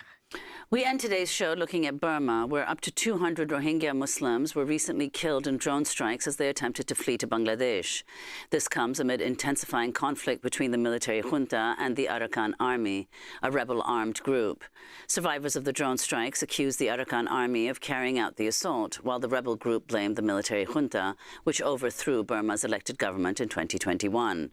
A new report from Human Rights Watch finds the military and rebel armed groups have committed extrajudicial killings, unlawful recruitment for combat, and widespread arson against Rohingya Muslims and other civilians in the area. During last week's drone attack, many Rohingya also died while trying to escape by sea.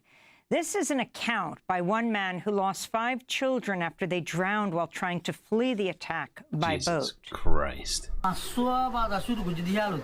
Starting at 5 p.m. on August 5th, the Arakan Army fired weapons incessantly. The next morning, on August 6th, for survival, we decided to flee to Bangladesh. So I decided firstly to flee a family with a small boat.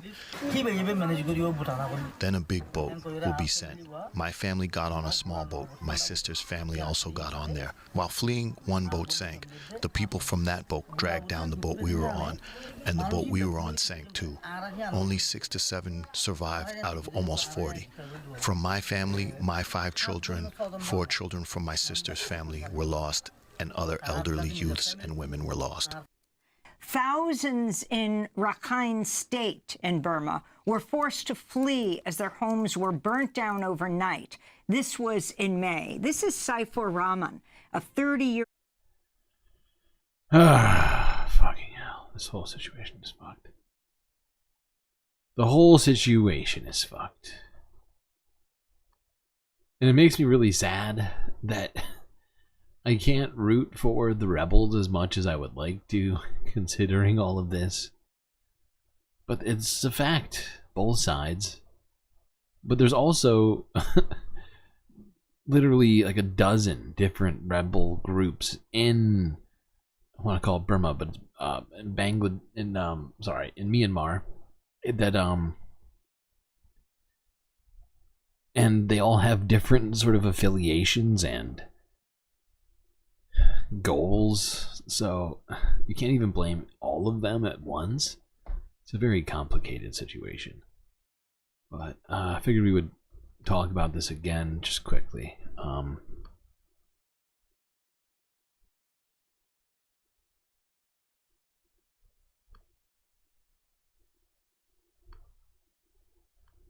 Our lives. So if we could turn now to Nay San Luen, who is joining us from Frankfurt, Germany. We just played 2 clips. If you can talk about the latest attack on the Rohingya and put it in a larger context of what's happening in Burma today. Well, thank you so much for having me today. So, as you have mentioned about the Naf River massacre, where the more than 200 Rohingya were massacred by the drone strike by the Arakan army, that happened on August 5th. As of now, the Mongdo downtown, the urban area has been empty as of today morning. And the Arakan army soldiers are in the town. They are looting the Rohingya houses. And the Rohingya are, you know, what they call the evacuated, but it is actually forcibly relocated to somewhere else. They are now at the border where the Myanmar military junta has built the temporary camp. Most of the people are there, and some of the people are relocated to some other villages. So there are some fighting still ongoing, but unlike before. Let me talk a little bit about this Mongdo town. Since the early June, the Arakan army has been fighting against the military there. But whenever they launch the drone attack or the artillery attack, they target the Rohingya people. The military base is opposite direction of the Rohingya villages, but still, every day they target the Rohingya village. Every day there were 2 or 3, sometimes 5, 6 Rohingya were killed, many injured. So on August 3rd, since this drone strike increased, on August 5th, in the afternoon, the people decided to flee to Bangladesh. Then they gathered at the bank of the Naf River. Around at 5 p.m., the Arakan army dropped the drone bomb and resulted in more than 200 dead and the many injured. And also, at the same time, when a boat tried to flee from there, they dropped the drone bomb, and as a result, only 2 survived. There were Oh, God, this is just a freaking atrocity. Atrocity after atrocity happening in Myanmar. Oh, God. And already there's been over 1 million Rohingya refugees to have left Myanmar. There are still, I think, 1 million plus left in Myanmar who are dealing with all this, that are being forced to flee. Other non-Rohingya Myanmar people also are being forced to flee for other other reasons as well. It's just a fucking travesty. And we've talked about it a bunch of times, but still not over yet. Seemingly, the Galactic Stream Nation has not done enough. And not the nation, me, GalacticStreamLord, has not done enough. The news network as a... I'm done. Let's go here. Right next door. In a country that is actually being talked about in chat right now. Here's BBC News from 4 days ago. Thailand picks Thaksin's daughter, Paetongtarn Shinawatra, as new prime minister. I don't know if I said that right, but I tried.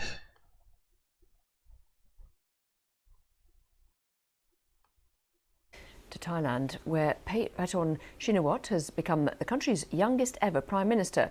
The 37-year-old says she's very honoured and happy to take up the post. Her selection by Thailand's parliament marks the return of the Shinawatra dynasty.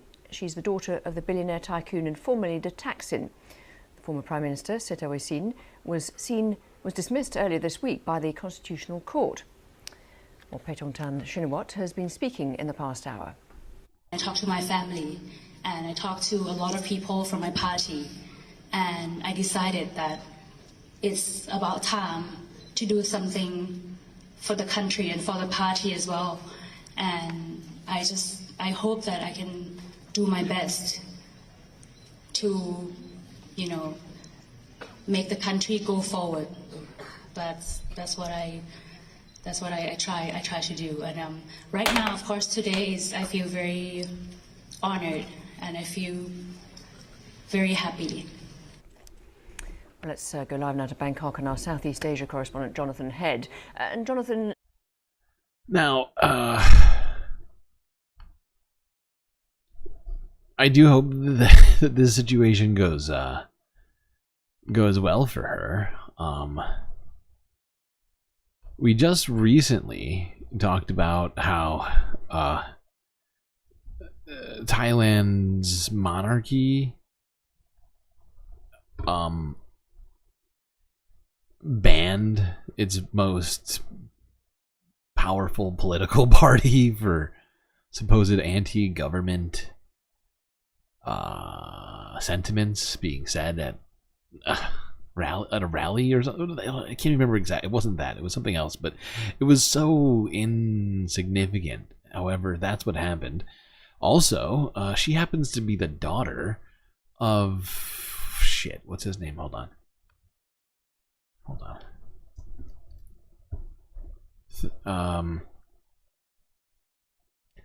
Thaksin Shinawatra, who was both a politician and a businessman. He was the Prime Minister of Thailand for 5 years, was accused of extreme corruption involving multi-billion-dollar deals and among other sorts of accusations. Eventually, I believe he was cooed by the military. So she's got some real shoes to fill, or to avoid filling, I guess. But yeah, you know, best of luck to her, honestly. Do hope she makes things good in Thailand. Fingers crossed. The yellow shirt demonstrations, right? Sasha knows stuff. Sasha knows stuff about things. Okay. Let's take a little U-turn back over to the Red Sea here and talk about Gaza and Israel, and also probably Lebanon and Hezbollah, and maybe even Iran. Definitely Gaza, though, and Israel.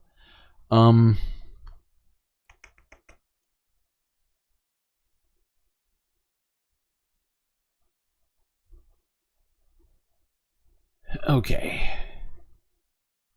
Let's go here first. Democracy Now! From 5 days ago. Quote unquote, incomprehensible. U.S. approves $20 billion in new arms for Israel as Gaza death toll tops 40,000.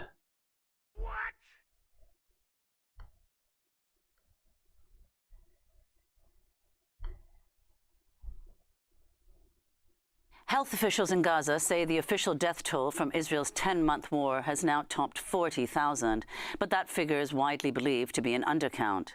We begin today's show looking at how the Biden administration has just approved $20 billion in additional weapon sales to Israel. The weapon sales will include 50 F-15 fighter jets, tank ammunition, high-explosive mortars, tactical vehicles, and advanced air-to-air missiles. The State Department approved the sales despite growing calls for the U.S. to impose an arms embargo on Israel. In April, the majority of nations on the UN Human Rights Council supported a resolution calling for all countries to halt weapons sales to Israel to, quote, prevent further violations of international humanitarian law and violations and abuses of human rights. On Wednesday, Vermont Independent Senator Bernie Sanders appeared on CNN and criticized President Biden's support of Israel. I believe that the Biden administration has been probably the most progressive administration in the United States since Franklin Delano Roosevelt. Biden said he wanted to do that, and I think he has kept his word. And Kamala Harris has been by his side. So on domestic issues, they have a whole lot to be proud of. But I think the president has been wrong in terms of his support for Netanyahu. I happen to agree with the International Criminal Court that what Netanyahu is doing in Gaza, the massive killings, the destruction of the healthcare system, the destruction of housing, the bombing of every university, and now creating a situation where tens of thousands of children face starvation. The United States, in my view, should not be providing another nickel to Netanyahu and his war machine. That's my view. President Biden disagrees with that. Do I think that will have an impact among young people, among some progressives? I do. But at the end of the day, I think most progressives will say he is wrong. The president is wrong on Gaza, but the alternative is Donald Trump, and that is not an acceptable alternative. So we have got to keep pushing the administration to change its views regarding funding for the Israeli war machine, but we have got to defeat Donald Trump and elect Kamala Harris. Vermont Senator Bernie Sanders appearing on... Okay, hold on one second. Let me readjust this video. Can't watch all 13 minutes.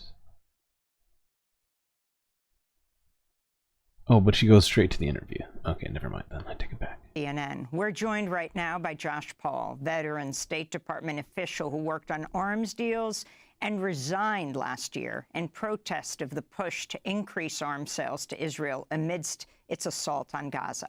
He's a former director of the Bureau of Political Military Affairs in the State Department, where he worked for 11 years. He's now a senior advisor at Dawn. Welcome back to Democracy Now!, Josh. Thanks so much for joining us. I wanted to ask you about this $20 billion. Now, that announcement came just after last weekend, when the Israeli military struck a school with a mosque within it. Over 100 Palestinians were killed. And CNN confirmed that a U.S.-made GBU-39 small-diameter bomb was used in that strike, which resulted in, quote, over 100 pieces of people, as was described by one Palestinian journalist. They couldn't find a whole body intact afterwards. It was after that that the U.S. announced they would be moving ahead on $3.5 billion in military sales to Israel, and then a day later announcing the $20 billion sale. Can you explain what this is all about? Well, sadly, I think this is just a continuation of a policy that has been going on now for 10 months of the U.S. providing to Israel all the arms that it requests. The only difference is that for months the administration has been functioning with sales that have already been notified to Congress and so hasn't had to go back publicly.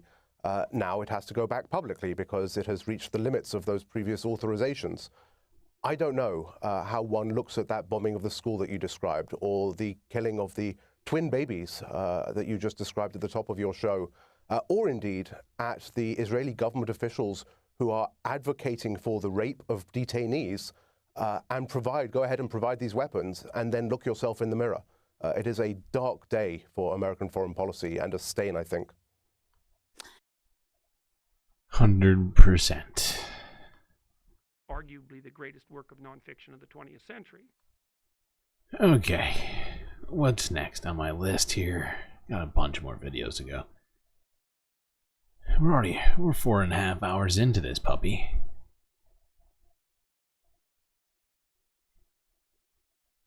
That said, I was very restrained today, okay? I was incredibly restrained. I started off with over 110 videos. Whittled it down to 88. Talk about restraint. Historic levels. I did everything right and they indicted me. Okay. Talking about getting indicted here. Let's go to Middle East Eye. 4 days ago, U.S. spokesperson Vedanta Patel addresses reports that Israel has been using Palestinians as human shields. Illegal.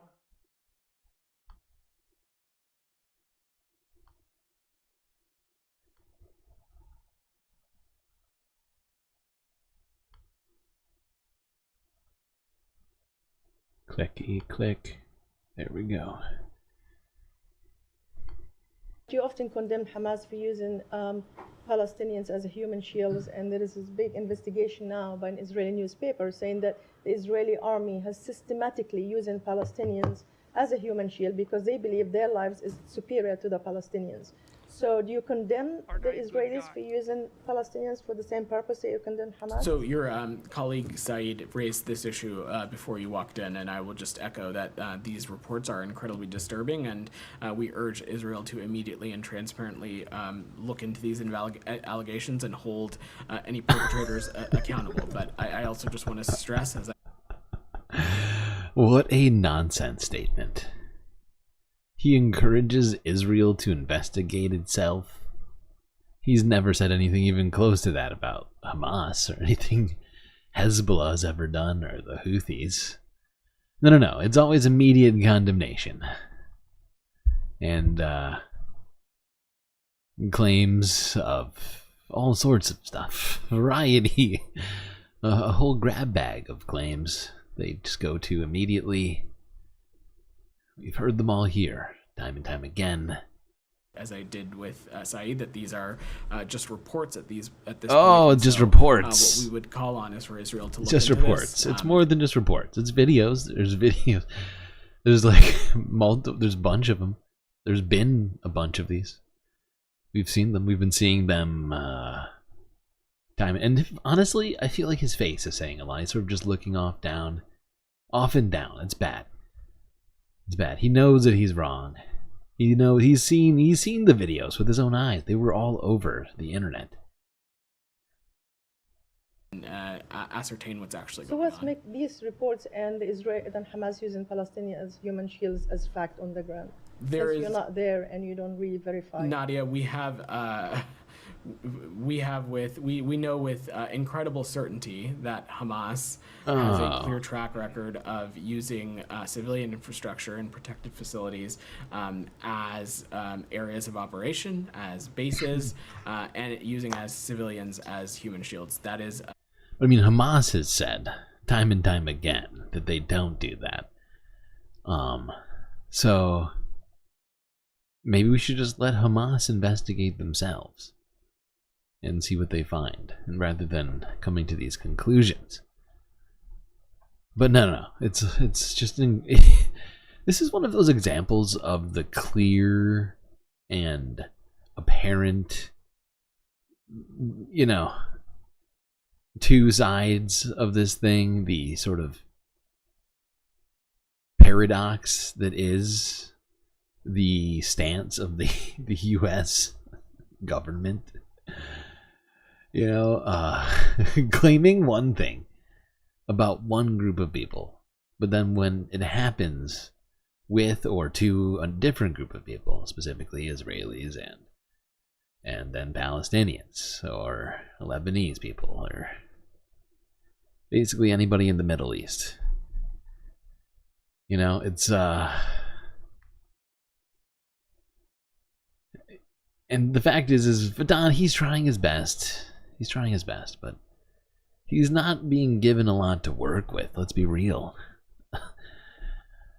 The policy is what it is. Is he supposed to admit that we're committing war crimes by giving Israel these weapons? Or is he supposed to admit that Israel themselves are committing these war crimes, like using Palestinians for human shields? No, he can't do that. He can't do that. If he did that, we would have to stop giving them weapons. That's basically his job, is to somehow answer questions without ever admitting things like that.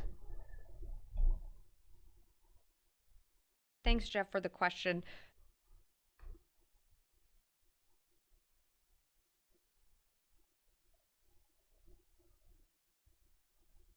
I made a huge, tiny mistake. Can't say that. You can never say that. You can never say that we made a huge, tiny mistake. Can't do it. Okay.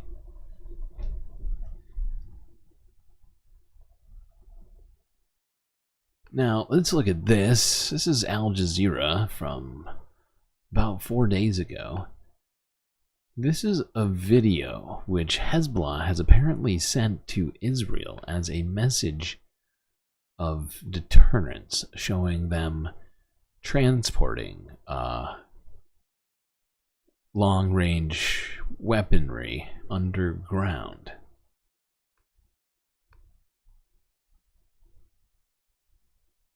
4 more likes to 50. So close. Well, Hezbollah has threatened Israel with new weapons that it claims are now in its arsenal, including precision and non-precision missiles.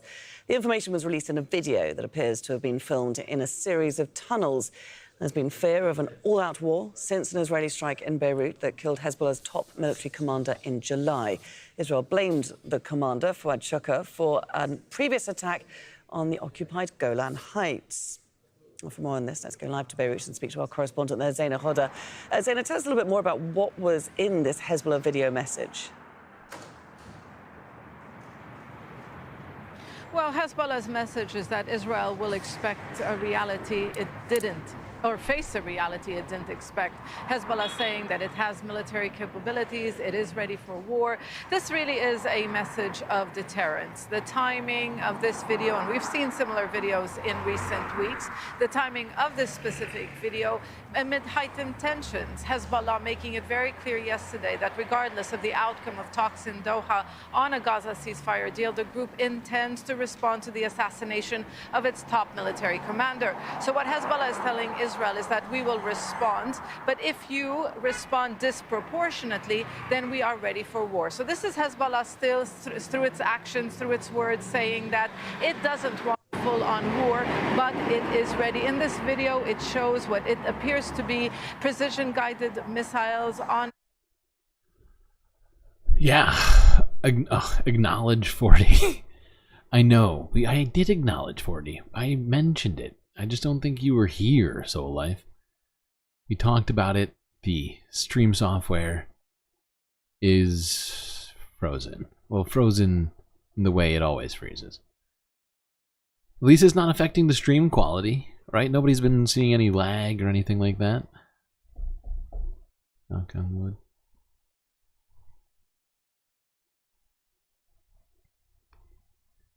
But yeah, unfortunately I cannot give you your stream characters, your emotional support characters, which you deserve. You have a Sam Cedar on deck. Say it again. Sam Cedar on deck. On deck. Samuel. J. Cedar. I don't know. I forget what his middle name is. J for Jesus, of course.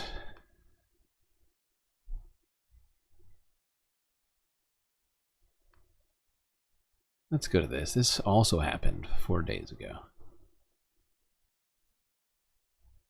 Guardian News. Cars and houses burn after Israeli settler attack on West Bank village. This happened right after, I would point out, we were just talking about, not 4 or 5 days ago, about how, you know, Israel was supposedly going back to these talks. They had sent a new delegate to these peace talks. That doesn't mean they're going to stop doing all the stuff that they've been doing or making it worse.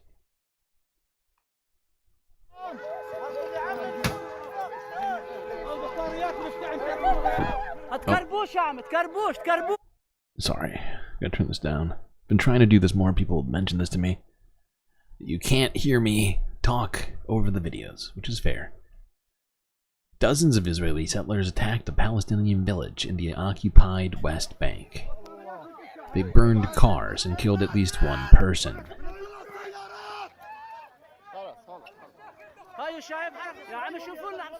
Israeli settlers fired guns during the attack in the village of Jit near Nablus. This is the latest in a series of attacks by settlers in the West Bank, where violence has surged since the Israeli Gaza genocide. The Israeli military said police and army units intervened, and one Israeli was arrested. Oh, one Israeli was arrested? Aren't I a good guy? How good of you. It said it was examining reports about the death of the Palestinian.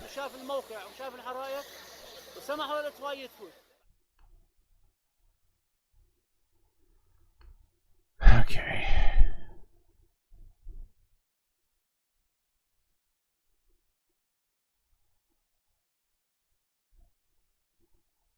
You're about to Steam from your Windows and Linux PC just to crap on Mac? You can use Steam on Mac. Or did you mean stream? Which you could also do from a Mac.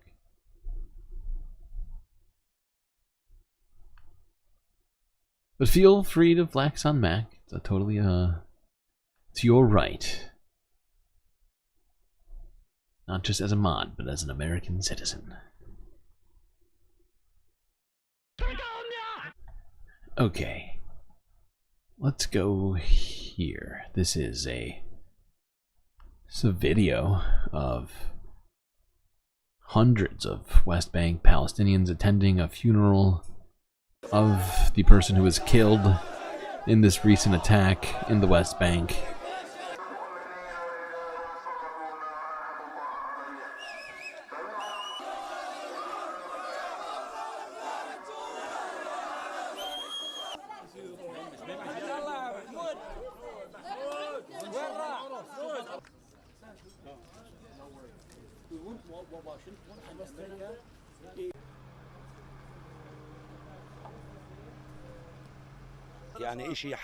It was like a war launched against us. There were more than 100 settlers at the beginning. There were just a few people trying to stop them. Then later the whole town came.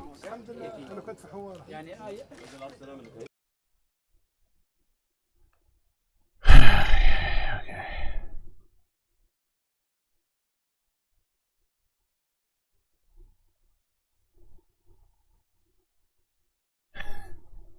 How do you crap on a Mac?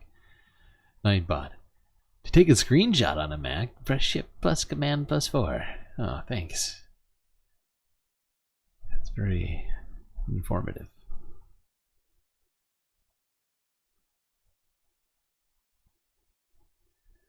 Now let's look at this. This happened the same day as both of these things we just looked at. This is Associated Press. 4 days ago, Israel bombards Khan Yunis once again, forcing Palestinians to find safer ground.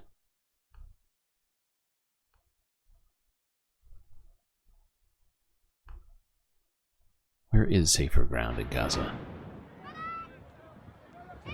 Anybody? Anybody know where the safer ground is in Gaza?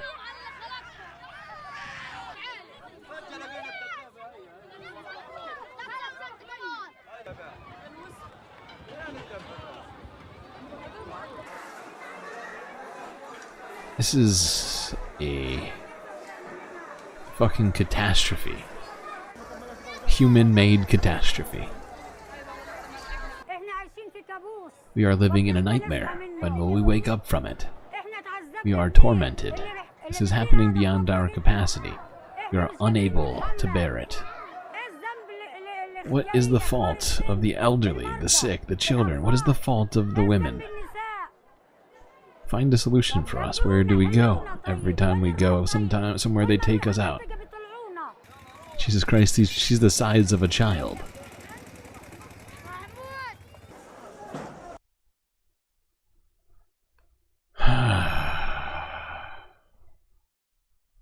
The fact is, though, if I don't know, you grow up starving. Who knows when she was born, but you know, if she was born during one of the ethnic cleansings, she probably didn't get a lot of nutrition as a child. Yeah, you can't imagine their frustration. I look at it every day, and it's still, I mean, like, I can to some degree imagine having to do these things and just how bad it would be. But then I see some other video, I'm like, nope, I didn't imagine that. Then I see another one, and I'm like, no, that also wasn't on the list. Alright, now this is 2 days ago. We're getting closer to current right now. This is the U.S. Secretary of State, Anthony Blinken, heading to the Middle East.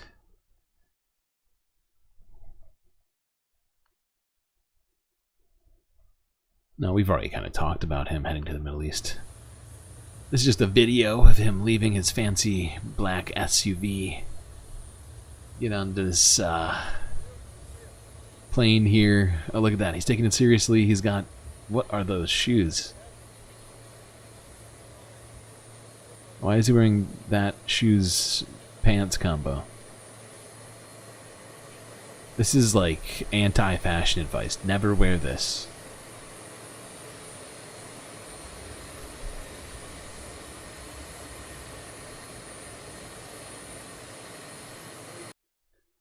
So there he is getting on Air Force 5 or whatever it is, heading off to the Middle East. He's gonna solve it. That's the plan. He's gonna solve it.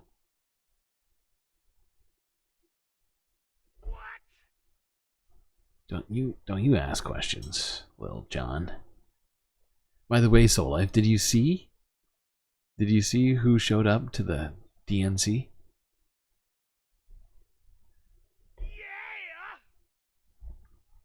Because I think you're the one who mentioned this when we were talking about it yesterday. It could be wrong.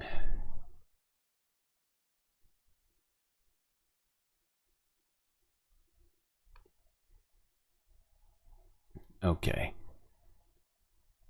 So this was... Yeah, AOC showed up. But Lil John showed up to the... Not just showed up to the DNC, but like he literally put on like a mini concert. Like a really mini concert. It was like 2 minutes long.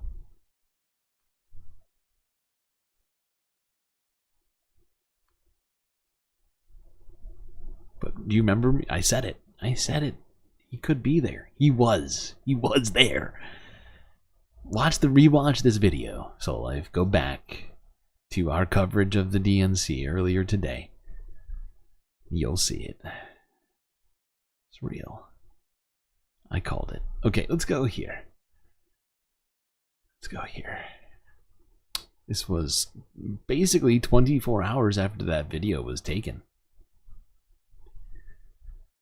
After that video of Secretary Blinken heading to Israel to solve it. Well, not Israel, actually. Qatar. Right? These ones are in Qatar. But yeah, he headed off 24 hours later. Here's this. Guardian News. Rescuers sift through the rubble after deadly airstrike on Gaza school.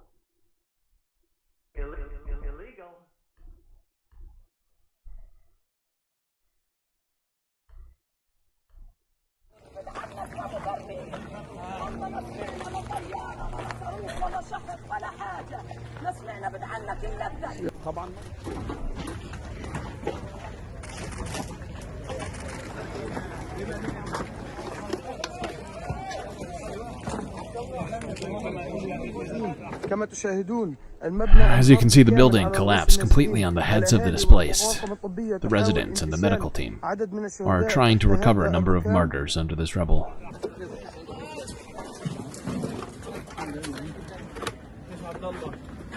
Several people were killed in the airstrike. Mustafa Hafez School, west of Gaza City, was targeted by warplanes. An entire floor of an entire wing. Jesus Christ. This house, the schoolhouse, approximately 700 displaced people who have been here since the start of this war until this moment.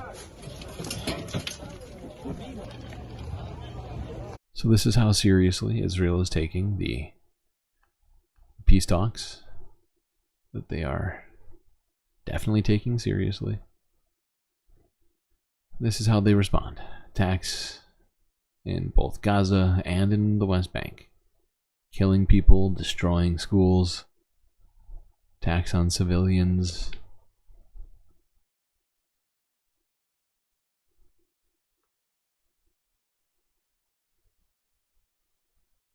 Now let's go here. This is from the AP archive from 16 hours ago discussing these supposed peace talks.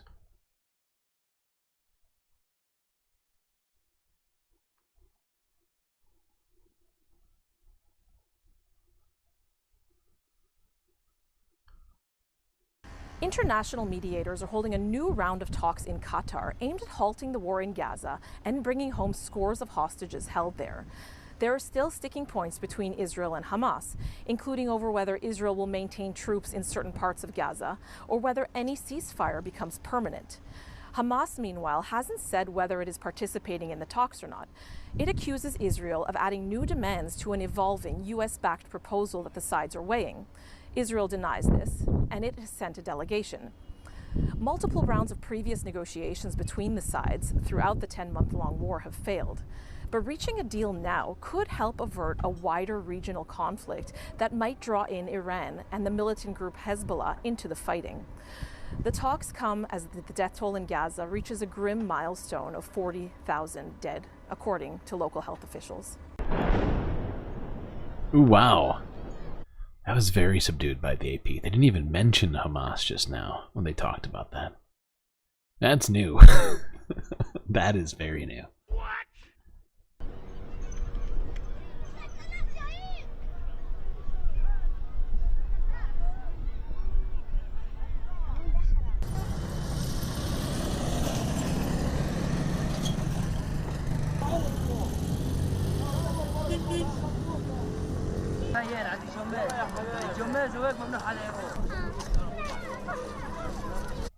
Okay. The rest of this isn't talking about the actual peace talks. It's just showing the people who need the peace talks to happen. And I think we're all pretty familiar with the state of that situation. Let's go to this one. Oh shit, this is in the wrong order. Son of a bitch.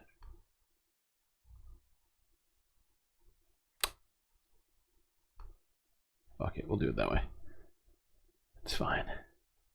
Let's go with this. Forbes breaking news from 6 hours ago. Pentagon spokesperson reports, I anticipate that the USS Abraham will arrive in the Middle East, quote unquote, soon.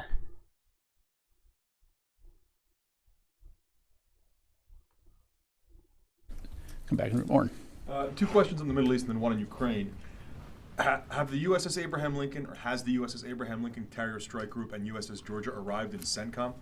They're still in transit, Orrin, and we'll keep you updated on that front. But I do anticipate they'll be arriving soon. So I'm just curious, when you talk about bolstering U.S. force protection and increasing support for Israel, isn't it true then that most of what you're sending hasn't even gotten to the AOR yet? No, I don't think that would be a fair characterization. Again, as I highlighted earlier, we already maintain a significant force presence, and it's also important to understand to look beyond episodic situations, right? So ensuring that we have the forces in theater to respond to something if it happens now, but also ensuring we have forces in theater to be able to respond to whatever could be next in terms of potential escalation. I love how they use fancy words like theater rather than in combat. Sounds better. And trying to de-escalate the situation. And that requires bolstering some of those capabilities. Again, one, to send a clear message, but two, to be able to respond in a longer term scenario should we need to do that. So I'll just leave it there. And then just a quick Ukraine question. Is the U.S. ready to... Okay, we're not going back to talking about Ukraine. We've done enough Ukraine talk today. We did like 45 minutes of Ukraine talk.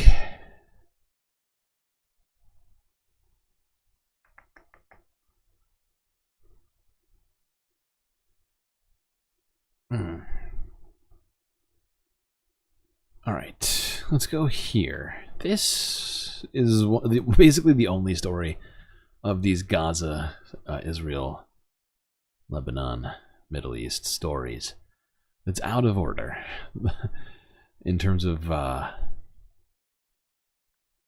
its what do you call it? Like, I've been doing these all in a chronological order, right? Starting like 5 days ago, or yeah, 5 days ago with Democracy Now! To that last one from 6 hours ago. But this one is from a day ago. This is Anthony Blinken saying that the Gaza ceasefire talks, these particular ones, might be I don't want reality. the quote-unquote last chance to free hostages.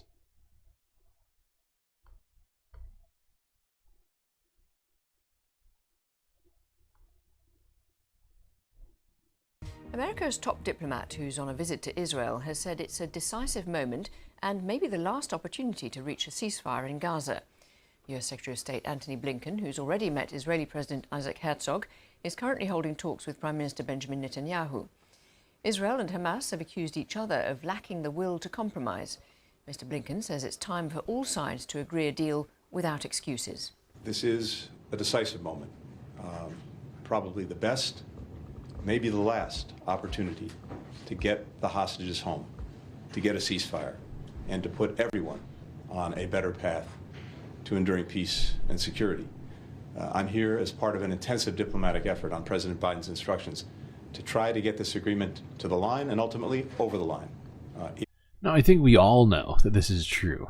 I just find it somewhat funny to hear this from Blinken now, 10 months later, when they barely talked about the hostages for the last 10 months.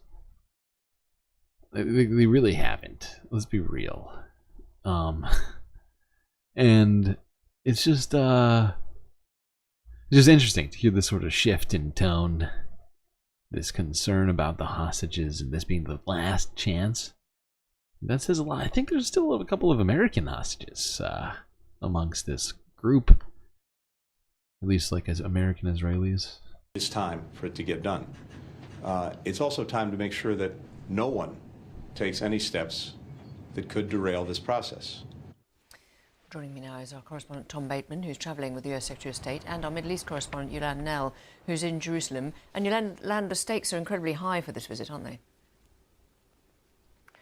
They are indeed, and we know Mr. Blinken's just gone in to talk to the Israeli Prime Minister. This is a meeting that is taking place.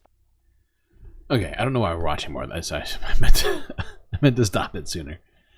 I got distracted reading messages. Herzog is a war criminal. Oh, Sasha G has to go to bed. You go to bed. You do what you gotta do. We're almost done. We have 2 videos left. 2. Count them. 2. And one of them isn't even serious. That's right. This is the penultimate video. Second to last. That's a round of applause for all of you. Great people. The very best people.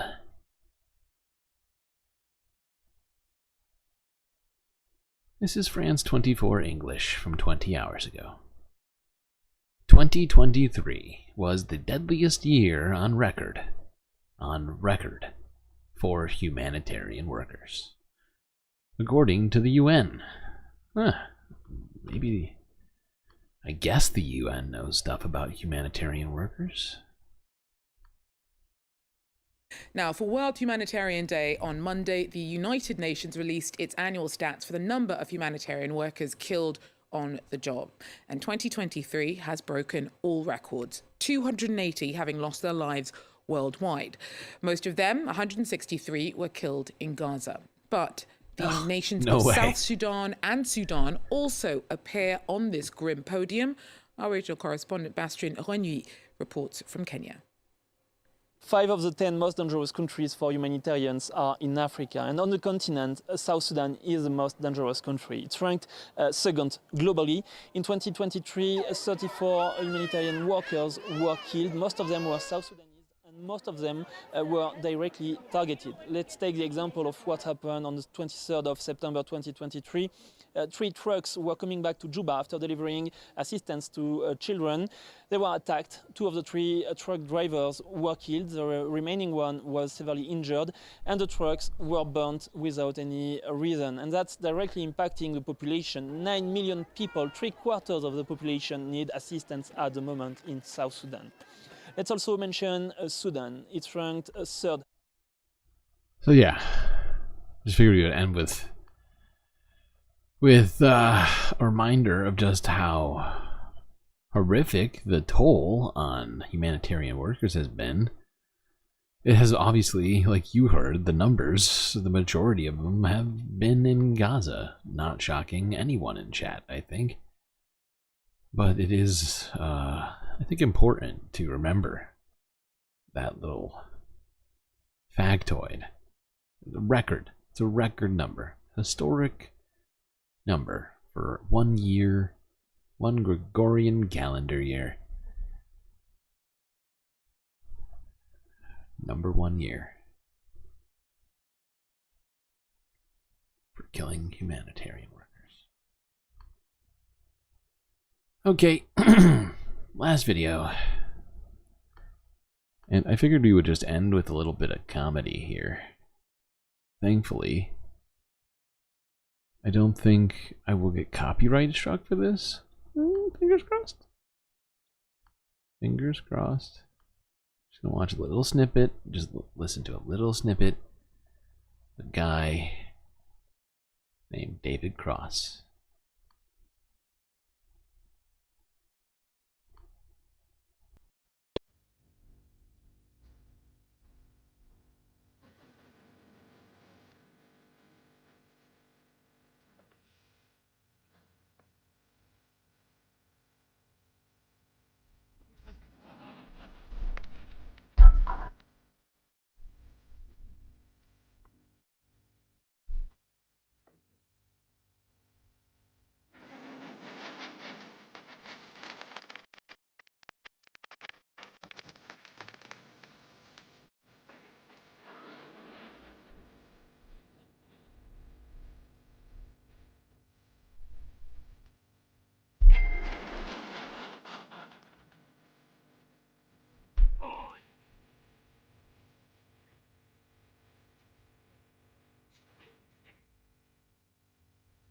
Oh, God.